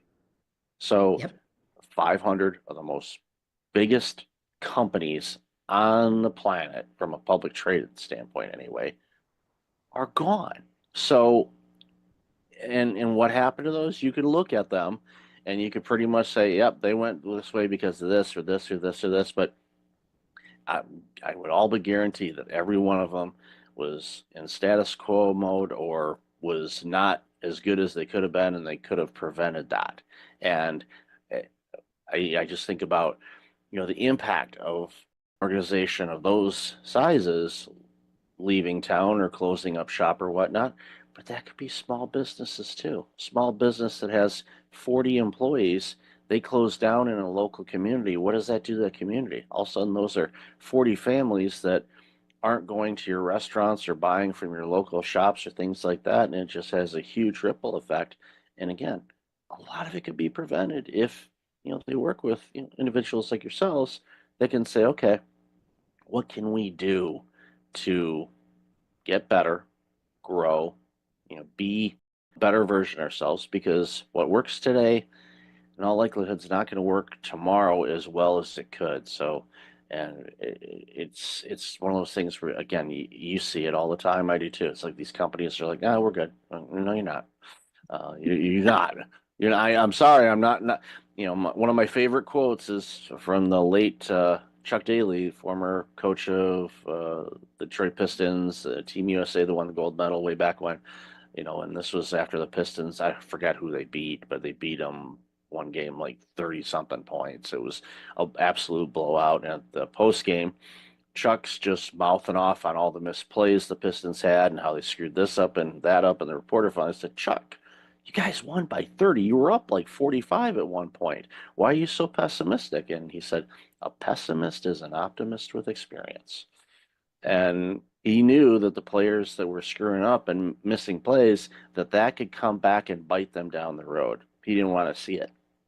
And you guys see it all the time, in companies. It's like you're doing some things that's going to bite you down the road. We have something we incorporate in our organization, but it's something we bring to every other organization that we talk to as well. And it's called the growth questions. Yeah. So it's really looking at it and say, what worked? What didn't work? What are we going to go do differently? And the more frequent you're asking yourself those questions, the more you will grow. And Michael, as you were sharing, it made me think about, there is this, I have immediate pain, the water's coming in and I need to solve that. And I really can't think of anything else. Okay, I've now solved that and I'm moving on. That is a challenge. Like, I think we've all experienced that. Yep. The one that is the most interesting to me is, okay, I really don't have water coming in. And yeah, we're not perfect. We want to be better. However, man, it's a lot of work. And I can't take myself out of the day to day to actually think about what the future is going to hold and like set aside the buzz, the bees and bugs flying around, because it's not like I have dead carcasses. It's just the noise of the day. and watching leaders not take the time to slow down, think, start to look at the future, what could be. And it's this piece of they get in this status quo or a rut. And my dad said to me one time, the only difference between a rut and a grave is dimensions. And that has always stuck with me that, okay, if we're in this place and I'm just sucked into the day to day, how do I take myself out of that? How do I have the mental fortitude to slow down and think about, I need to be thinking out there as a leader and step out of the day to day? Because I'm constantly being sucked in the day to day. How do we become more? How do we grow our team? How do we satisfy our customers or achieve our mission or whatever it is that we're trying to accomplish? And a mistake that we sometimes make when we dream is that we try to find the one big right answer. I'm going to go out there and I'm going to try to hit this big home run. And actually, breaking the status quo is more incremental than it is making one big bet. And so it is this thing that says you don't have to say, I'm going to go and put all my apples in one basket. I am going to say in this spot, hey, I'm looking, I want to be more. I think we can grow. I think there's an opportunity. Let's go do these little tests. Let's try some stuff. And as we try some stuff, by the way, trying stuff actually brings energy into an organization. People get excited, and especially when it's like, we have to do this perfect. That's the one big home run versus let's just try it and see what happens. And so we try, we see what happens, we learn. And that's when those growth questions really come in, right? What's working? What's not working? What could we do? Let's go try those things. Let's see. And then let's make the next decision. It's not so scary then, and it pushes us out of being in that rut or that grave because we're trying some small incremental things that we can manage, and we can, in that space, we're not betting the farm on it. And let the information from that help us make better and better bets as we move forward. It's like the improve by 1% kind of Right. mentality. It's just a little increment. A lot of people go 1%. Oh, that's easy. No. Maybe. No. Maybe. It's not. But we don't tell them that because we want them at least to try. It's Because true. otherwise, like, oh, 1%. I don't know. But it's the little stuff, and you stop and you pause and reflect, and it's where meditation in a way. The pause and reflect is meditation. A lot of leaders say, "Well, I can't meditate." I said, "Well, do you ever reflect on things and think about how a project went or some ideas of what you want to do in Q3 or Q4?" "Oh yeah, all the time." "I hate to spoil it to you, but you're meditating," and it scares them because they're figuring some yogi is going to come and hit them over the back of the head, But it's like, no, that's not going to happen. Well, I can't promise that. Likelihood is not going to happen, but depending on where you happen to be, anything's possible in this world. But ultimately, and I love that way to do it. It's like let's look for the momentum. It's little steps. It's one step here, one step there. Using the baseball analogy, it's like you have a really successful inning. Yeah, you could be hitting a bunch of home runs. That's fine, but base hit after base hit after base hit, it's like body jabs. It just wears them down, and then the pitcher ends up leaving one right over the middle of the plate, and then it's about 520 feet out in right field, and it's like, oh, okay, now we've had a 7-run inning here, and you've just beaten them down. But it's just those little incremental things that add up, and it's pausing and reflecting too. I worked for a company. It's alarming how many years ago it was. But it was one of the first companies ever. Well, it was 20. Oh my gosh. When was that? Yeah, 26 years ago. Yikes. That's yeah. Lifetime. You tell me about it. Yeah, there's like a lifetime, and that lifetime could have started having a family lifetime. That's how long ago it was. But it was, a company, Fortune 500 organization, and it was a division, and we were in asset management, and we went out and did asset management work for other Fortune 500 companies. And at the end of every project, we would have a project debrief meeting, which is not out of the norm, but we always brought in a handful of other project managers and team members from other projects to sit in on the meeting that had nothing to do with the project. They never opened up a single spreadsheet or look at a presentation slide. They had no knowledge about it other than when they walked in the room. And we'd go through and all of that, and those people that were outside would offer some insights and things that they did that helped streamline some things and lessons learned. So basically, it was like a team meeting where everybody kind of contributed. Well, what we ended up doing by doing that is, after implementing that new procedure, within about 6 months, we were able to increase the number of clients that we took on by 20%, and we didn't hire any additional advisors. Needless to say, and I'm not going to mention the company, but headquarters in Germany were really pleased about efficiency. Not that Germans are all about efficiency or anything like that. I know it might be a breaking news alert there. Didn't mean to shock people on that. But they were thrilled, and they're like, "What did you do?" They're trying to figure out, can we mimic this? And again, that was an example. Okay, there's something we learned. Could that be applied in other arenas that we work on to find the ability to do more without overloading people and with the same amount of people?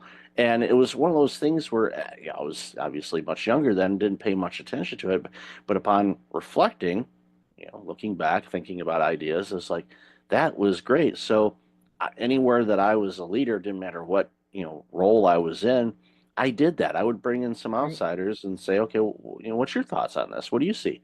And it just improved things. And it was a simple thing to implement.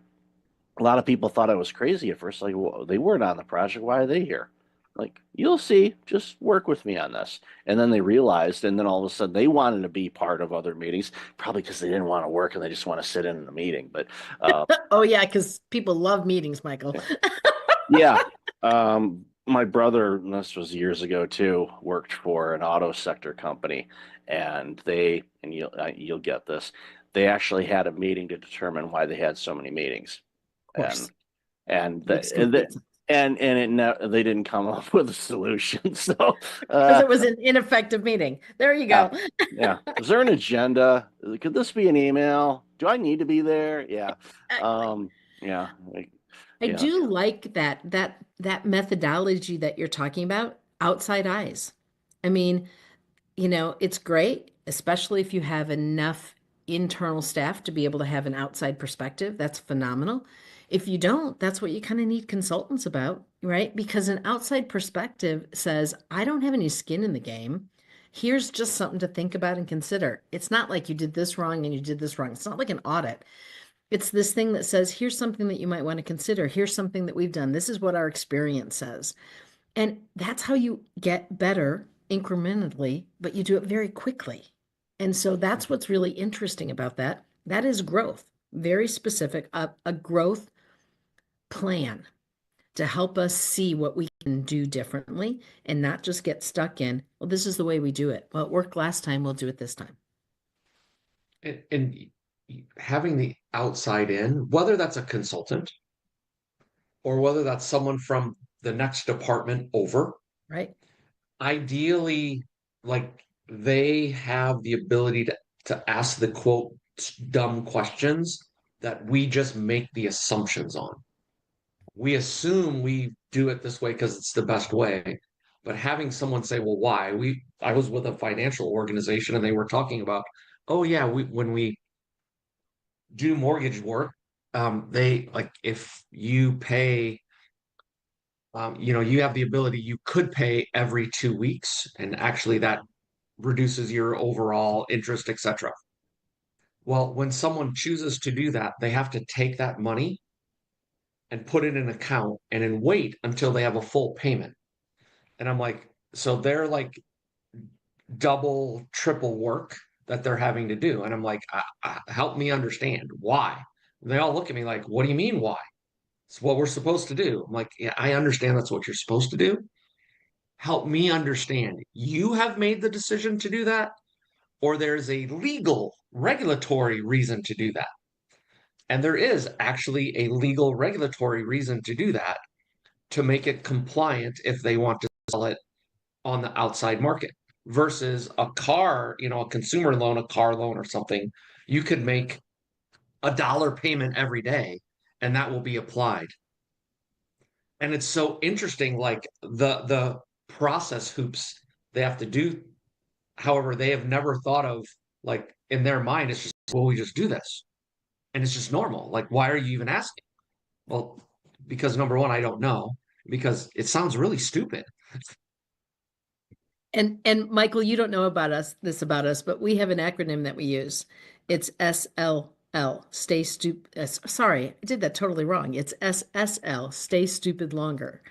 And that place where you stay stupid longer and keep asking questions, seeking to understand, helps us to actually innovate. It helps us to make those incremental changes. It helps us be better. And that's one of the great skill sets of being a leader, not just a consultant. When you have staff, right? Don't give them the answer. Stay stupid longer and help them figure it out. It's kind of cool. Yeah, it's great. And I think too, and this is something that a lot of leaders, they struggle with initially. The great ones figure it out much sooner than I did, is your people, in all likelihood, are much smarter than you are when it comes to something that they're working on. So let them be that, and let them show and give them the autonomy to be able to create and come up with some ideas, Yes. because they're seeing things that you're not, and vice versa. You see things as a leader, you're going to get exposed to things that your front lines may not be aware of.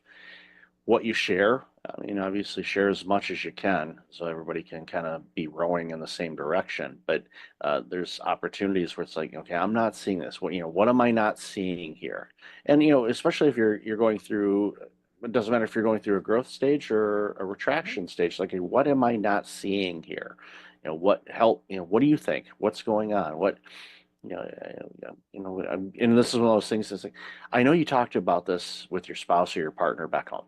I know this. What's their insight on that? And and don't worry, they're not here. I won't tell them you said anything. But what are they saying? And be frank. Use the profanity if you want to.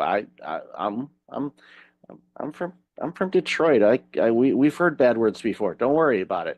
So what do you need? And it again, it's more perspectives can, sometimes it can open up that particular sliver of an idea that can spawn off into, something absolutely amazing, or turn the tide to make things, even better for everybody involved. So before we wrap up, a question that came to mind, while we were talking is, here we are in Q1 of 2025, and in the last few years, I'm sure have been, what's the word, interesting, I guess, for your clients, and because it's been interesting for all of us. But what are some things that you're seeing that customers or your clients are doing, whether it's something they're struggling with or something that they're looking to do? I'm just curious on that, because I want my audience to kind of hear some things and maybe shed some light and give them some ideas on some things that they're working on. So I'd love to hear your thoughts on that. Yeah, I think we're seeing, if I think of a couple themes that are common, one is they're really looking at their organization and saying, are we designed correctly to achieve what we need to achieve? And that could be anything from reporting structure to our processes, like our processes clear and well defined, so we know where are we getting the most value, for our customers and for the organization. I think that's one. I'm still seeing many leaders say, how do I grow the next set of leaders, the next set of folks that we need to lead? And I think then the third thing is, how am I building a relationship with my team so that they understand me, I understand them, like because it allows me to grow and coach and get those better outcomes. So to me, those are the three three kind of buckets of things that I'm seeing organization kind of double down on right now. I think there's also this piece in the relationship side of this where it is really understanding that if we don't build a culture where people have the ability to contribute, we are not getting the best and the brightest to work for us. Once we have someone working for us, they're not giving what they are capable of giving. And when they actually, quietly quit is the kind of the term that people have been talking about for years. We're paying them, but they don't even feel satisfied, right? And in that spot, if they're not satisfied and bringing their best and like being excited about how they can contribute, then that organization doesn't grow. So this thing about relationship and culture and getting out of the way of our folks so that they can be brilliant instead of me taking all of that on and being egotistical as that leader, that piece, we're having a lot of those conversations as well. And that really does fit with that leadership piece, and it does fit with that growing piece. I think we kind of felt like we had to stick with the status quo with the last few years and the things that have happened. And what we're finding is that that's not satisfying and it's not healthy. And so those are the areas that we're seeing people really talk about to get themselves out of it. It gives me a lot of hope that those are the things that people are seeking guidance on, because it shows it at minimum an openness Right. to maybe be a little bit more vulnerable and learn a little bit more about the emotional side of things of work, and creating opportunities for people to be their best and be Right. creative. And we know there's multiple generations that are in the workforce now, and Gen Alpha is well on its way next. So you've got the baby boomers who are going to be here for the next 300 years. That's a joke. I'm Gen X, so that's a joke. I'm a boomer. I'm gonna be Yeah, here yeah. forever. You guys will not let go. Let go. No, I'm I'm kidding. sorry. I'm kidding. No, We'll let go when you all figure it out. Oh, in your face, well, Michael. well played. Well played. Because we won't. No, I think, a completely different tangent. I think a big, obviously there's, a variety of different reasons why, but I think from I baby boomers actually enjoy work. It's sickening, and it's true. I am a perfect example of that, Michael. They Sorry. it's in many cases, you're an artist, but your paintbrush is not necessarily a paintbrush. You're an Right. artist, and I see that with every generation. They every generation is creative in their own way, and ideally is, and if Jonathan Shepard's listening to this, so shout out to him, because he does a lot of legal work and works with different generations on different things. It's when you take all of those skills and you put it together and you let it mesh and form into this ecosystem, that's when you see some absolutely superb organizations. And I know It's a that's beautiful thing. it's literally you take it back and go, you want to, in a way you want to bottle it up, you want to go, and say, oh well, how does this work? It's like, because it works. And I know that's a very simplistic answer, but there's a lot of ingredients to it. But it's by design that it does that. So I've loved this Amazing. conversation. We could talk for hours on this. So where can people find about you guys, and where would you like them to check out? Yeah, easy, three places. Easy. One is our website, becomemore.gp.com. Or if you're like, hey, I want something specific, you can email us at becomemore@becomemore.gp.com. Or if you want to hear some more of our rants and raves, you can listen to our podcast, The Leadership Line, on your favorite podcast thingy. There you go. Thingy. Yes, thingy. Yes, I'll definitely have the links to all those thingies in the show notes. So really appreciate you, Scott and Tammy. Thank you so much for being awesome people and the amazing work you're doing that makes the world a better place. So really appreciate your time today. Thank you, All right, thanks, Michael. Michael.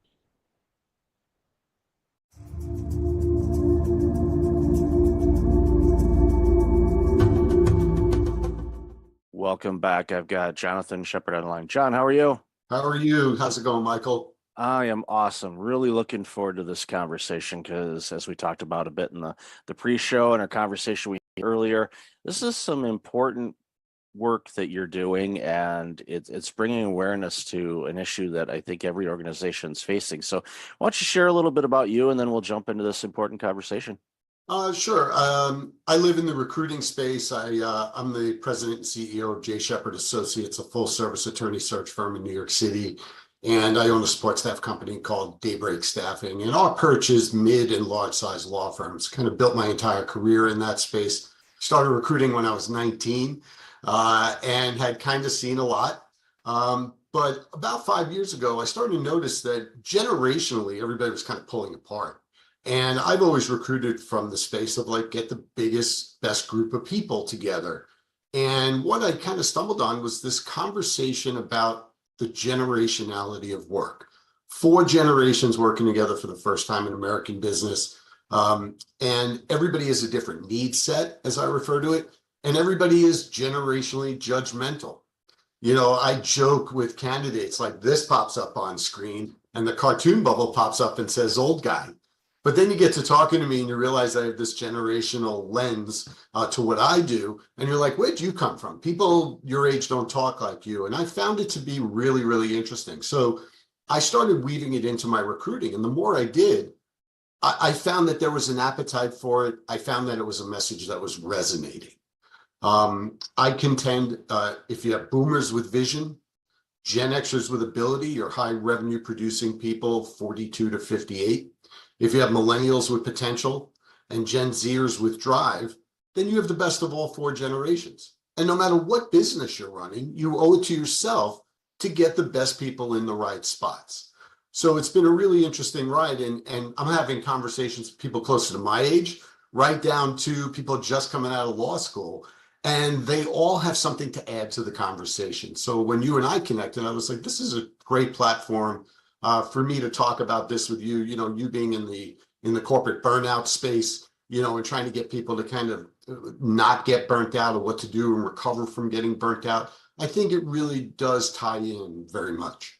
Oh, I agree. And as we discussed before, you work in the law space, but this is applicable in every industry, and everyone having a voice and input based on their observations, because they're going to see things differently than other people. And it reminds me of a conversation I had several years ago with Maestro Roger Nierenberg, you know, who, you know, is conductor, conducted in New York and Philly and other places.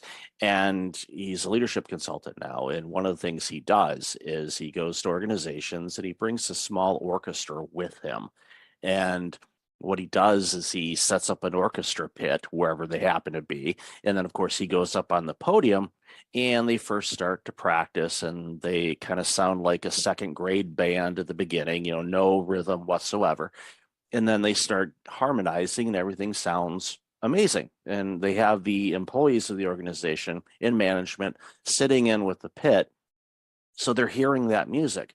And then what he does is he brings up people either one by one or in small groups up to his podium, and he has the musicians play the same notes, the same music again. And everyone is absolutely blown away on how completely different it sounds from that vantage point. And he said, that's the thing. From my vantage point as a leader, or my vantage point as a baby boomer, or I'm a Gen X, or a millennial, or a Gen Z, or Gen Alpha is coming, we all see things differently. And the thing is to focus on that. What are you seeing from your perspective is an opportunity to see things in a different light, or maybe a different way, that could be completely a game changer for your organization as far as teamwork, interaction, your deliverables, you name it. Yeah, 100%. You know, you use the analogy of an orchestra. You know, the piece of music the orchestra is playing is the end game. It's finite. How you get to playing that music is infinite. And that's really the thing now in the work life of America. You know, people are redefining things like shifting expectations in the workplace. What does productivity look like? What does engagement look like? And all of those things. And they're all seen through a different lens. And what I've been trying to tell people is if you communicate effectively and you respect the opinions of everyone, their view of looking at the musical piece, then you're going to bring things to the table to make your business stronger. Just like the playing of the notes is one thing, but really the fulfillment of the piece of music is really the bigger thing. And that's what I'm finding now in corporate America. And, you know, my perch again, you know, it's the law firm space. So there is a hierarchy there in law firms between partners and associates. But at the end of the day, you can learn a lot from everyone. And if you're open to that, you're not going to take every policy and everything like that from somebody who's only been in the workplace 2 or 3 years, but you may take a piece of that policy and apply it and win over the entire workforce. And I think that is now post-pandemic where firms find themselves and they don't really know the way forward. Why? Because you have 2.5 generations or 2.25 generations on the younger side who are basically saying, yeah, I know we're a successful firm. I know we've been around a long time. Everybody's made a lot of money, the boomers and the older Gen Xers, but we don't want to do it that way. We want to have a different experience. We want to do interesting work with good people at a fair wage, at a company or a firm that we believe in. And then we want to go home and we want to have a life. And we don't want to be defined by what we did for a living, unlike the baby boomer generation, who was very much defined by their occupation. And now the push-pull of that is that there are other options out there for people in the workplace because there are progressive companies out there that are embracing everyone and not saying, well, we did it this way. I mean, you and I are old enough to have parents that said, wait till you have kids, right? And, you know, and at the end of the day, it's really now about the kids telling the old uns what to do. So it's a really interesting time in that regard as well, because it's a time of opportunity, like you said. Yeah, great. And you know, it was a post, I don't know if it was a podcast interview I did or an article where, you know, coming from a Gen X standpoint, it was basically an olive branch to millennials and Gen Z and to the baby boomers as well. It's like, look, we all have gifts to bring to the table that's going to make this world better. Let us all figure those things out together, share our experiences, and it makes such a big difference. And, you know, I think back early in my career, I originally was in public accounting, so I worked for a CPA firm, similar kind of hierarchy situation to legal, where you've got your partners and you've got your associates. And, you know, I would learn from everybody, from the senior most partner that had probably 40 years on me to a recent partner who was maybe 10 or 15 years older than me. So that was, you know, and, you know, I'd pick their brains on different things and get their perspectives, learn about their personalities, what made them motivated, you know, why they looked at things a certain way, and just, you know, borrowed some, you know, work styles from everybody and tried it out. And I think the more open-minded all of us can be when it comes to learning how to do things and shifting away from this, I'm going to put in the 80-hour weeks every week and then, you know, this is who I am. You know, hi, I am Mike Levitt and I am this. Well, you know, I don't identify myself as necessarily a burnout consultant or a coach or a podcaster. And it really depends on my conversation. This is some of the things that I do, but that's not me. Other generations, as you said, they, you know, identified themselves with who they were in a workplace, which I think is, you know, one of the, I don't want to call it sad, but it is kind of sad in a way, is when the baby boomers have started to retire, it's an identity crisis for some. And I've had conversations with them. They're like, I don't know who I am. I'm like, you're Bob. That's who you are. And it's very limiting, right? You know, why would you want to be one-dimensional, right? Why would you, you know, you're a father, you're an uncle, you're a brother, you're a, you know, softball player on the weekends, you're, you know, any of those things. But what I find is that people are so in their comfort zone and so unaware and maybe even a little afraid to just try to come out of that zone a little bit to extend themselves. You know, the firms that I do business with in the mid and large size space, the ones that are trying to find the way forward are the firms that lateral partners and associates want to go to. They may be stumbling with a policy or an initiative, but they're out there trying. And it's the firms that are out there trying because they're going to listen to people a little bit more of all generations. And it's not really a commercial for, oh, you have to get with the times and, you know, the younger generations are coming up and everything like that. It's not about that. It's about you're running a business. And if you needed a better computer system, for example, you can go out and buy it. If you needed higher caliber performers in your business, you should owe it to yourself to find them, regardless of where they are in their career. I did a roundtable of managing partners last summer, a breakfast question Q&A, and one of the managing partners stood up and he said, John, let's cut through all the BS about recruiting and people and all this. What are the top 2 things you look for when you look for people for law firms? And I said, that's easy. Number 1, subject matter expertise. They got to know what they're doing, no matter where they are in their career. And that's true in the law firm space and outside the law firm space. Number 2, good human being. Because if they're good human beings with subject matter expertise, you're a smart guy, you're running a law firm, you should be able to use those people most effectively. And he said to me, you know, those are kind of words to live by, but hard to put into practice. And I thought that was interesting. Yeah,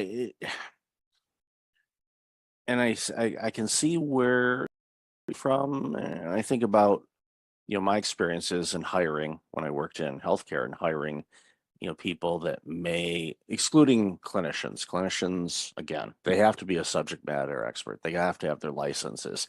They're going to be working with needles and medicine and things like that. You want them licensed, please. But as far as clerical administration side of things, you know, I looked for, are they trainable and coachable? Are they good with people? Are they a good person? Will they be able to withstand the variety of demands coming from a variety of different personalities? Factoring into that, one, you're going to have some grumpy physicians. They exist.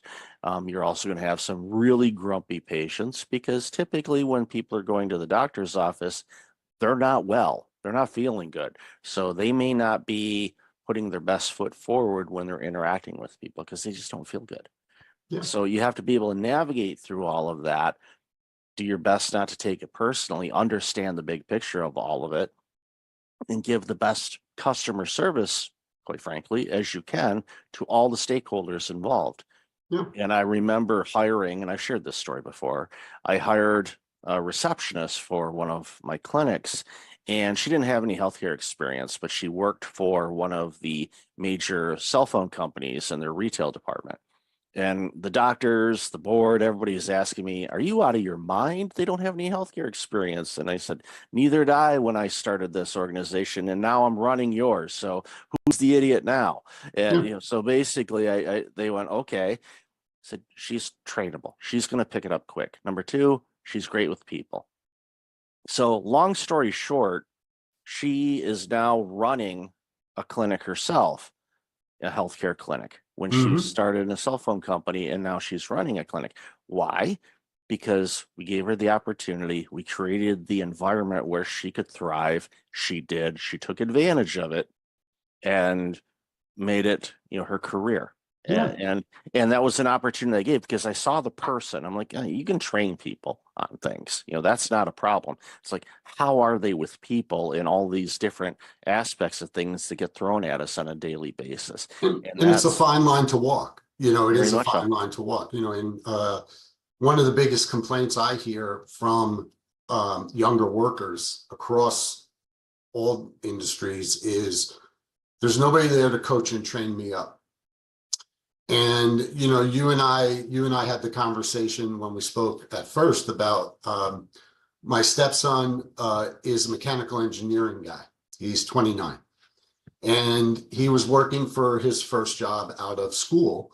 And he said, they just kind of threw me into a job that I'm not qualified for. and I'm like managing a $2 million budget. And I ask them like, is this correct? Like, you just need to show it to me once.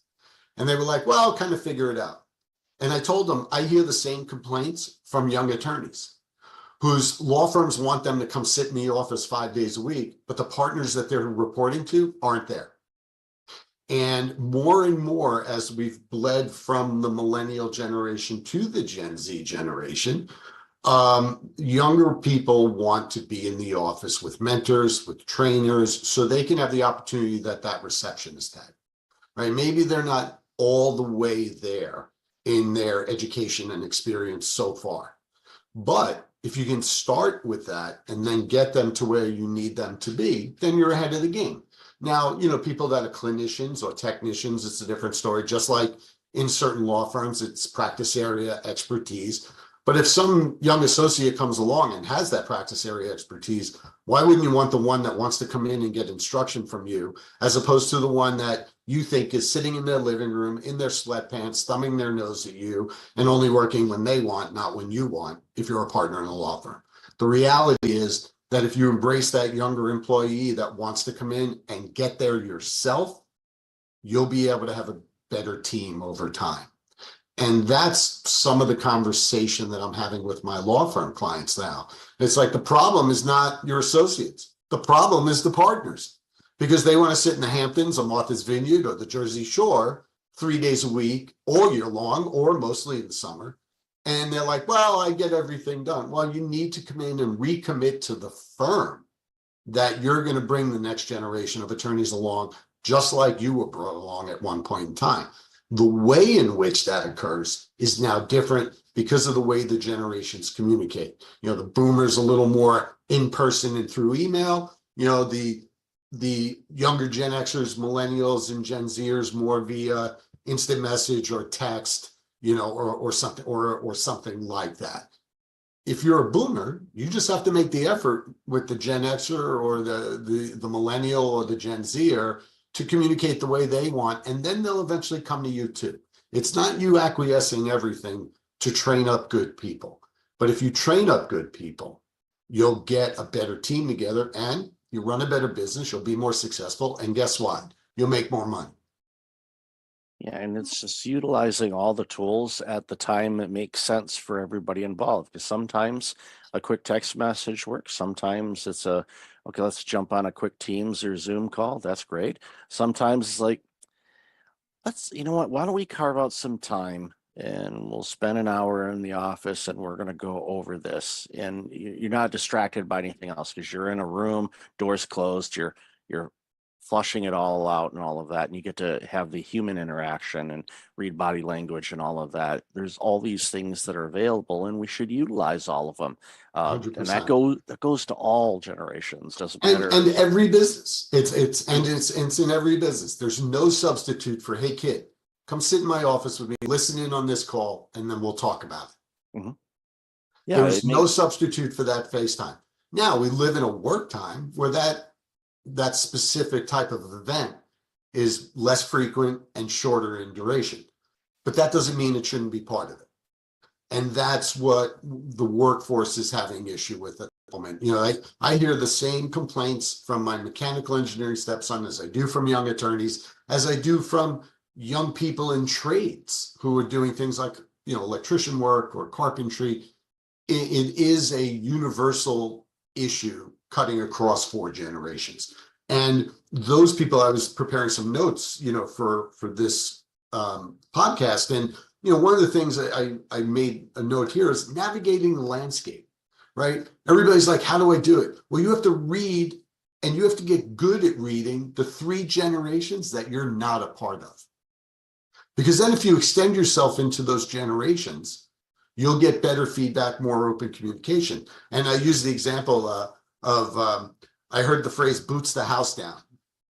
And it's very much a phrase that came out of the LGBTQ community and the drag community. And it meant when a drag performer had a great performance that they brought the house down, boots the house down. I threw it at my daughter-in-law, who's 28, very much the Instagram generation. And she looked at me wide-eyed and said, how do you know that phrase? And they said, because I can read. I was online, I was reading an article and stuff like that. And she said to me, slay. So I ended up, and like we all know what that means, right? You killed it. So I ended up doing a video on Instagram and LinkedIn about those two phrases and how the thought hit me of, if you're a lateral partner in a law firm and you're mid-career or beyond, and sometimes you can connect with a younger associate just through the use of a silly phrase or an exchange about current events or something like that to just break down that wall. That's all you're looking to do. And it's amazing to me that more people don't think that way. But I think that those who do are going to be lined up for the biggest success going forward.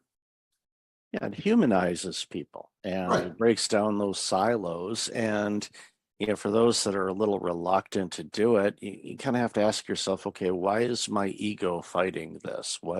What's bringing this about? Because if I want to make a comment about Taylor Swift's new album, okay, you read up a little bit. It's not like the information isn't available, but again, it's in the context of the work you're doing. It adds that human element to it, and they go, oh, wait a minute, old man Bob isn't as non-hip as we thought. He's like, wow, he's slaying it today, and just on a call or something like that, and you're just like, oh, okay. Yeah, and I think back even in the early days of my career when I talked about earlier about just kind of observing people and the way they approach things, and it made such a huge difference in my life both ways. Because there were people obviously younger than me that were working that I was observing and going, okay, what's motivating you? And especially when I hired people after they'd been there a while, I'll ask them, and sometimes they had to check because I tend to be sarcastic sometimes. I say, why do you work here? And I had to frame it and use a tone that it sounded like I was curious and not Mhm. being sarcastic. And why, you have so many options, why do you choose to work here? What about this place? And often, they would blow sunshine up my backside and tell me it was me and all that, which was nice to hear, but I knew there was other elements too. But for me, it was like, okay, I'm creating an environment where people want to be here and they can thrive and shine and do things and interact with each other and grow. And when you have 100%. that, you navigate through all these stressors, you navigate through all the ups and downs, you navigate through pandemics, you navigate through all the challenges that the world throws at us because you've got each other's backs. Yeah, And and it you're in makes the a big right kind difference. of environment. I started my businesses in 2000. People were like, "Oh, you can do so well," and blah blah blah. And I was like, "I'm not really driven by money." I said, "I'm driven by experience. I'm driven by controlling my own destiny." I created a workplace that I wanted to be in, and then I tried to fill it with people that thought like I did in that regard, where people are treated with courtesy and respect. Different opinions are encouraged and not thrown to the wayside. They're discussed. And I've told many an employee of all ages about why something was a great idea or something was not a great idea. And the fact that we addressed it is what they appreciated. You create that kind of environment. And now I tell my candidates, and it doesn't matter if it's a lateral partner with a multi-million-dollar book of business or down through the ranks, we now live in a time where you get to decide a little bit, more so than the market. If you have a book of business and you're a lateral partner and you're mid-career and you're missing your kids growing up and you want to change that, you can make a move. If you're a younger associate who's not getting the kind of training and mentoring you want, you can make a move. You owe to yourself, and you talk about including people in the workplace and like, why do you like working here? And questions like that. It's really about giving people a stake in things. It's giving them a say. I was sharing a success story of a law firm that I work with who created a spot on the management committee to give associates and what they call income partners a voice on the management committee. And it's not really done all that much. And the people appreciated it. And it's made the people at the firm grow closer. It's about the culture. I saw an interview with something called the Real Race Project, and part of the exercise was, define yourself in 6 words. You should always be able to define yourself in 6 words instead of 6 degrees of separation. And, mine is interested in people different than me. And you can't be ashamed of admitting who you are, to people whether they're the same as you or different than you. And I'm like, I lived in New York City my entire adult life. And when I would get in the back of a cab, I would ask the cab driver how to pronounce their first name, because it showed that I was interested in them. And they were generally somebody who was a different ethnic group than me. And all of a sudden, the pasty middle-aged white guy that got into the back of their cab made them feel good. And that's the type of stuff that in the workplace doesn't cost you any money if you're running a business. All it requires you to do is change your mind.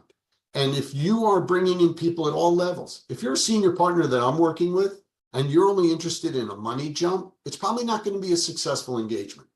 If you're a senior partner I'm working with that wants the right firm, doing the right work and making money, then I definitely can help you. And it's really interesting to see how people are now redefining themselves, redefining their lives. And, for my purposes, it's an ongoing conversation.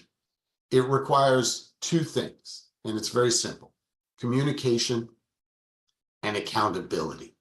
And that includes self-accountability. I talk to younger people, I'm like, you spent all this money on law school, and you're sitting in your living room in your sweatpants, and you think you have it great, and you're making X dollars working in big law. But here's what's happening. You're being given the same work over and over. You're getting siloed. You're not really learning a lot. The person that's in the office that is at the elevator that the partner grabs is the person that's now ahead of you to go to clients. When those clients start talking with that individual, you become less and less valuable. On the flip side, if you're a partner with a book of business, you need to be in to lead, to service your clients, and to interact with others in the firm. And if you do those things, you'll make more money in the long run. You'll get easier engagement. And what I mean by easier engagement is your people getting to you in the time frame you want, communication and accountability, but it's got to also be self-accountability. I wanted to tell about the road ahead a little bit, and I say this is an ongoing conversation. And a little funny anecdote happened to me a couple of months ago. My wife and I had our master bathroom redone, and the contractor had subcontractors, and one of them was the plumber, and the base of the toilet leaked when they finished the bathroom. So the plumber came back, and he's like, I tell these kids, like, don't just put the silicone on the base. You have to take your finger and put it around to create the seal. And they don't listen, they don't listen, they don't listen. I'm like, how old are you? He goes, 28. I'm like, and you're complaining about the 19-year-old? And he goes, you betcha. And that, Michael, made me realize that the generational conversation with Gen Alpha coming, it's not changing. It's not going away. And the people that can navigate the conversation the best to run businesses, because that's what everybody's trying to do, are going to be the most profitable in the long run, are going to feel better in the long run about the businesses they've created, and their people are going to end up staying with them because they feel like they're a part of something. Yeah, the more things change, the more they stay the same. And it reminds me real quick of a story. A colleague of mine does some after school robotics coaching and some coding types of stuff. And some of their students are either from first grade all the way up to 12th grade. And this little first grader, he was working with them on coding and designing a little computerized game kind of thing. And at the end of it, this little kid, was leaving, and the coach was working with another student. So this 5-year-old pats the coach on the back a couple of times, says, "Good job today." And he leaves, and he's laughing about it because here's this little 5-year-old that just gave me this attaboy type of thing. He's like, he's 5, how in the world is he doing that? It's like, yeah, he might be 5, but he's, in his late 50s in real life or something. I'm not sure which. Make that kid the CEO. You got it. I looked, I heard that story. I said, okay. I said, all right, That's great. keep an eye on that one, because they're going to do amazing things in this world. And that's what it's all about, whether it's a law firm, accounting firm, education, whatever.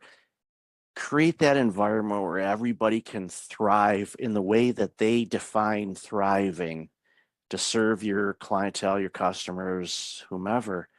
And it's when the magic happens. You light up. You're like, it's Sunday and you're dying to get in the office because you want to see that, partner or that associate that you're mentoring because they crushed it last week, and you want to congratulate them in person for really stepping up, because people want to learn.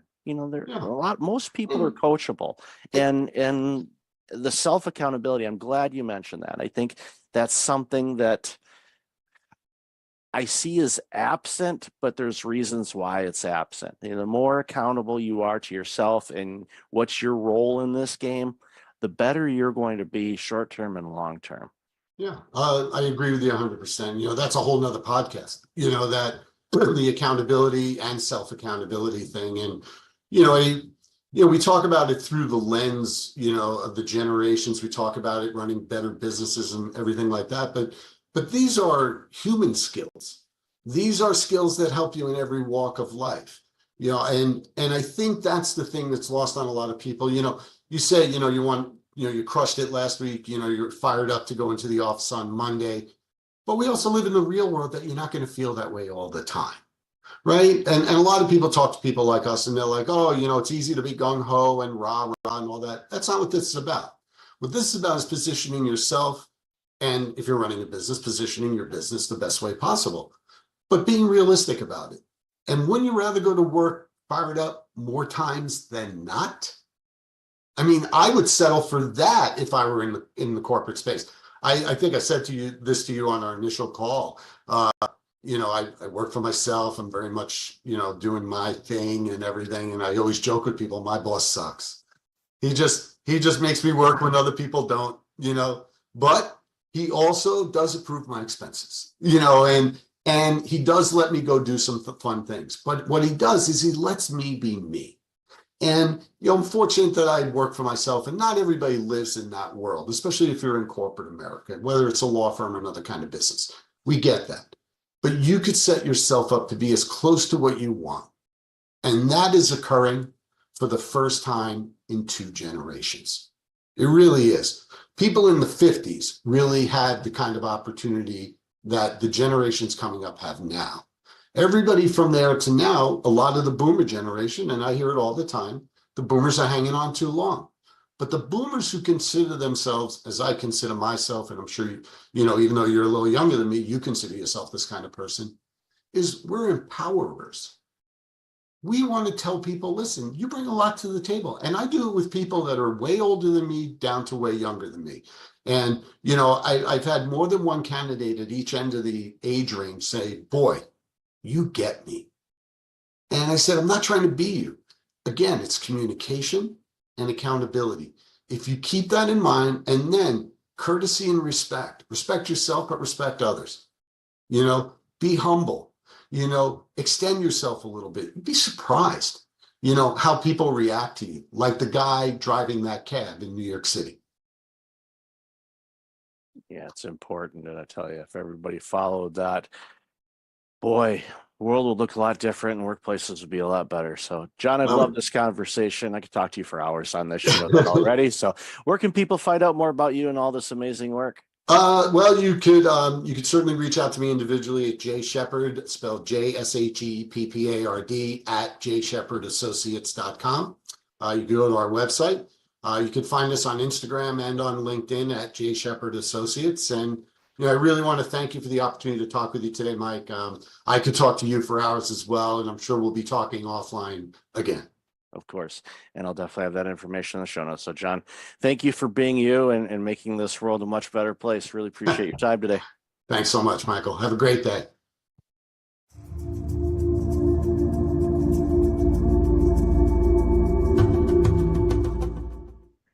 Welcome back. I've got Jim Fielding online. Jim, how are you today? I'm great. Thank you so much for having me. Looking forward to this conversation. You've done some absolutely amazing work so far, and you continue to do so. It's not like, okay, I'm done. Yeah. Why don't you share a little bit about you, and then we'll jump into the conversation.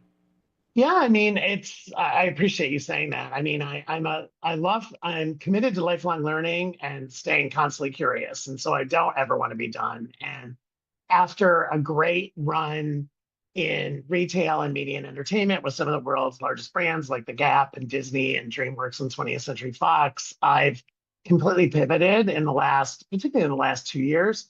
I wrote a book that came out in August of 2023, All Pride, No Ego, and that really gave me the platform to pursue this new life I'm in now. And so officially, as of really January 1st this year, but really last fall, I'm full-time writer, speaker, and now executive coach. I went back to school at Emory, the Goizueta Business School, and took 2 coaching fundamentals and advanced coaching, and now I have coaching clients and consulting clients, and I'm writing another book and doing speaking opportunities at conferences and corporations and nonprofit groups. So it's the first time in my life. I mean, I remember talking to my sister and my mom about this. Like, I basically have had a paycheck from someone else since I was 13. My parents believed that we needed to go to work and that my allowance was never going to keep up with my lifestyle.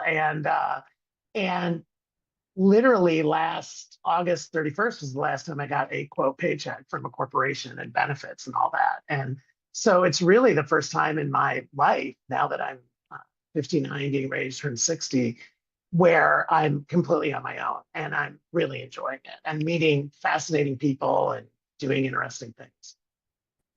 So you're bold to do it, and I commend you for doing it, because there's something energetic and refreshing about it. It's like you're going out there, and you don't necessarily have a safety net. You do, but you don't. It's like, okay, for me to generate revenue, so I have some currency units in my bank account, it's up to me. It was before too, but it's a little different now, where you're basically working multiple departments instead of just the sales and consulting side of things or whatever else.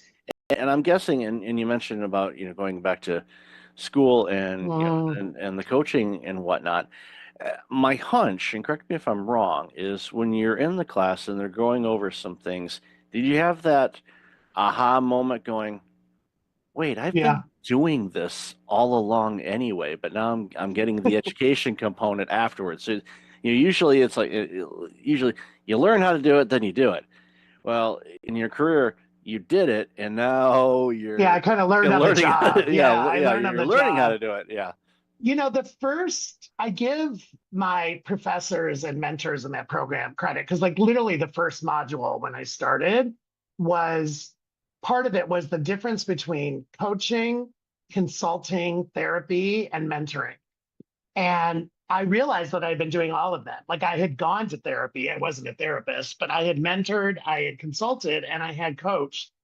But they were really good about putting the boundary walls in between what a good coach was versus a good consultant. And so for me, that honestly was the hardest learning, because as a consultant, you're paid to solve a problem. I mean, you're literally hired for a project or to solve an issue a company has, and 90 days, 6 months, whatever it is, and you have a deliverable. In coaching, it's much more client driven, and it's much more iterative, and it kind of takes a lot of different paths. And I had to learn not to be a problem solver, because in my first couple of practice coaching, and we practiced all the time in the class, I would be like offering solutions immediately, because that's how I was programmed. And my coach would be like, no, right? Like my professor would be like, help your client get to the solutions, help your client transform, help your client unblock. And I love that. And it's actually made me, I think, frankly, a better partner and son and brother and uncle, because I'm not just running around solving. And listen, I was in the C-suite and I was a consultant. That's what I was paid for, to your point. I was paid to solve problems. I was paid to drive business. And so I was like making decisions on the fly and going. And in coaching, it's a much different process. It's a much different timeline. And I have a very diverse set of clients, which I love. And so each coaching assignment is very different. Each client is different in what they want to accomplish in the assignment. So, but yes, I would have said a year ago, I've been coaching forever, until I got the academic foundation and was like, oh, I need to learn some new things. And it was really important to me, because to your point, I could have just gone on LinkedIn and announced I was a coach and started booking people and put up my website. I wanted to do the academic underpinning first. Well, it speaks volumes to your character too, because most people say, "Yeah, I got this. I've been doing this. I worked at this consulting firm or whomever, forever. I know what I'm doing, and Right. and you would serve your clients well by doing that. But the analogy a lot of times, for me, when I think about consulting an organization or coaching, the big thing for me to help remind myself of the same situation is, okay, what did they hire me to do? Okay, they hired me to coach them. All right, well, that means I'm on the sidelines. I'm going over some plays. I'm like, okay, what do you think about this? Very collaborative. Get them, like you said, to come up with their solutions instead of, what do you think about this? And, being, a reformed people pleaser and a problem solver. The great book by the late Dr. Harriet Breaker, Disease to Please. I highly recommend it. That is brilliant. I love the title. Yeah. I'm writing that down. I'm looking at you, but I'm writing that down. Yeah, it is. That book came out, I think, in the year 2000, so it's a quarter century old, but it's timeless and quite convicting if you are a people pleaser, because it calls you out really good. And there's different types of people pleasers, and I thought, well, I'm this, and then after reading that book and picking myself up off the floor after it knocked me down, oh wow, I'm actually different. And I reread it every few years just as a not so much as a reminder, but more of a where am I at now? Because, almost like a self-assessment. I love that. Yeah. So it's definitely a good book that I recommend to anybody and everybody. Well, it takes a people pleaser to know a people pleaser, right? Like I definitely listen. I'm a firstborn. The first one in my family to go to 4-year college. Like I had a lot of expectations on me, and I was pleasing a lot. I was pleasing parents and grandparents and extended family. And you're right. So I had not heard of that book, so I love that you gave that to me, and I will pick up that pearl. Yeah, I'll share a real quick family story. A late uncle of mine was in our family the first family member to go to college, and he made some questionable choices and did some crazy things in his life, to the point where when my brother and I, because we were next to go, and we saw some of the annex he pulled, I told my parents, I'm kind of afraid to go to college. Why? Is it going to be hard? I said, no, because I don't want to do the crazy stuff that Uncle Joe has done. And they said, don't worry. I said, that has nothing to do with academic. So it was like, okay, good. Exactly. Doesn't mean I haven't done some crazy things, but hey, it happens. Yeah, right. No, for sure. So, jumping back into, the work that you're doing now, and I know we talked about this before too, is, the tool bag of knowledge and experience that you have is interchangeable. So it's literally like going and I'll use the analogy, if you like to cook, okay, you got the spice rack, so you got all the spices, and you're like, okay, what am I going to make for dinner tonight? You've got some lean meat, you've got some veggies, salad, whatever. You're like, okay, what am I going to make? And as humans, we get in ruts and we say, okay, we're going to make this again. But no, sometimes we're like, no, actually, I want to do something different. And we may use a cookbook, or in this case, we may go, I'm going to rely on my improvise. Improv, and let's make dinner, knowing that DoorDash is just an app away. That's younger generations that didn't have, or older generations that didn't grow up with that. We remember. It's like, if dinner was screwed up, then guess what? Well, we either ate it cereal. Anyway, you might be having some cereal, or right? Some or cereal, or maybe there's that 2-year-old jam package in the bottom drawer. Is there a piece of bread?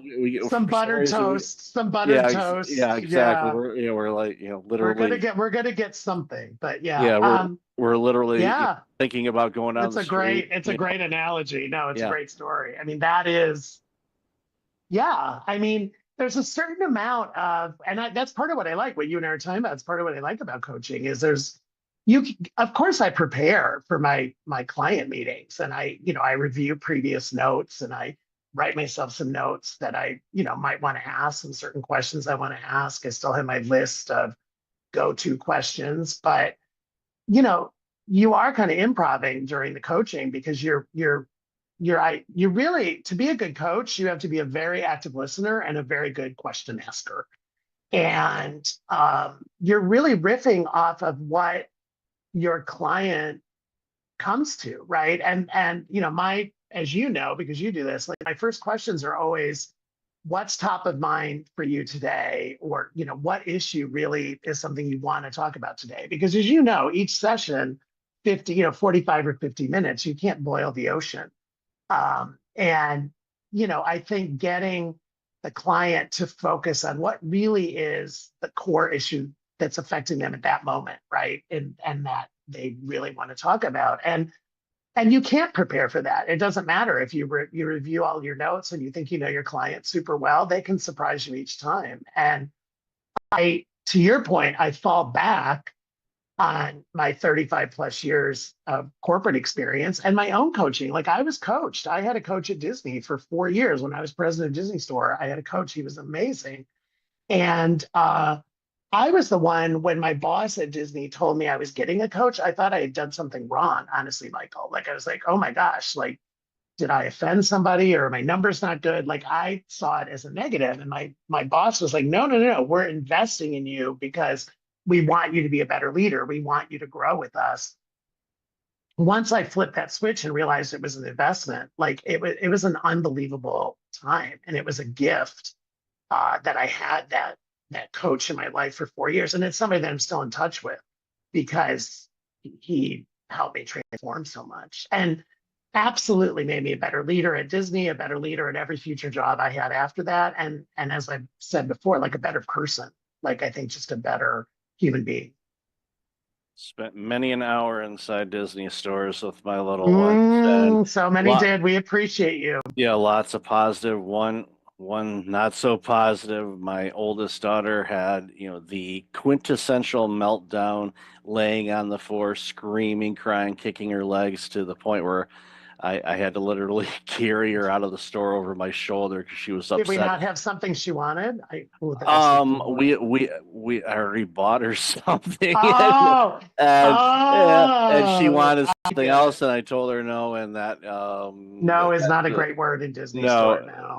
No. It's like, upon reflection, it was like next time. It was funny because her mom was the reason why we were there, and we were there with a friend of ours because my partner at the time, she was holding kind of like a house thing for selling something. I forget what it was, but so it's like, all right, well, I'll take Sarah out, and the other two kids were little enough where they weren't, they were still very young, so it wasn't an issue. But it's like, I'll take her. So it's like, all right, let's go to Disney store, and she never acted that way before ever, and so here I am walking with my buddy, and there's a screaming kid walking through the mall, screaming and yelling. I'm surprised people didn't call the cops, thinking I was trying I'd say turn you into child services. Yeah, it's like, you're trying to kidnap that child. No, I'm just not buying her yet. Okay, well, here's the hint. She has enough aerials, okay? Yes, but here's the hint. It's too late now, but for any of your listeners, because I still love Disney Store so much, the area around the cash register are the souvenirs. We call them souvies, but internally, we literally called them, without being rude, shut up gifts. And they were all like less than $12. And it was, I saw numerous desperate parents and grandparents picking up a, like a small plush animal, or, just something that, like a keychain, something that was under $10 or $12. Because we saw many a tantrum in Disney Store, because you're teaching the kids boundaries, right? And of course, we're overstimulating. Like our job was to give them the best 30 minutes of their day, and so we were like overstimulating them, and there's something everywhere that they look. So we weren't always a parent's best friend. No, I get that, but no, I was thinking as you're mentioning that, I remember, in the back of the stores, they always had a Disney movie playing on. It used to be on the smaller televisions, Always, and yes. then the bigger screens and stuff like that. And I often thought, it's like, it'd be nice if they had the funding and the staffing to say, this is kind of like a kid drop off at IKEA where basically, and I'll use this pen, it's like this is the thing that pages you to let you know it's time to pick up your Yes. kid. I was one of those parents that probably ignored the page and like I didn't feel anything. Yeah, I'm gonna squeeze another something's 15 wrong. minutes out of this. Yeah. Meanwhile, the poor staff's like, it's like I don't know. For some reason, it wasn't working. Yeah, no, it was You're working quite well. You're ignoring quite it. smart, Michael. Yeah. We thought about it. And it's funny because on Disney Cruise Line, they have that. I mean, Disney Yep. Cruise Line, they have Kids Club. Yep. And you drop your kid off and you get a wristband, or now it's an app. But yeah, we thought about it. And by the way, we had parents do it without it being official either. Like all of a sudden we'd look up and we'd be like, whose children are those? Right. And Yeah. we'd be like trying to match child, and all of a sudden the Mhm. mom would come back carrying like a Banana Republic bag or an Ann Taylor bag. And we'd be like, oh, okay, now we're reuniting them. But we had, Exactly. of course, you can imagine, we had not lost children or missing children protocols, but we definitely had we had standards and operating procedures for Oh, yeah. matching parents to children for sure. Yeah. No, if it's ran by Disney, there's going to be protocols and systems. We didn't miss it on that. We knew how to do that. Exactly. So going forward, what I always ask people, and I don't ask the 5-year plan because the last 5 years, who the heck could have planned any Who of could have that? planned those? Yeah. But so now that you both feed in and you're working with people, what are some of the things? Is there any like common, if anything, common things that businesses are looking for help on? For I know. sure. Okay, so I'd love to hear what your thoughts are on that. I mean, I'd say my three biggest topics, Michael. One is management and communication and team building in these new hybrid work environments, right? The return to work. Part of my staff is remote, part of my staff is hybrid, part of my staff is in the office. How do I do it? And for many of us in my generation, we grew up as physical leaders where basically our teams were in an office. Even if you managed multiple offices, you could still go to the office. And I'd say that's one area I'm spending a ton of time on. I think the other clients I'm attracting are people who are in a certain stage in their life. So I don't want to say a certain age, but more of a certain stage of what's next? How long am I going to keep doing this? Like, do I want to consult? Do I want to slow down? Do I want to maybe go teach? Like, these moments where, running companies, running a division, running a corporation is not easy and is very tiring. And they're they're not ready to quote retire, but I mean, there's almost like most people don't like that word. Most people don't like retirement. They like changing gears or something like that. And then I'd say the other thing, it really is kind of belonging, inclusion, DEI 2.0. Like what do these programs look like? I mean, there's obviously been in the news lately that there's been a lot of rollbacks. President Trump announced that we're rolling it back at a federal level in the federal government. However, the reality is there's a business imperative to manage situationally and manage diversity because our teams. I mean, you look at the demographics of the United States in particular in 5 years, to your point, or 10 years, we're becoming a more diverse population. We're not becoming less diverse. And so regardless of what is legally required or mandated or directed, most executives I'm working with see the business imperative to manage diversity and manage situationally. And also, I'm spending a lot of time on the generational differences. I hear a lot about, oh, Gen Z is so hard to manage, or Gen L, whatever's after Gen Z, or Gen Y, or, these millennials. And I'm like, okay, but that's, again, managing diversity because each generation is different. And I guess the fourth one, if I had to throw one in, is the impact of AI. I mean, we're in an AI age, and where is it going to help your business? Is it going to hurt your business? How do you harness it for efficiency and effectiveness? How do you not be afraid of it in some cases? So I'd say those are pretty much the themes that I'm working. Yeah, and definitely plenty of work in all of those arenas. Yeah. And, I saw the headline this morning. I forgot where it was, what article it was, or what resource it was from, but it touched on DEI and diversity. And to your point, yeah, 5 to 10 years, our country will be more diverse, and even to the point where they said it, because of the diversity, everybody thinks, okay, well, you've got people from this background or this faith or LGBTQ, whatever. Right. Yeah, so any of those things, but the thing that it hammered home, and I hadn't seen this at least across to me as before, is in many of these situations, the new immigrants and new citizens to our country and all of that stuff are not coming from Western civilization.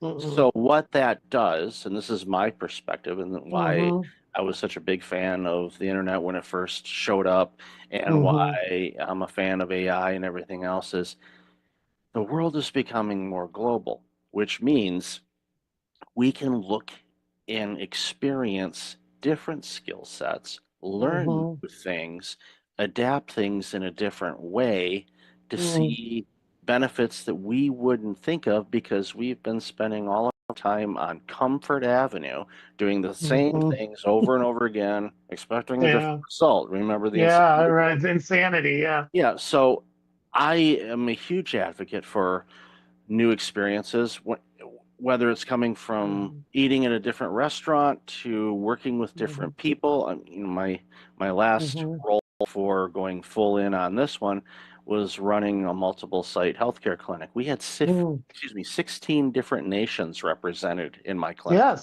Yes. The potluck lunch was off the charts. Yeah. I was just saying, I used to love the this? holiday celebrations. Yeah, I love because it's like where everybody brought their version of cookies, right? And yeah, or it was different thing. I'm like, what's this? It's like you go in there and your senses are just going crazy. You're smelling all these combinations of foods, and you're like, crap. I said, I can eat maybe a plate, and there's like 10 plates worth of food here. It's I know. Yeah, we had to retool it because there was so much leftover food. Thankfully, there was a place, a charity just down the street, so they were able to take all the food, and they were fed amazingly, and it was like, so it worked out well. But all of these things opens things up, and for those companies that are looking at that going, I know 5 years down the road things may look a little different, it's perfect that they're doing that now instead of, for sure, I'm a big proactive person. I'd rather be proactive than reactive, because you can plan it. Disaster recovery and emergency stuff, that's when you really start using your tools, but I'd rather not. I'd rather use the tools in a planning way. So that's great to hear that. And I love that you know all that, Michael, because the data and facts are there, right? And so again, regardless of what is legally mandated, it's a business imperative that you do this. And when I was president of Disney Store, I had one direct report. I had 2 direct reports in Europe, 2 in North America, 1 in Japan, and then 3 who we call global. They were based with me in LA, but they had global responsibility. And so by nature, all of their perspectives were completely different. And I loved back to cooking, I loved the stew that was, because I've always been a 2 heads are better than 1. And I think retail and Disney retail, I didn't ever claim to have all the answers. And I wanted, well, what do you think, Japan? What do you think from a European perspective? And we would try, and we use the word global, that word. There were certain things about Disney Store that were global, that were like the standards and the expectations, but we also enabled local execution and local adaptation. So it made sense for the Japanese guest or the Italian guest or the German guest or the Mexican guest. And I loved that about our team, that we literally embraced the word local. And that was how I led. There were listen, every store was going to have Mickey Mouse. Every store was going to have the princesses. There were certain things that were non-negotiable. But, depending on the market, there was a lot of local execution. Yep, and I experienced that. Yeah, I experienced that in the various places that I, would visit or live. And we had Disney Store fans that would literally, they were at our peak, we were in 14 countries. I knew of people who were going to visit us in each one of those countries and like buying a plush or buying a pin and or a snow globe. And I'd run into them all the time when I was president, and I loved them. And they would tell me the good, bad, and the ugly of their experiences. But it's kind of the same thing with the Disney parks. Like, there's parks in China, there's parks in Paris, there's parks in Japan, there's parks in Florida, and there's parks in California. And each one is Disney through and through, but they're also localized to that market. Yeah, that's what makes them special from across the board. So for sure. Love this conversation, Jim. Where can people find out more about you? And the easiest is my website, hijimfielding.com, just hijimfielding.com. LinkedIn, I'm Jim Fielding, really easy to find. And it is me, I say, in this land of AI. If you contact me, DM me, it's going to be me. It's not a bot that's answering you. And those are the two best places, LinkedIn and the website. And then the book, All Pride, No Ego. You can find that at Amazon, any of your local bookstores, Amazon, Alstora. It's also, I did record the audiobook. I get asked that a lot. So it's like me talking to you for almost 7 hours, if you can handle that. You can do it in small doses. But yeah, I read the book and it was a great experience. Awesome. Definitely have all that information in the show notes. And I listen to audiobooks at 2x speed, so it'd only be 3.5 hours. So, I'd sound like Jiminy Cricket, but okay. There are some voices you can do that, and there are some voices where I don't know if mine is. I'm gonna try that now. That's on my to-do list. Yeah, there's some that for some reason I can't hear it, but my dog is going nuts for some reason. So I'm afraid I might be setting off your dog. I'll have to try. There you go. We'll give it a shot and let you know. So thanks again, Jim, for your time today. Really appreciate it. Such a pleasure. Thank you. Welcome back. I've got Katie Truss on the line. Katie, how are you? I'm doing great. Thanks for having me. I'm excited for this chat. Yeah, I've been looking forward to this one for a while now. So for those that aren't familiar with you, why don't you share a little bit about you and the work you're doing, and then we'll jump into the conversation. Happy to. I'm an advisor in the tech ecosystem. I mainly work with CEOs and their executive team, sometimes the board as well, and pretty much 360 around the CEO, everything from their leadership, internal, external brand, how they show up in the ecosystem, what's their brand, but then also just the whole internal operations and implementing operating systems and scaling organizations. Mainly, as I said, tech, so usually around 100 to about 500 employees. And as they scale their engineering teams and their sales teams, usually they have quite similar challenges, and I work with them on that and do the whole strategic planning and internal structure. Because I'm German after all, so I like structure. But then also scaling culture and working on the executive team dynamics and the team building. So really everything the CEO touches. And yeah, I advise about 10 to 12 at a time and having a good time doing it. I enjoy it a lot. Well, it's amazing. And, the work that you do, and especially the deep understanding that you have about every angle of an organization is so critically important, because nothing against our fellow advisors that are out there, but sometimes they can be a bit narrow focused when it comes to the work they do, their own understanding. But going back to your comment about systems and being German, I have a little bit of German heritage on my dad's side, and I blame/thank that, because I, am very structured. I have to have order, otherwise chaos drives me absolutely bonkers. And when I go into an organization to look around, I'm just trained to see, oh, that's a mess. Oh, that's a mess. And I just want to go clean it up. And sometimes they're not ready for that. And when it comes to IT, and it's getting, and I'm going to change, you obviously correct me if I'm wrong here, but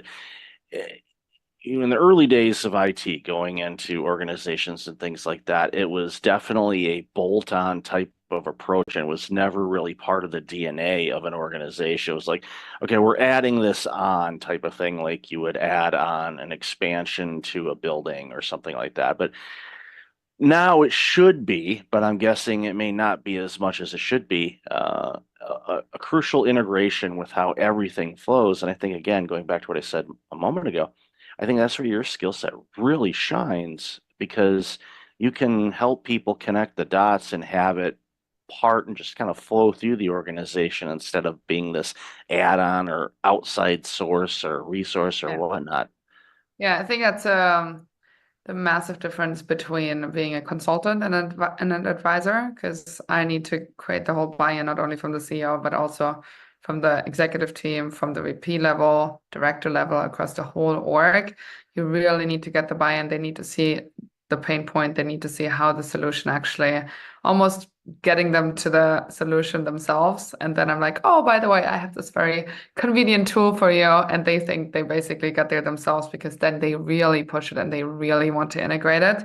Where a consultant would go in and assess and identify and put together a plan, and it's never executed, or you feel like you have to go uphill. It's a complete battle to integrate or change anything. This whole change management, I mean, it's just a complete train crash. So yeah, I think that's where advisors and consultants are very different. I also have a coaching background. I was an executive coach for a while in corporate America. So lots of my advisory work is based on has, you know, their roots in coaching and in that methodology. And it really works a lot with buy-in, and you just get so much better and faster change accomplished than just going in and pushing things that you think are right. Yeah, I agree. And I think it a lot of times too, you know, the quicker you can convince the client it's their idea, the better. And Yeah. they'll say, look what we came up with. And like, yes, that was great job. Proud of you. Yeah. You know, and it makes such a big difference. But I'd love to hear your thoughts on, and I don't ask too much about this anymore, about what we saw, during the pandemic, because I know there were changes, and we've talked about that on the show quite a bit. But as you and I were chatting in the pre-show a little bit, people behave and act the same. Yeah, there might be some differences out in what's going on in the world right now, but when it comes down to it, CEOs and leadership and the challenges they face continue to be the same. And what are some things that you see just are some tough habits for CEOs to break in the work that you're doing? Interesting question. I think in general, the whole ecosystem behaved very, on one hand, very similarly, where we had obviously the big tech spike, and the valuations went through the roof, and people were just fundraising like crazy and scaling like crazy, and there was not a lot of substance behind it. So a lot of companies then had this empty shell, no revenue, very little revenue, no real product to show, no real product market fit. And then obviously they have to cut after, and they have to let people go. And I think that is something that people and that CEOs deal with on a daily basis and outside of the pandemic as well. But this was just very accelerated and very much, just top of mind.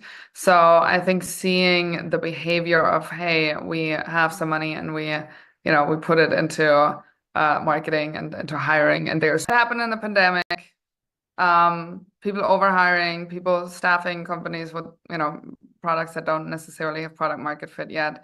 I think is a big lesson that CEOs can take away. And also post-pandemic, and when the ecosystem has now slowed down and there's not that much funding, to just really, really bootstrap as much as you possibly can, and only use money that you really need, and only use marketing channels that really work. Don't scale before you haven't validated marketing channels, before you haven't validated your product market fit, etc. So that's obviously one of the learnings from COVID.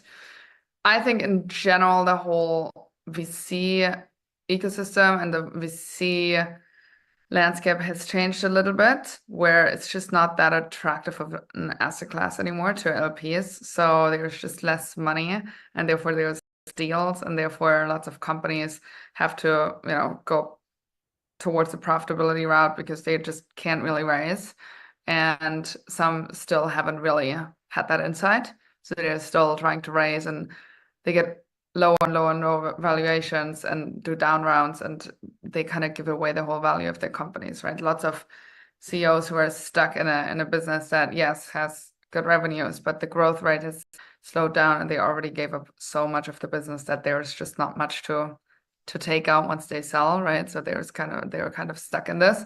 And how do you lead through that, right? How do you keep your team motivated who really is just there for the equity? Because otherwise, why wouldn't you work for Google or Facebook where you have like the best benefits you can think of, right?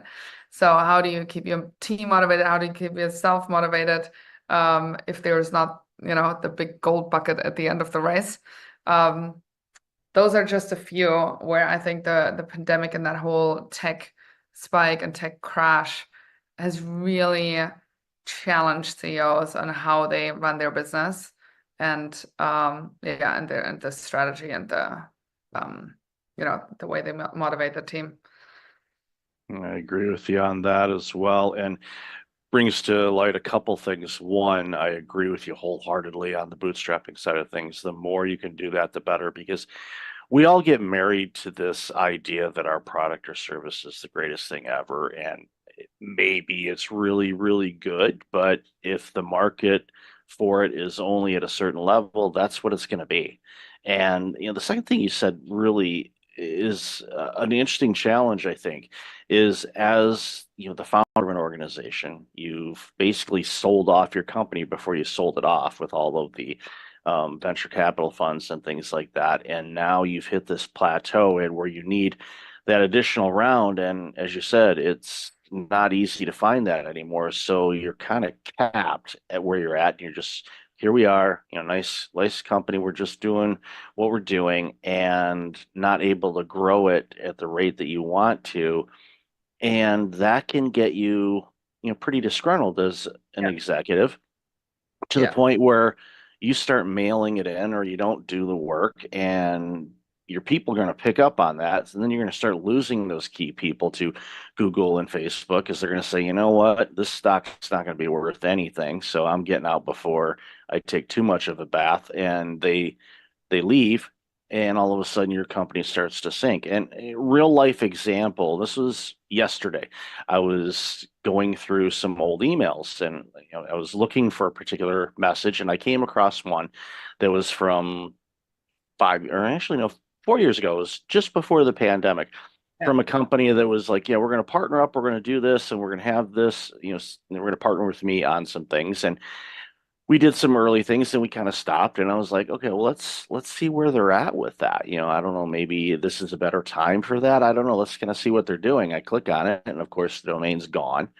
And you can go through old emails 5 years ago, look at those companies. The majority of them, in all likelihood, aren't around anymore because it was this flash type of thing. And I saw it during the .com era too. I'm that old. So I was through that. And thankfully I went through and was working for a company that's still around, publicly traded.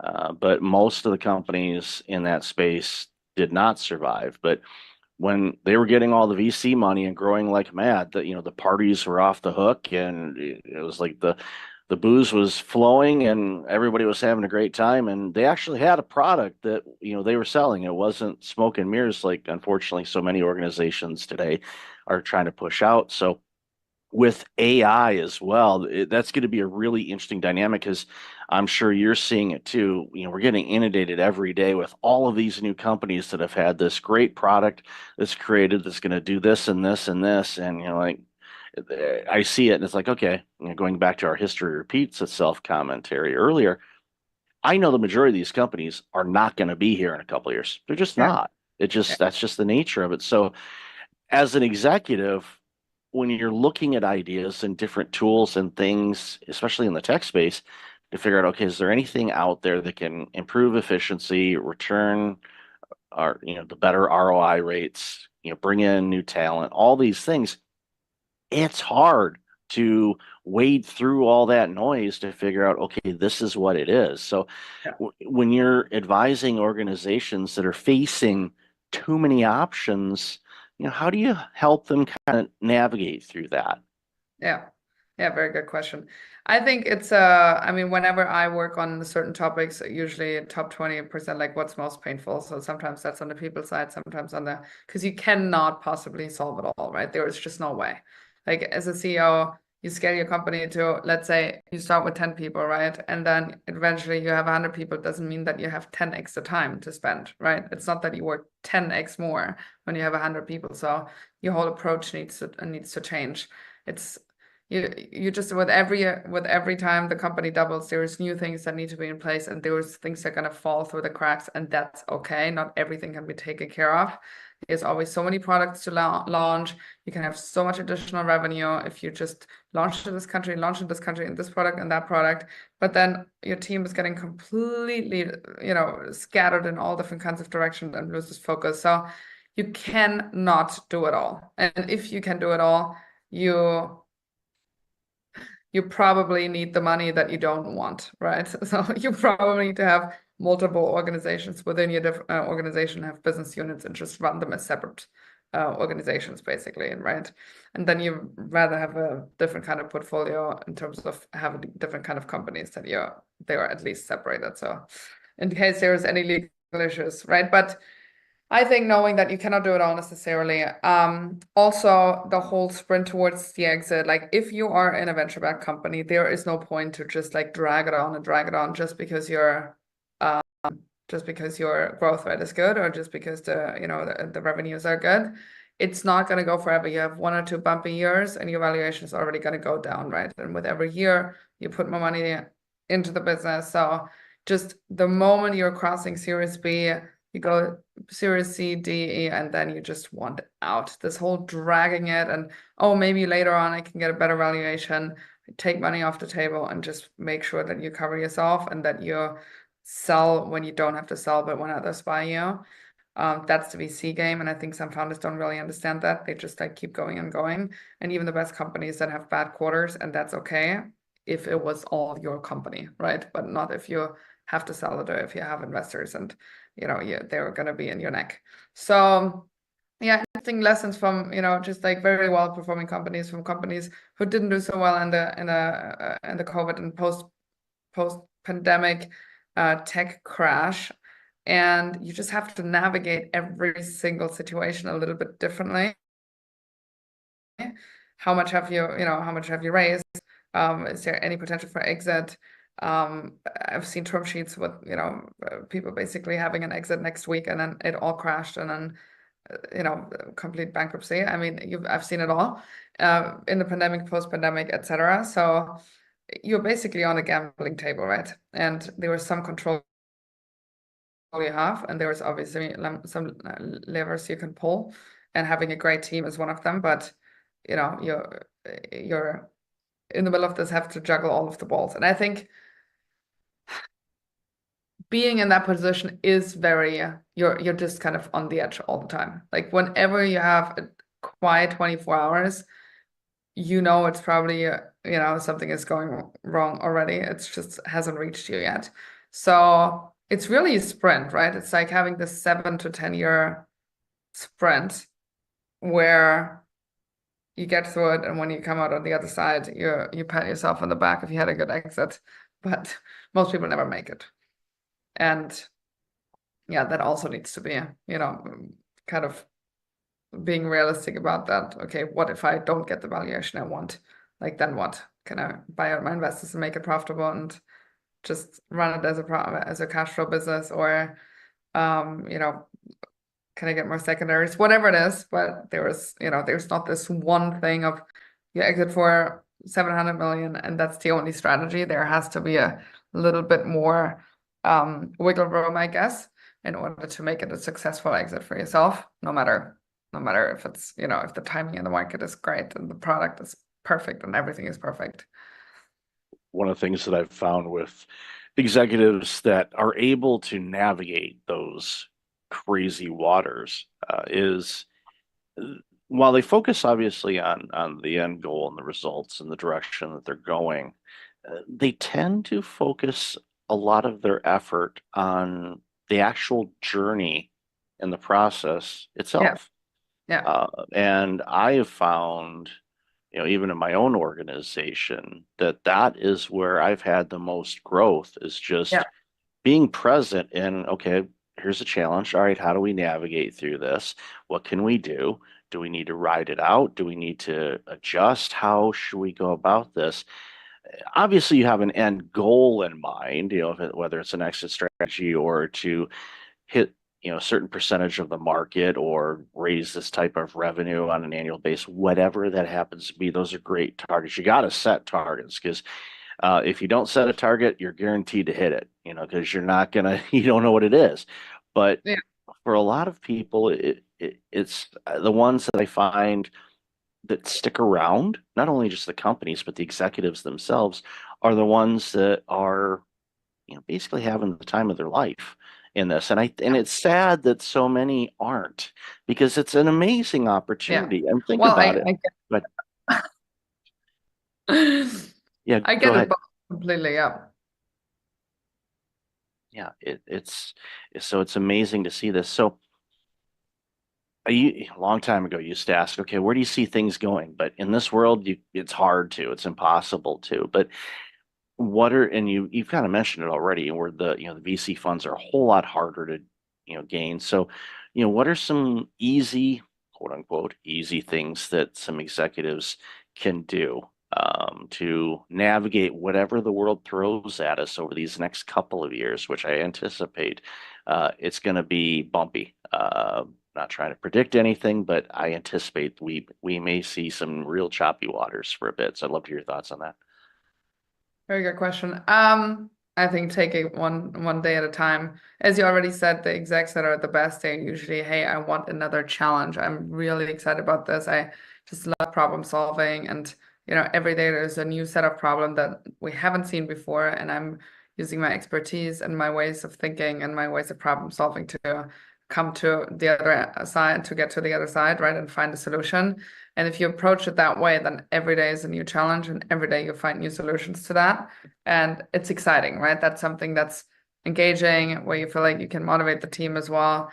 If it's a drag, obviously, and you feel like, oh my God, another problem, not the right way to look at this, and not the right way to approach your job as an exec.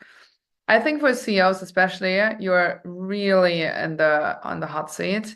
And what I find pretty interesting, and again, I'm not giving advice here at all on how to necessarily approach this, but if we are politically or economically, you have to lay off people, you have certain, political views, etc. I've seen a lot of CEOs who get backlash on it, right? Because you make one little comment and you're kind of a celebrity, you don't necessarily know the ripple effect and the impact that you have, not only on your employees, but also externally, and that that personal brand and how you're perceived externally. If you're a CEO, especially in the tech world, there is a certain kind of celebrity status to it, especially if you have a certain size company. So I mean, laying low, I would say, is probably the best advice, to not be hyper, obviously Elon Musk is a little bit different here, but to not be a hyper, opinionated on certain things. And when you have layoffs, just in a very human way. I remember Airbnb did it very well when they laid off people, and they had an amazing strategy around that. And so nobody walked away with resentment, and they could totally understand why, and they obviously saw reasons, and etc. But yeah, I think a human way to leadership, a very human approach to leadership, and internal and externally building your brand around that, and trying to have people understand your decision-making process and why you came to certain conclusions and why you have certain strategy and why you change certain things in that strategy, and being relatively transparent, not too transparent, but relatively transparent with that. You usually, again, coming back to the buy-in, you get people's buy-in, and they usually understand why things have to happen the way they need to happen. And I would say, I mean, the biggest nightmare is always for your CEO to let go of people, right? It's always I have to do a RIF, and I have to let go of 40% of people, and what's going to happen, and how, and that's the biggest pain. And I think once you do that once, and once you have the skill set to do that, and you have the experience to do that, many people say, well, it wasn't so bad, and actually it was almost good for the people who had to leave, because that was not the right thing for them, right? And they found something that's better. than what they had. So yeah, it's not a straightforward answer. But you just navigate your way through the waters, and every day is a new day, and you see the challenges and opportunity. I think it's a lot about the outlook and the mindset you have when you're sailing through that world. And get yourself the right support, have a good board, have good advisors, and make sure that your executive team is sound, and that you have a good pair of execs around you that can make a big difference. Otherwise, you kind of carry it all on your two shoulders. Yeah, and that's when you start seeing executives burning out, is if they got to carry all the weight and they don't have the strong board or the strong team. And those points you mentioned, there's so much to carve up there, but I want to highlight just one. I think that the transparency one is definitely a good one, and it can take years and years and years to build up a reputation, and literally a couple seconds to destroy it. Laying low, especially in a very public type of world that we're in right now with social media and stuff, is not easy, but you have to, I highly suggest it. And, I love that you mentioned Elon Musk. If he has a filter, it's not installed, which at least, if you understand that about him, then you get it. And sometimes you're like, oh, I totally agree with what he said, or it's like, okay, wow, that he needed a little more tact than that. And that's just who he is. And if you understand that, I think that goes a long, long way to figuring all this out. So, Katie, I've loved this conversation. Love the work you're doing. So let's share where people can find you and follow what you're doing. Of course, I would say easiest is my LinkedIn, Katie Trost, or my website, katietrost.com. I'm spelled with a Y. And you find all the information there and more about my work, etc. Yeah, it's great stuff on there, and I'll definitely have that in the show notes. So, Katie, thanks so much for taking some time out of your day to have a chat with us. Really appreciate it. Thanks for having me.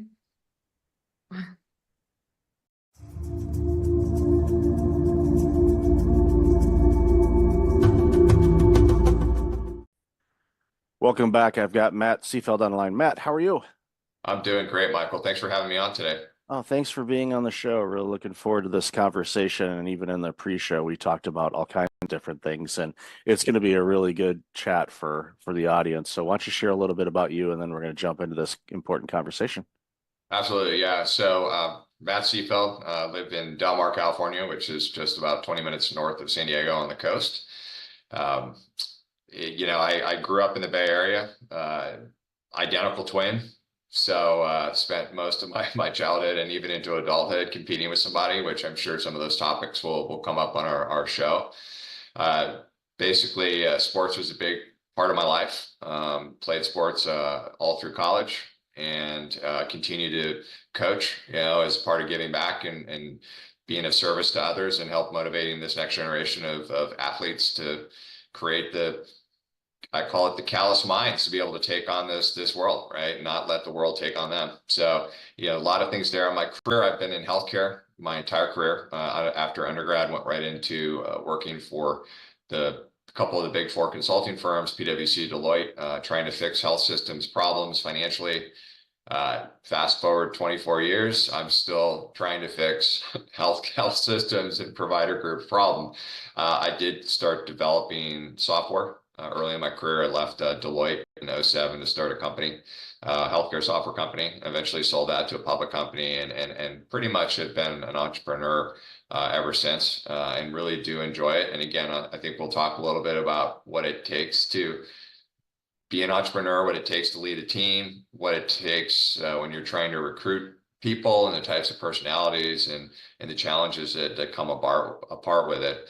I would say the last big thing that's really why I'm here talking to you today is I did get sober almost 7 years ago.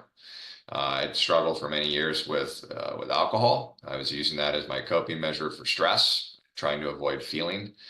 And when I got out of treatment, I realized there was no easy community out there, virtual community to connect with. And this was pre-COVID, right? And so I built an app. It's free for the world to use. It's called My Life Link, and it's a place where people have a soft entry into recovery, right? They can go in, they can basically be as open and honest about who they are, and we connect them digitally to people like them and people who have gotten sober and are in recovery that can help them with this journey. So it's an amazing experience. Again, if any of your listeners out there are struggling with substance abuse, behavioral addiction, or emotional addiction, then or know somebody in their family or friends, pass them on. We'd love to have them. We have lots of virtual meetings. We have lots of things that we offer through the app, and it's free. It'll never be charged for. It's my trying to give back to society as another way to get away from the chaos of this world. As if we focus more on others and less on self, right? That's when healing begins. That's when we start to evolve again as a society. That's amazing. I'll definitely have the link to the app in the show notes for sure. And I highly encourage those that are struggling with any type of addiction to check it out for sure. So let's bounce back to the healthcare side of things. I worked in healthcare administration, the primary care setting for almost 15 years. And every year was trying to fix healthcare. And my colleagues that are still in that industry, and I've been out of that for several years now, are still trying to fix it. It's a weird thing. And I have my guesses as to why it's so challenging to quote unquote fix it. And I think you kind of alluded to it a bit. And it just seems like that there is a combination of a reluctance to make adjustments because we've always done it this way, or people are afraid to take risks to say, well, let's try this, because from physicians closing down practices, which is downright scary because we know the population is getting older and we're going to need more healthcare providers, not less. So it's frightening to see that there's so many practitioners that are closing up shop or just saying enough of this. I'm going to go work at Target.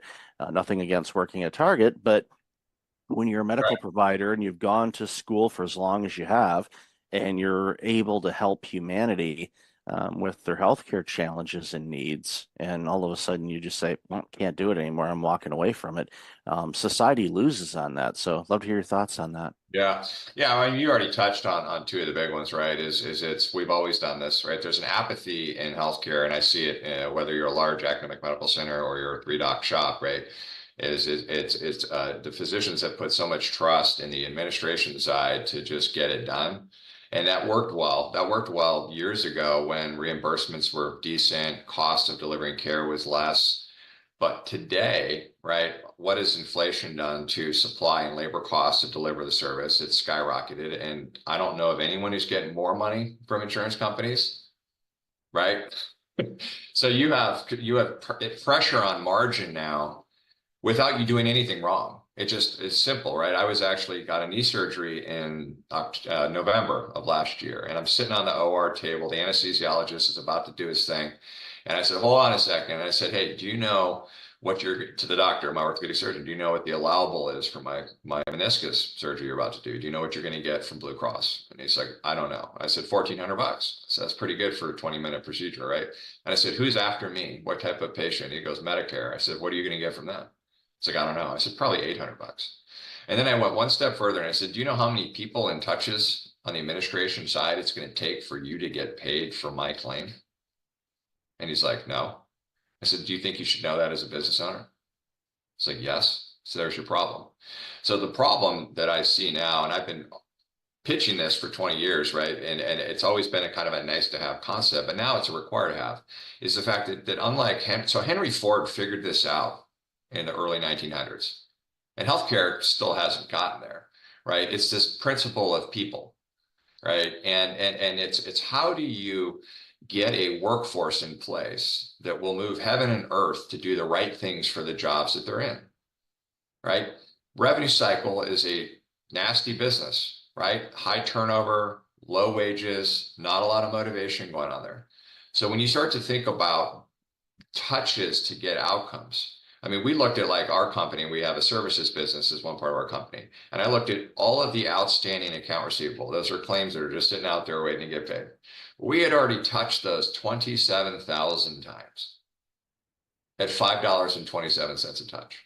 Is that a problem? Of course it's a problem. So I really think the only way for healthcare to get back on track, and this is still probably not good enough. I think healthcare is going to have a massive change over the next 5 to 10 years, probably some more government intervention there. We've got to reduce touches and humans to get payment for services that are already much more expensive to deliver, right? It's as simple as that, right? It's getting people in the right organization, and it's measuring them and holding them accountable. So if you think of like, I call it recognize, reward, and retain, right? How do you recognize people for the great work they do? How do you reward them? And there's lots of ways to create reward systems. And then how do you retain them, right? Ritz-Carlton, Walt Disney figured this out decades ago. They call it the internal service quality, right? I love my job. I know where I fit in the organization.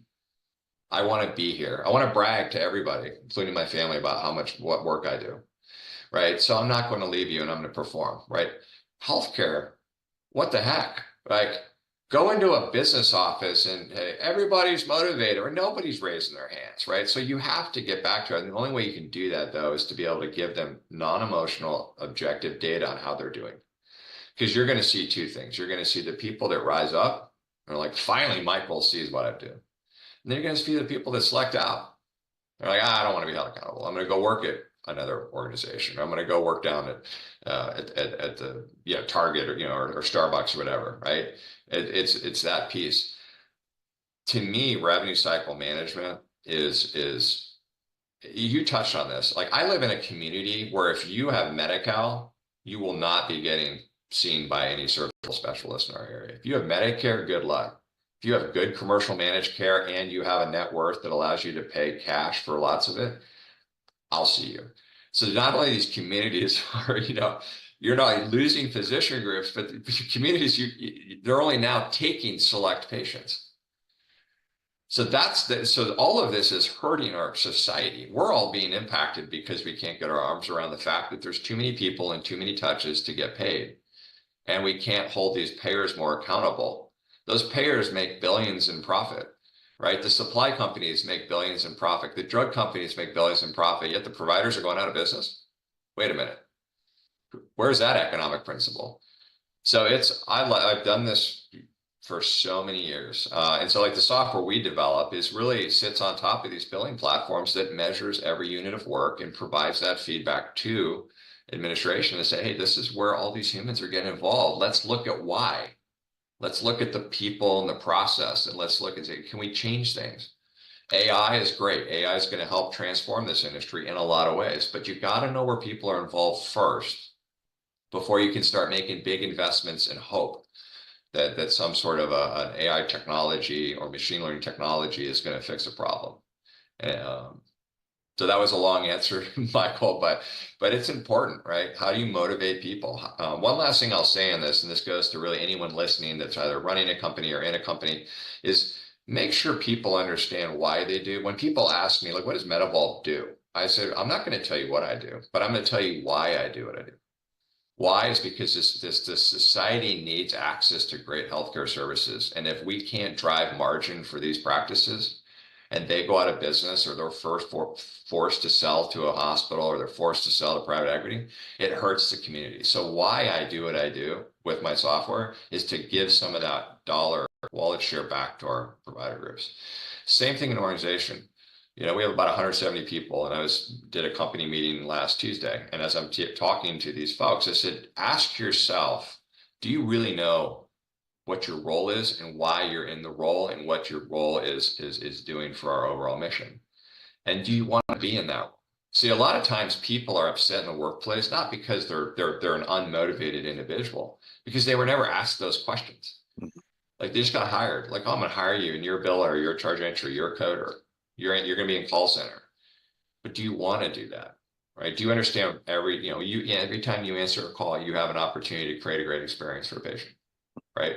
So we need to be better at leaders to make sure that everyone that works in an organization understands where they fit, why they fit there. And then we got to ask them, is this something that you want to do? Or are there other things that you'd like to do in the organization where you would be more empowered to do these?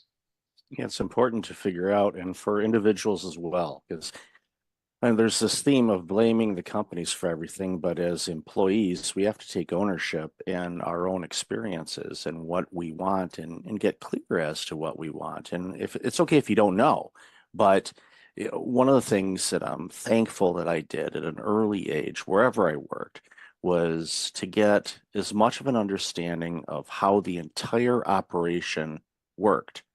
One, for opportunities, in case I want to get promoted or work in a different division or department or whatnot, but also to what you said, figure out myself, okay, what's my piece of this puzzle? If I don't do my job, what happens? And it was a work ethic that I had, thank my parents and grandparents and great grandparents for that, type of belief in, when you go to work, it doesn't have to be torture. You can have fun with it, but just have an understanding of what your role does for the greater good. And if you see opportunities to make things better, offer them up, or if you have the autonomy to do so, implement it. And all of a sudden, you're making the jobs easier for your colleagues, making a better experience for your customers, and it goes a long way. So don't just depend on the employer to do it, but go to the employer too. This is a two-way street, and you want to make sure that you bring out your best as an individual, because I've said this for years. It's harder to not work than it is to work. And a lot of people are like, what do you mean by that? It's like, if you're not motivated, you're not driven, you're just, punching in and just taking up 8 hours and going out. Those are the longest 8 hours of your life. If you're going in and you can gamify what you do, you can have a song bouncing in your head, whatever you need to kind of get you bouncing a little bit and a little bit more motivated and disciplined. You got to be disciplined too. You'll be shocked how quickly that clock goes, because you're in the zone, and you can do that every day. And when you have that mentality about it, I see it time and time again, because I work with people that are burned out, and I'll go into a company and I'll see two people doing the same job, same generation, age, gender, pretty much the same across the board. One of them burned out like you wouldn't believe. The other one is on top of the world and doing the same job, same workload. All the ingredients are the same. And like, okay, what's different here? Well, the individual and how they approach life, their mindset, their energy levels, what they're eating, external factors, and mostly internal factors, their mindset around things. And it impacts so many businesses, because we come to work with a bunch of baggage, and we get mad at our company when it's, in many cases, has nothing to do with the company.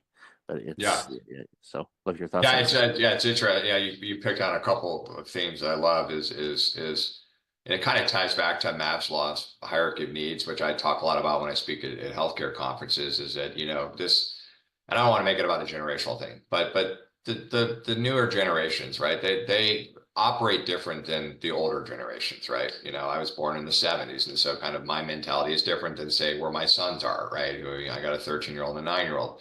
But you think about what's being lost, I think, in society is the top of that pyramid, which is self-actualization. I think that we've lost, not everybody, but I think the majority of folks, if you were to ask them, like, do you have a goal that you're willing to become so obsessed with that you'll do everything possible, every action possible to achieve it, knowing that you may not achieve it, but that's a heck of a journey along the way. It's just self-discovery. I think that applies to the workplace, and I think it applies outside of the workplace. Is that if I'm going to invest 8 hours a day going to a job, what do I want to just click a button? I mean, do you really just want to sit there, or do you want to be proud of the work that you do? Again, this goes back to, do I know where I fit in the organization? Is this where I should be? Is this the best use of me? Right? Is that if we can get some more folks back to this principle of self-actualization, and then you hit on discipline, right? Motivation is great, but motivation without discipline doesn't get you anywhere, right? And I love that you brought that up and made that connection, because I think people miss that. Like, I'm so motivated to lose weight. I'm so motivated to be a pro ball player. I'm so motivated to, really? But are you disciplined, meaning that you're going to do everything? You're going to be hyper obsessed with it. Obsession is often a term that people don't like, right? It's like, well, he's obsessed. But obsession is actually what it takes to be an achiever, right? I see that in sports, right? I have coached baseball, right? All these kids, I want to play in the pros. I want to be Manny Machado. I want to, do these. That's great. That's a great outcome. You don't control outcomes in life. Well, what do you mean? I said, well, you control actions. You never control outcomes. That doesn't make sense. No, it does make sense. You can say you want to be something or you want to achieve something. But again, this goes back to how obsessed are you willing to be? What actions are you willing to take every day? So you want to play pro ball, you come to practice twice a week and that's it. You're probably not playing pro ball. You go to practice twice a week, then you come home and you hit the tee 5-10 minutes a day, right? Then you throw pitch 5-10 minutes a day and you compound that every year. You're starting to do the work that gives you the better opportunity to play in high school, play in college, and then potentially pros, right? So it's really important, I think, for society, your listeners, you and me, to just recalibrate that if you want to be something that you're proud of, then you have to take ownership of that goal and you have to do everything you can. And this is workplace and this is outside workplace. I'll tell you, in recovery, it's all I talk about because it's like I hear this story every day.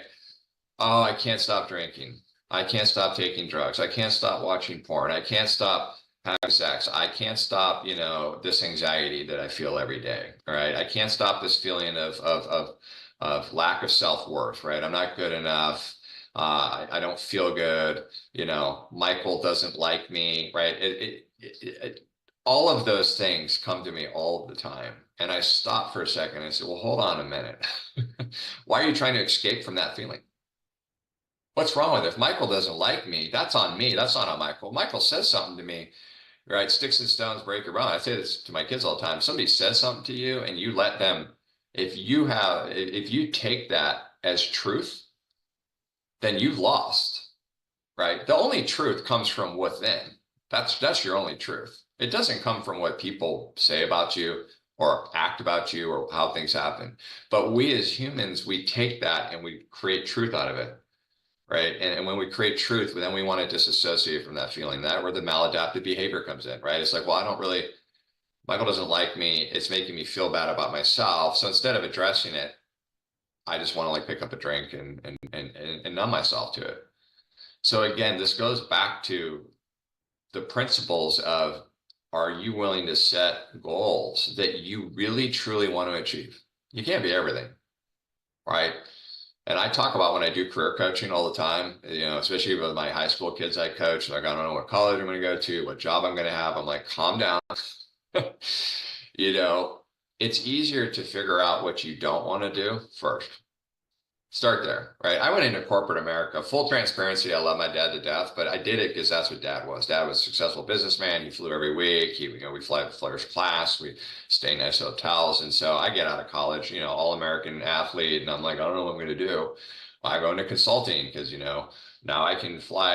And honestly, what I probably should have done is followed my instincts. Firefighter, something out the military, something out there that's more in tune with my personality of hyperactive, aggressive personality, but I didn't, and so I spent all of those years and I built a life around it. I built a career around it, so I'm not disassociating the outcomes that I've achieved because of it, but it makes you wonder, what if I had gone down the path of where my instincts would have taken me, right?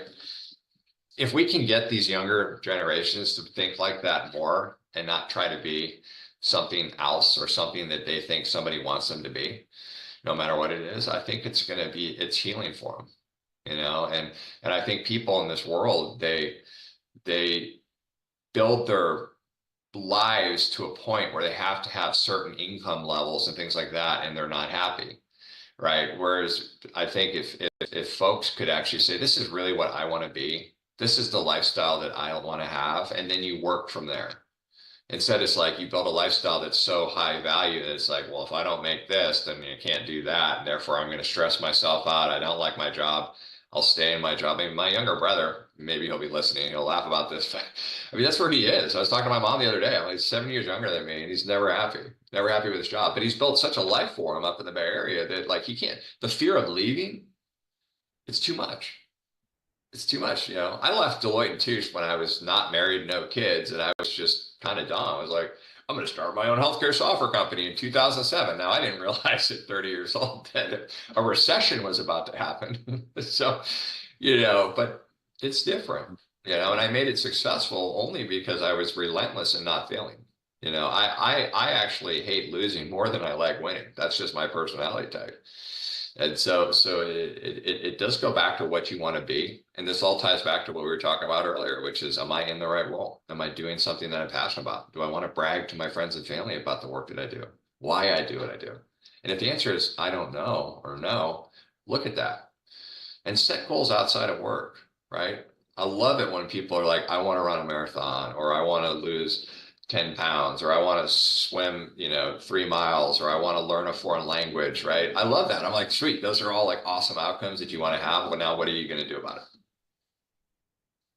Yeah, it's easy to write down the goals, but you have to live them. They have to be a living, breathing document. Like Brian Tracy says, write down your goals every day. Every day. And, Yeah, and I love that guy. look, and Yeah. I know he's amazing. And you look at them and you look at the goals, and you just, and over time, you say, okay, if I had to pick one or two things today that I know if I stick to it, motivation there or not, but the discipline to do them, that will move things forward quicker, then what are those things? And sometimes those things are going to change.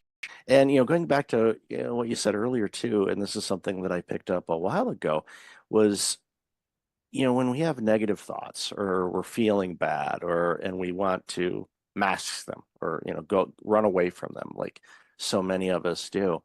The approach that I was taught to take was welcome those feelings. They're there anyway. You could just welcome, like, hey, how are you? Glad to see you. Not really, but I'm glad to see you. Have a seat. Why are you here? Why is this thought coming across my mind right now? What triggered it? What did I see that reminded me of it? It could be something that has a direct correlation with it, or it could be something completely off base, where you see a yellow lid for a container, and for some reason it reminds you of going to a restaurant and having a fight with a friend of yours or something. It's like, well, was the restaurant name Yellow? No. Right. I'm not sure where the correlation is, but there's something there that you subconsciously picked up on, and it brought it to light. It's like, then welcome and say, okay, what do you want me to learn from this feeling? What are you trying to teach me? And if it's not clear, then you just say, journal it and say, okay, this came to mind. I'm not sure why. Maybe it will come to me, but I'm not going to let it, interrupt me too long. I'm going to give it its moment and say, okay, thank you so much. I'm focusing on this now, and go that. And again, these techniques vary for people. Whatever helps that you can, change your mindset, or your thought pattern, your focus back to what you were working on. Even if it's simple breathing exercises, just to kind of center yourself. Sometimes that's all it takes. But to run away with it, like my wife says, it's like, yeah, try running away from your skeletons. You can move states, you can move countries. Guess what? You open up the closet, ta-da, hi. Yeah. So they're always going to do that. I love you brought that up. Yeah, in recovery, they always say, if you can move, but if nothing changes, nothing's going to change, right? It's still there. I think that one point on is that we as humans take our thoughts as reality, and there is no reality. There's no truth to thought. Thought is a thought, right? Yellow, restaurant, right? Whatever, it's a thought, right? But when we create that and say that's true, the only truth right now is you and me having this conversation at this exact moment. That is present moment. And that's what we're trying to do, right? We're trying to bring ourselves to present as often as we can. And the amount of time it takes you to bring yourself back to present when you have the thought about the yellow restaurant, that's where you start to be successful, right? Can I just flip that switch in a second and laugh it off? Right. We talk about, this too shall pass, right? How does somebody stay sober 30 days, 45 days, 60 days? It's like, oh my God, I'm having triggers. I got to drink. Give it 2 minutes and see what happens. 2 minutes. Think about your consequences if you do pick up, right? So how quickly can we send ourselves back to reality is really important. I think the other thing is that and I do this a lot, right? I grew up with anxiety. I could play for anxiety every day. I wake up at 6 a.m. in the morning. If you want me to just be like, let's just be anxious today, that's me, right? I had the nervous tics as a kid. I was very unsettled as a kid. I always put myself in stressful. I was a quarterback. I was a pitcher. Like I always put myself in stressful positions, which was like subconsciously, I think, my attempt to try to get over this need to be anxious all the time. But what's interesting, and I say this to my kids too when I'm coaching them, is that if you don't stay in present moment and you let what just happened impact you to right now, you lose, right? You strike out, you miss a ball, right? You have a bad throw at the discus, right? If you carry that to the next moment, you might as well walk off the field because you've already disrupted your mindset.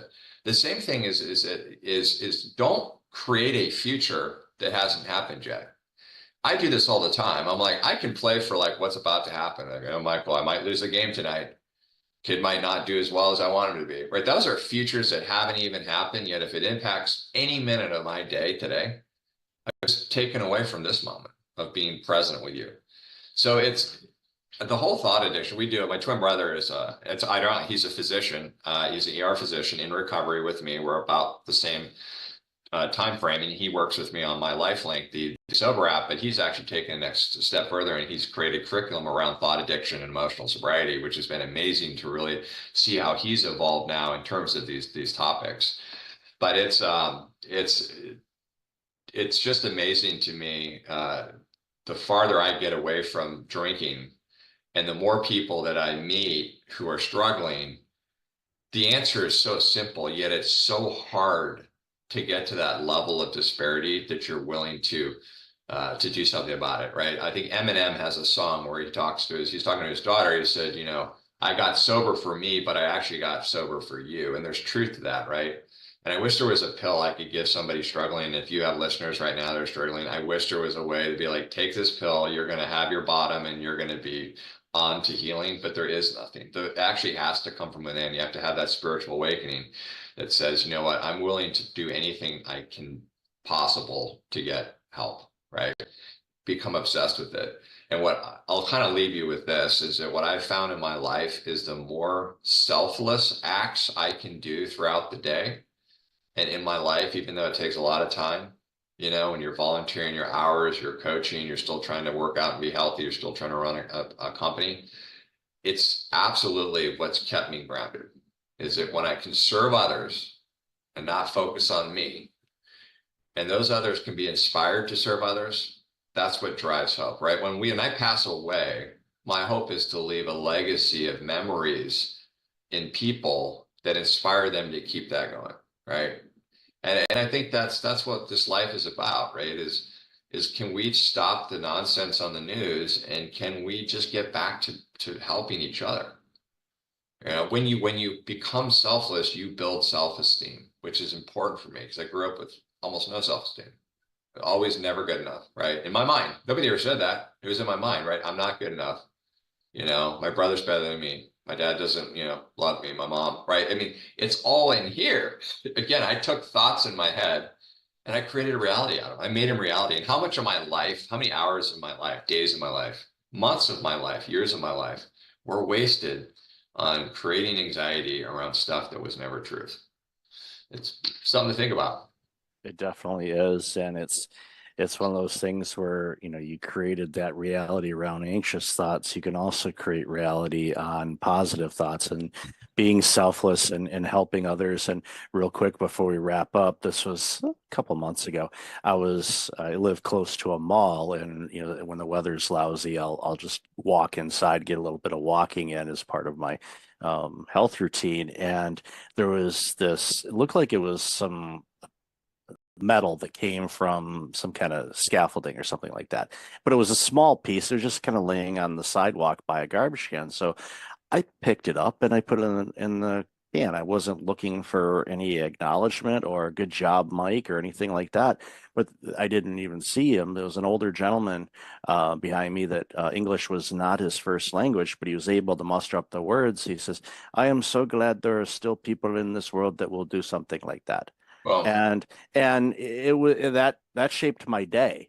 And it was like, okay, keep my eyes open for other areas to serve. Again, I didn't do it to say, look at me, I am cleaning up the earth. No, I just saw it and took care of it. And and by doing that, it removed a hazard, it made it cleaner, and it took me 3 seconds, if that, to do it. And it's just look for those opportunities to help others.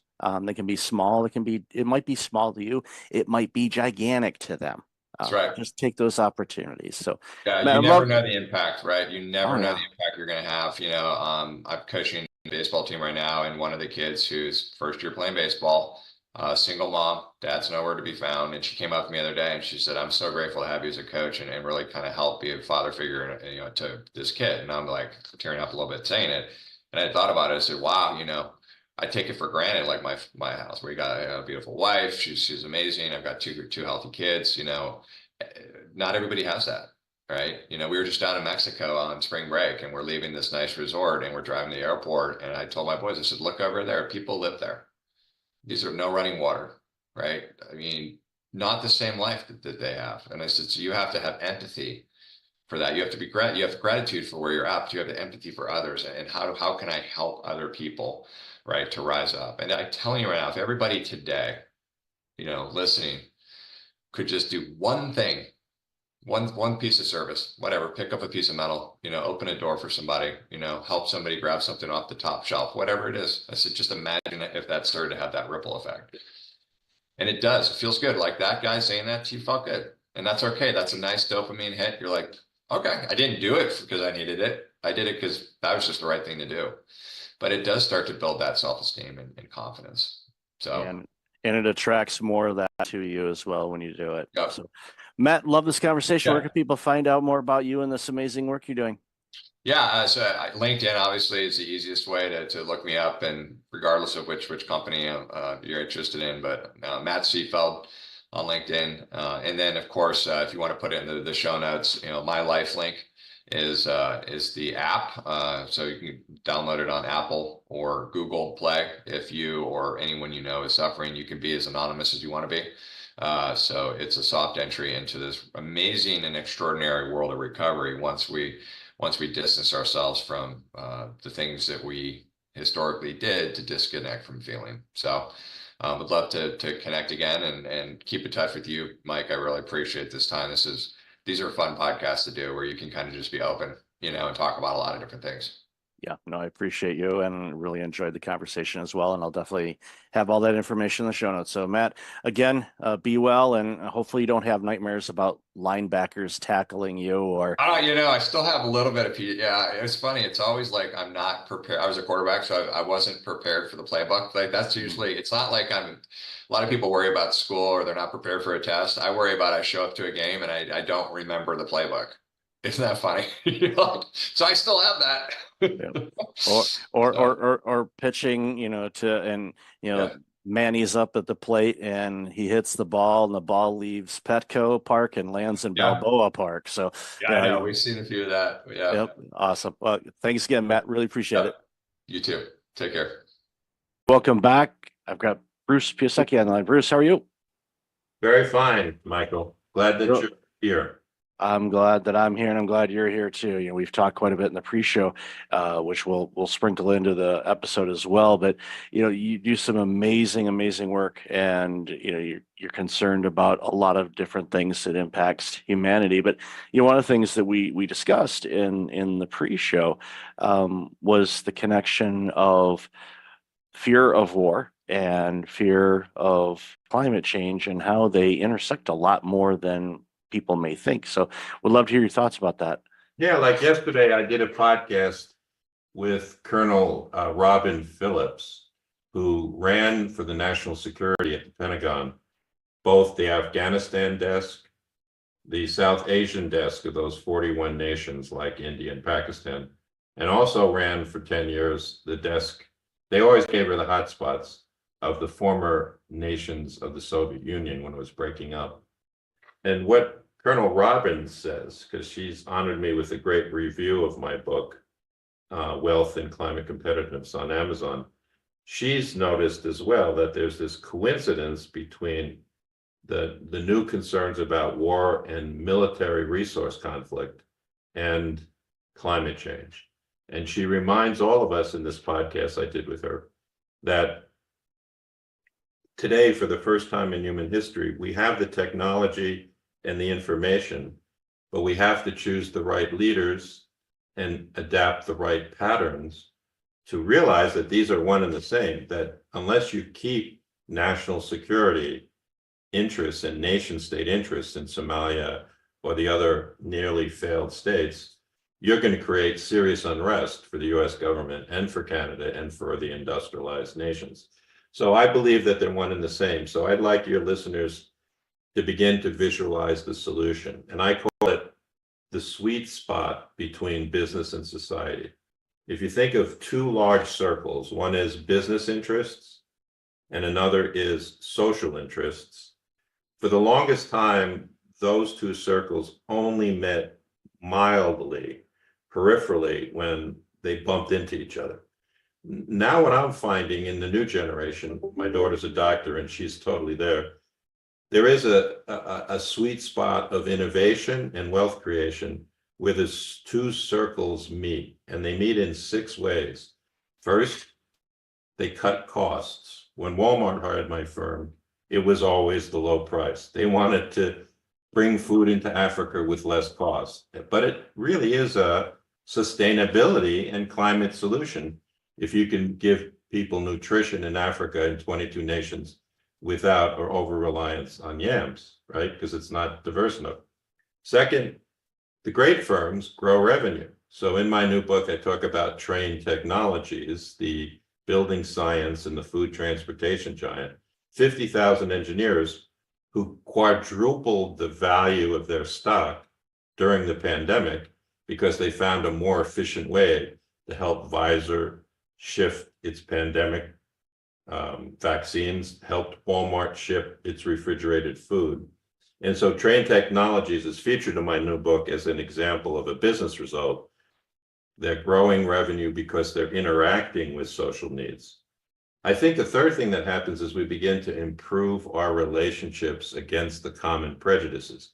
So many corporate leaders that I worked for, say 20 years ago, in their high rises where we take the private elevator up to the top of the firm, they had prejudices about social movements. They had prejudices against government, right? And I think that when you begin to think of the sweet spot that's shared between business interests and social interests, you get firms like Toyota, Patagonia, Unilever that operate. Unilever operates in 120 to 140 of the 190 nations in the world. And they see that in the attitude of most people that buy their products, there is this sharing of the sweet spot. The other 3 things that I worked on in my firm with our lawyers and our engineers is that you attract and retain better talent by thinking about the sweet spot. And that's clearly evident in firms like Trane, where I write about a man called Scott Tew, who's taken my company's leadership training for 15 years, twice a year, and as a result is one of their managing partners. I also think that you strengthen the brand, and too often the environmental movement is distracted by that. There's only saying it's greenwash, right? But it does actually, when a Toyota makes a hybrid powertrain car that goes twice as far at the same cost, you're improving the brand of Toyota in contrast to the gas guzzlers.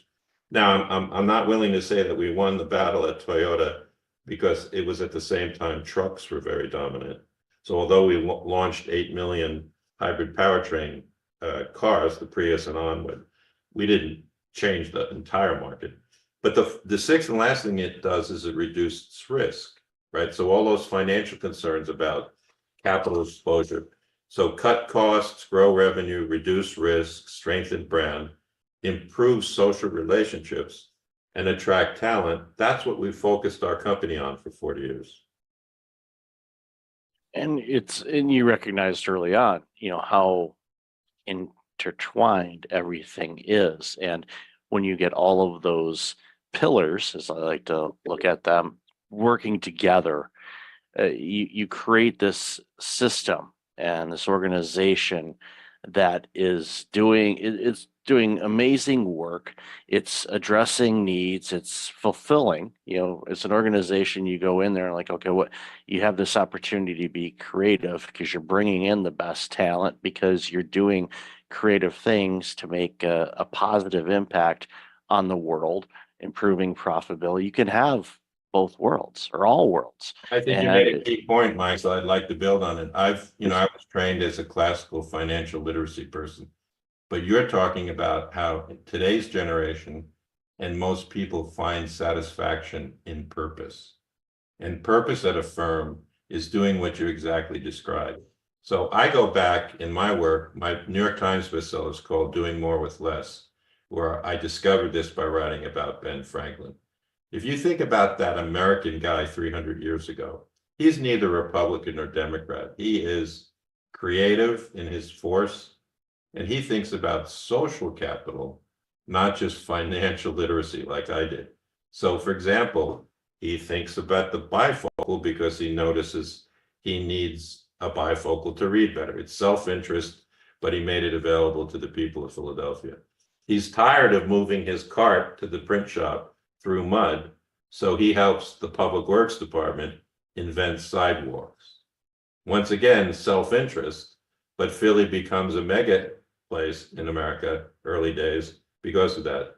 He's curious about lightning because he loves to swim and he's afraid, is this thing going to come down? So he thinks of the lightning rod. He's curious about efficiency, so he invents the Franklin stove, right? So in my work, I'm looking to liberate social capital in these firms, not just financial capital. And it benefits both. And we know when we analyze, and I've talked with people that do this for a living, the different generations and their motivators and what they want to bring to the table. And Gen Z, and we'll see what Gen Alpha comes up with, and the millennials, there's variances, but they want to do amazing work, but they want it to have a meaning to it because they get fulfilled from it. And not, obviously, the financial aspect of being compensated is a component of it. But I learned a long, long time ago, you can give your team raises, but they'll forget about it in a short order. order. Purpose, yeah. Yeah. They view so this is really where these new books of mine go. We want to create a competitive spirit in people in their relationship to their family and their friends and their firms, but that it be based on creative force rather than destructive, litigious force. So let me say this, I've come to conclude after running a capitalist organization for 40 years. Now, I'm happy to say, Michael, I could speak more freely about it because after having worked for a fifth of the Fortune 500, I haven't worked for these giants for the last 2 years. It was 41 years and now I'm retired. I do run a leadership workshop that's financed by some of these firms. But the fundamental of my newest book is that capitalism can become social response capitalism if it's about the smart realignment of money, people, and rules. Without a doubt, you made reference just now to how the people in a firm you learned want to be purposeful. So you have to realign for that, right? I use in a new piece I wrote for the American Association of Colleges, my daughter as an example. So my daughter's 28 years old. She's now a doctor in rehabilitation, brain and spinal injury. And I'm very proud of her. So is my wife. I think she's a doctor more because of the diligence of my wife than a bookish person like me.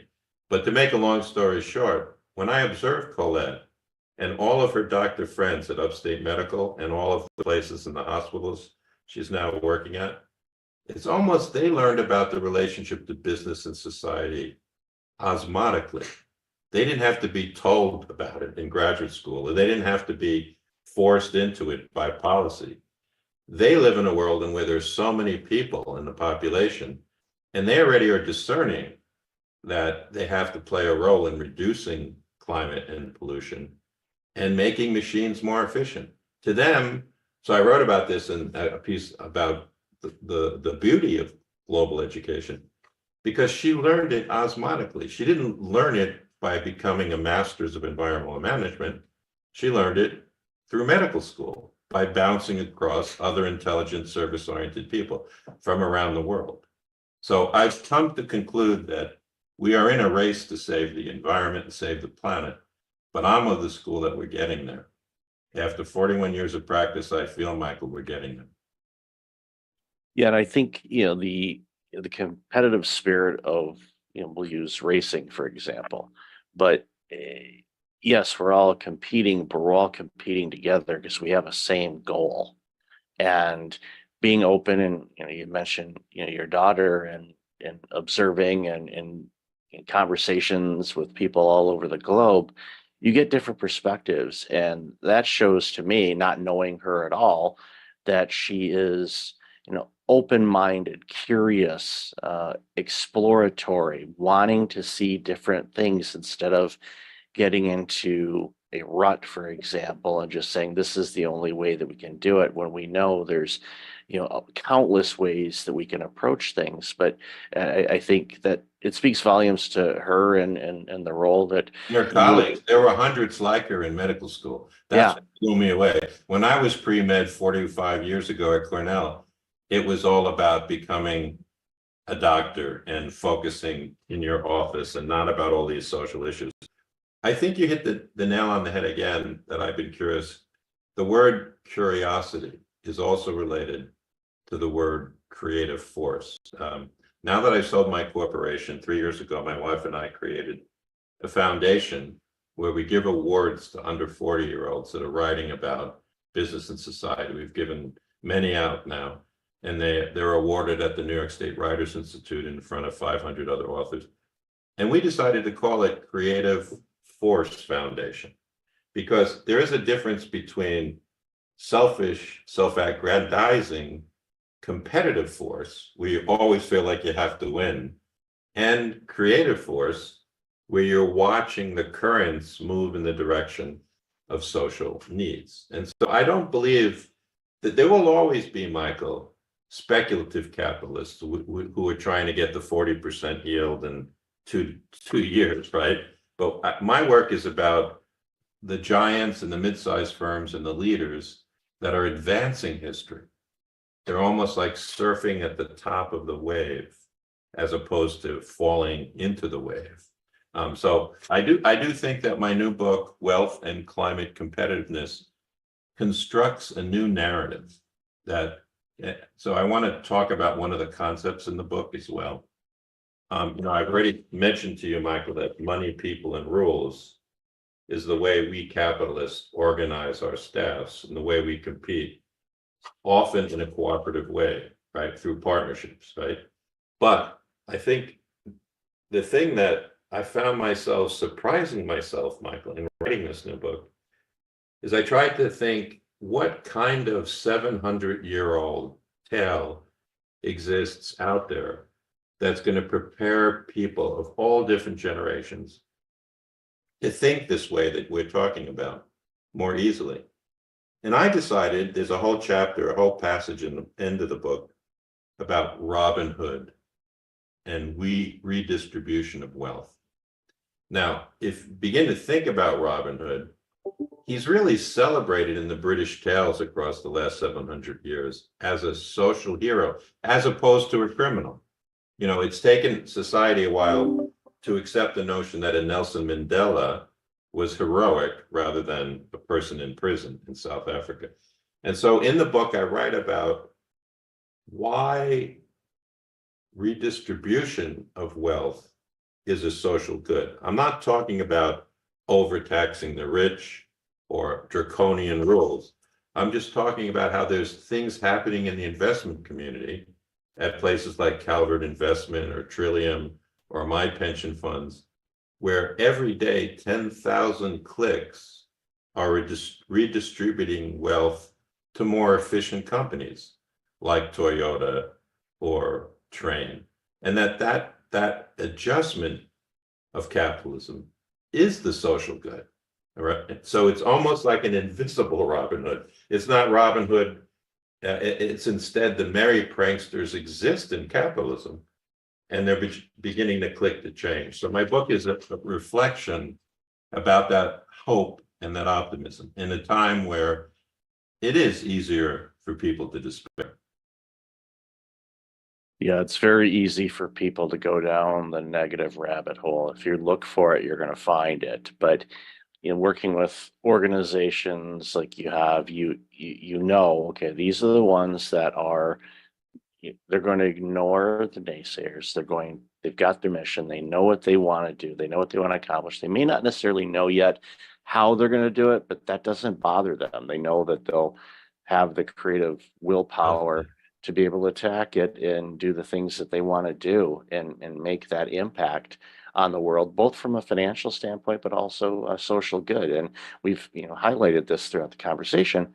Both of those can coexist. They're not an either or, but I think sometimes people try to pigeonhole them as an either or, and they're not. And the more that we recognize that yes, your organization can actually be more profitable if you do things in a way that benefits humanity and social good and all of that, you'll find efficiencies. I'm a big fan of efficiencies.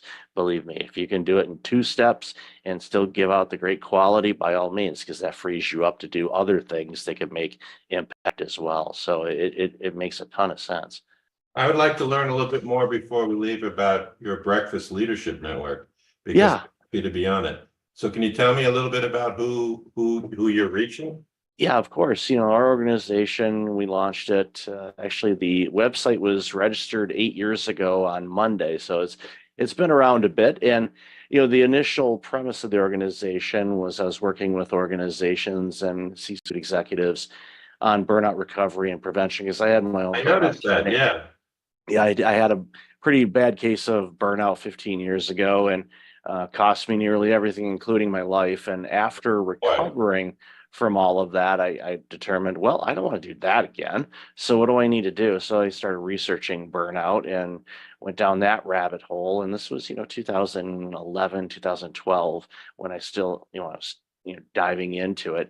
And it started, as I got more aware to it, I noticed a lot of my peers, and I was working in the healthcare industry at the time, were going down the same road that I did, and it scared the crap out of me. So I thought, okay, what can I do about this? So started writing about it, started talking about it. One thing led to another, started doing keynotes, writing books, doing consulting. You launched the podcast show a little over 7 years ago to talk about that, and then just bring awareness to entrepreneurs and small business owners Good for you. across the globe to share that yes, you can build a great organization. Yes, you can run a great organization, but you don't need to burn out doing it. You just have Well, to more power to you, because I do think that that's an important lived experience to share. And Yeah. good for your work on the website. One of the things I hope you do is Rob Nyson, my publicist who put me in touch with you, is a very classical, wonderful ex-publisher of a Big Ten firm. He doesn't share your contact information. It's his style to preserve the relationship to you. So if you emailed me your mailing address, I'd love to send you 2 or 3 of my books for your home library, so that I can Awesome. become sort of like a brain trust for you. Because I've now that I'm retired, it took me 17 years to finish this, but a publisher came out with a book about my life, but I could tell it fits your sensibility, because I chose not to write about myself, but the 77 short vignettes are about the people who shaped me, because you've used the key words that I'm very interested in: curiosity, creative, and cooperation, right? So, if you think about it, I'd love to send you that in case you want to do another follow-up. The book came out a month ago, Yeah. so it's still getting its legs. Oh, it's beautiful. Yeah, I'll definitely after the show, I'll email you all that contact information, and I highly encourage people to, if they haven't already, pick up your books and follow your content, and because the expertise and experiences you have provides such a foundation for organizations to really thrive and grow and survive. And the stat, when you look at the Fortune 500, I saw this the other day, and it was surprising, but not that, almost half of the Fortune 500 in the year 2000 have either been acquired or they're gone. Isn't And you're that like, fascinating? it's like, you go, how in the world? Or even I saw a story the other day, one of the organizations in San Diego where I spent a bunch of time as well, called Q Health. They were valued during the pandemic, over $2 billion. They've shut up shop. They're closed. They're gone. Like from 2.3 billion to nothing in a couple of years. It's because, market changes. There was all kinds of other things that fell into place that created the situations that they were facing. But you can be top of the world and you can be underwater in a blink of an eye. And it's Take for example, Enron in their own lifetime. I remember I used to go down to Enron because there were utilities that my firm was working for that wanted to use them as a model. And luckily, the lawyer and I that would go down came back and said, there's something that doesn't smell right there. So, you just made the key point that even the global 500 changed. So in my books, I try and emphasize the lasting set of competitive principles that allow them to continue to innovate. Take, for example, Unilever. There are really 300 different small railroad trains on the same road. They're managed by the same vision and set of people, the most legendary one, Paul Pullman, but I've met many Unilever people. But each car is given a huge amount of innovative, creative freedom. So they buy Ben & Jerry's ice cream, but they have the capability of bringing it to Africa and Australia. And the formula doesn't change of the product or the vision. It's all attached to this huge, that's what the Lever brothers called the Unilever train. And I think there's a real genius to that, allowing innovation within the small units as opposed to homogenizing it all at the top. There's many different models of management success. And as you just mentioned, many examples of management failure, which is what kept my life so interesting, Michael. I bet. So I'll definitely have all your contact information in the show notes. So Bruce, really, really appreciate your time today and love this conversation. We could probably talk for 10 hours straight on this stuff because it's one of the things that, drives it home for me is I want organizations to just crush it and be really well because it benefits all of us when they do. And it's, I love celebrating companies and individuals and teams like yours that just, help these organizations do what's right and make things better for all of us because we all win when that happens. So again, Bruce, thank you so much for being on the show. I'm delighted to be part of your Breakfast Leadership Network. Thank you for your time, Michael.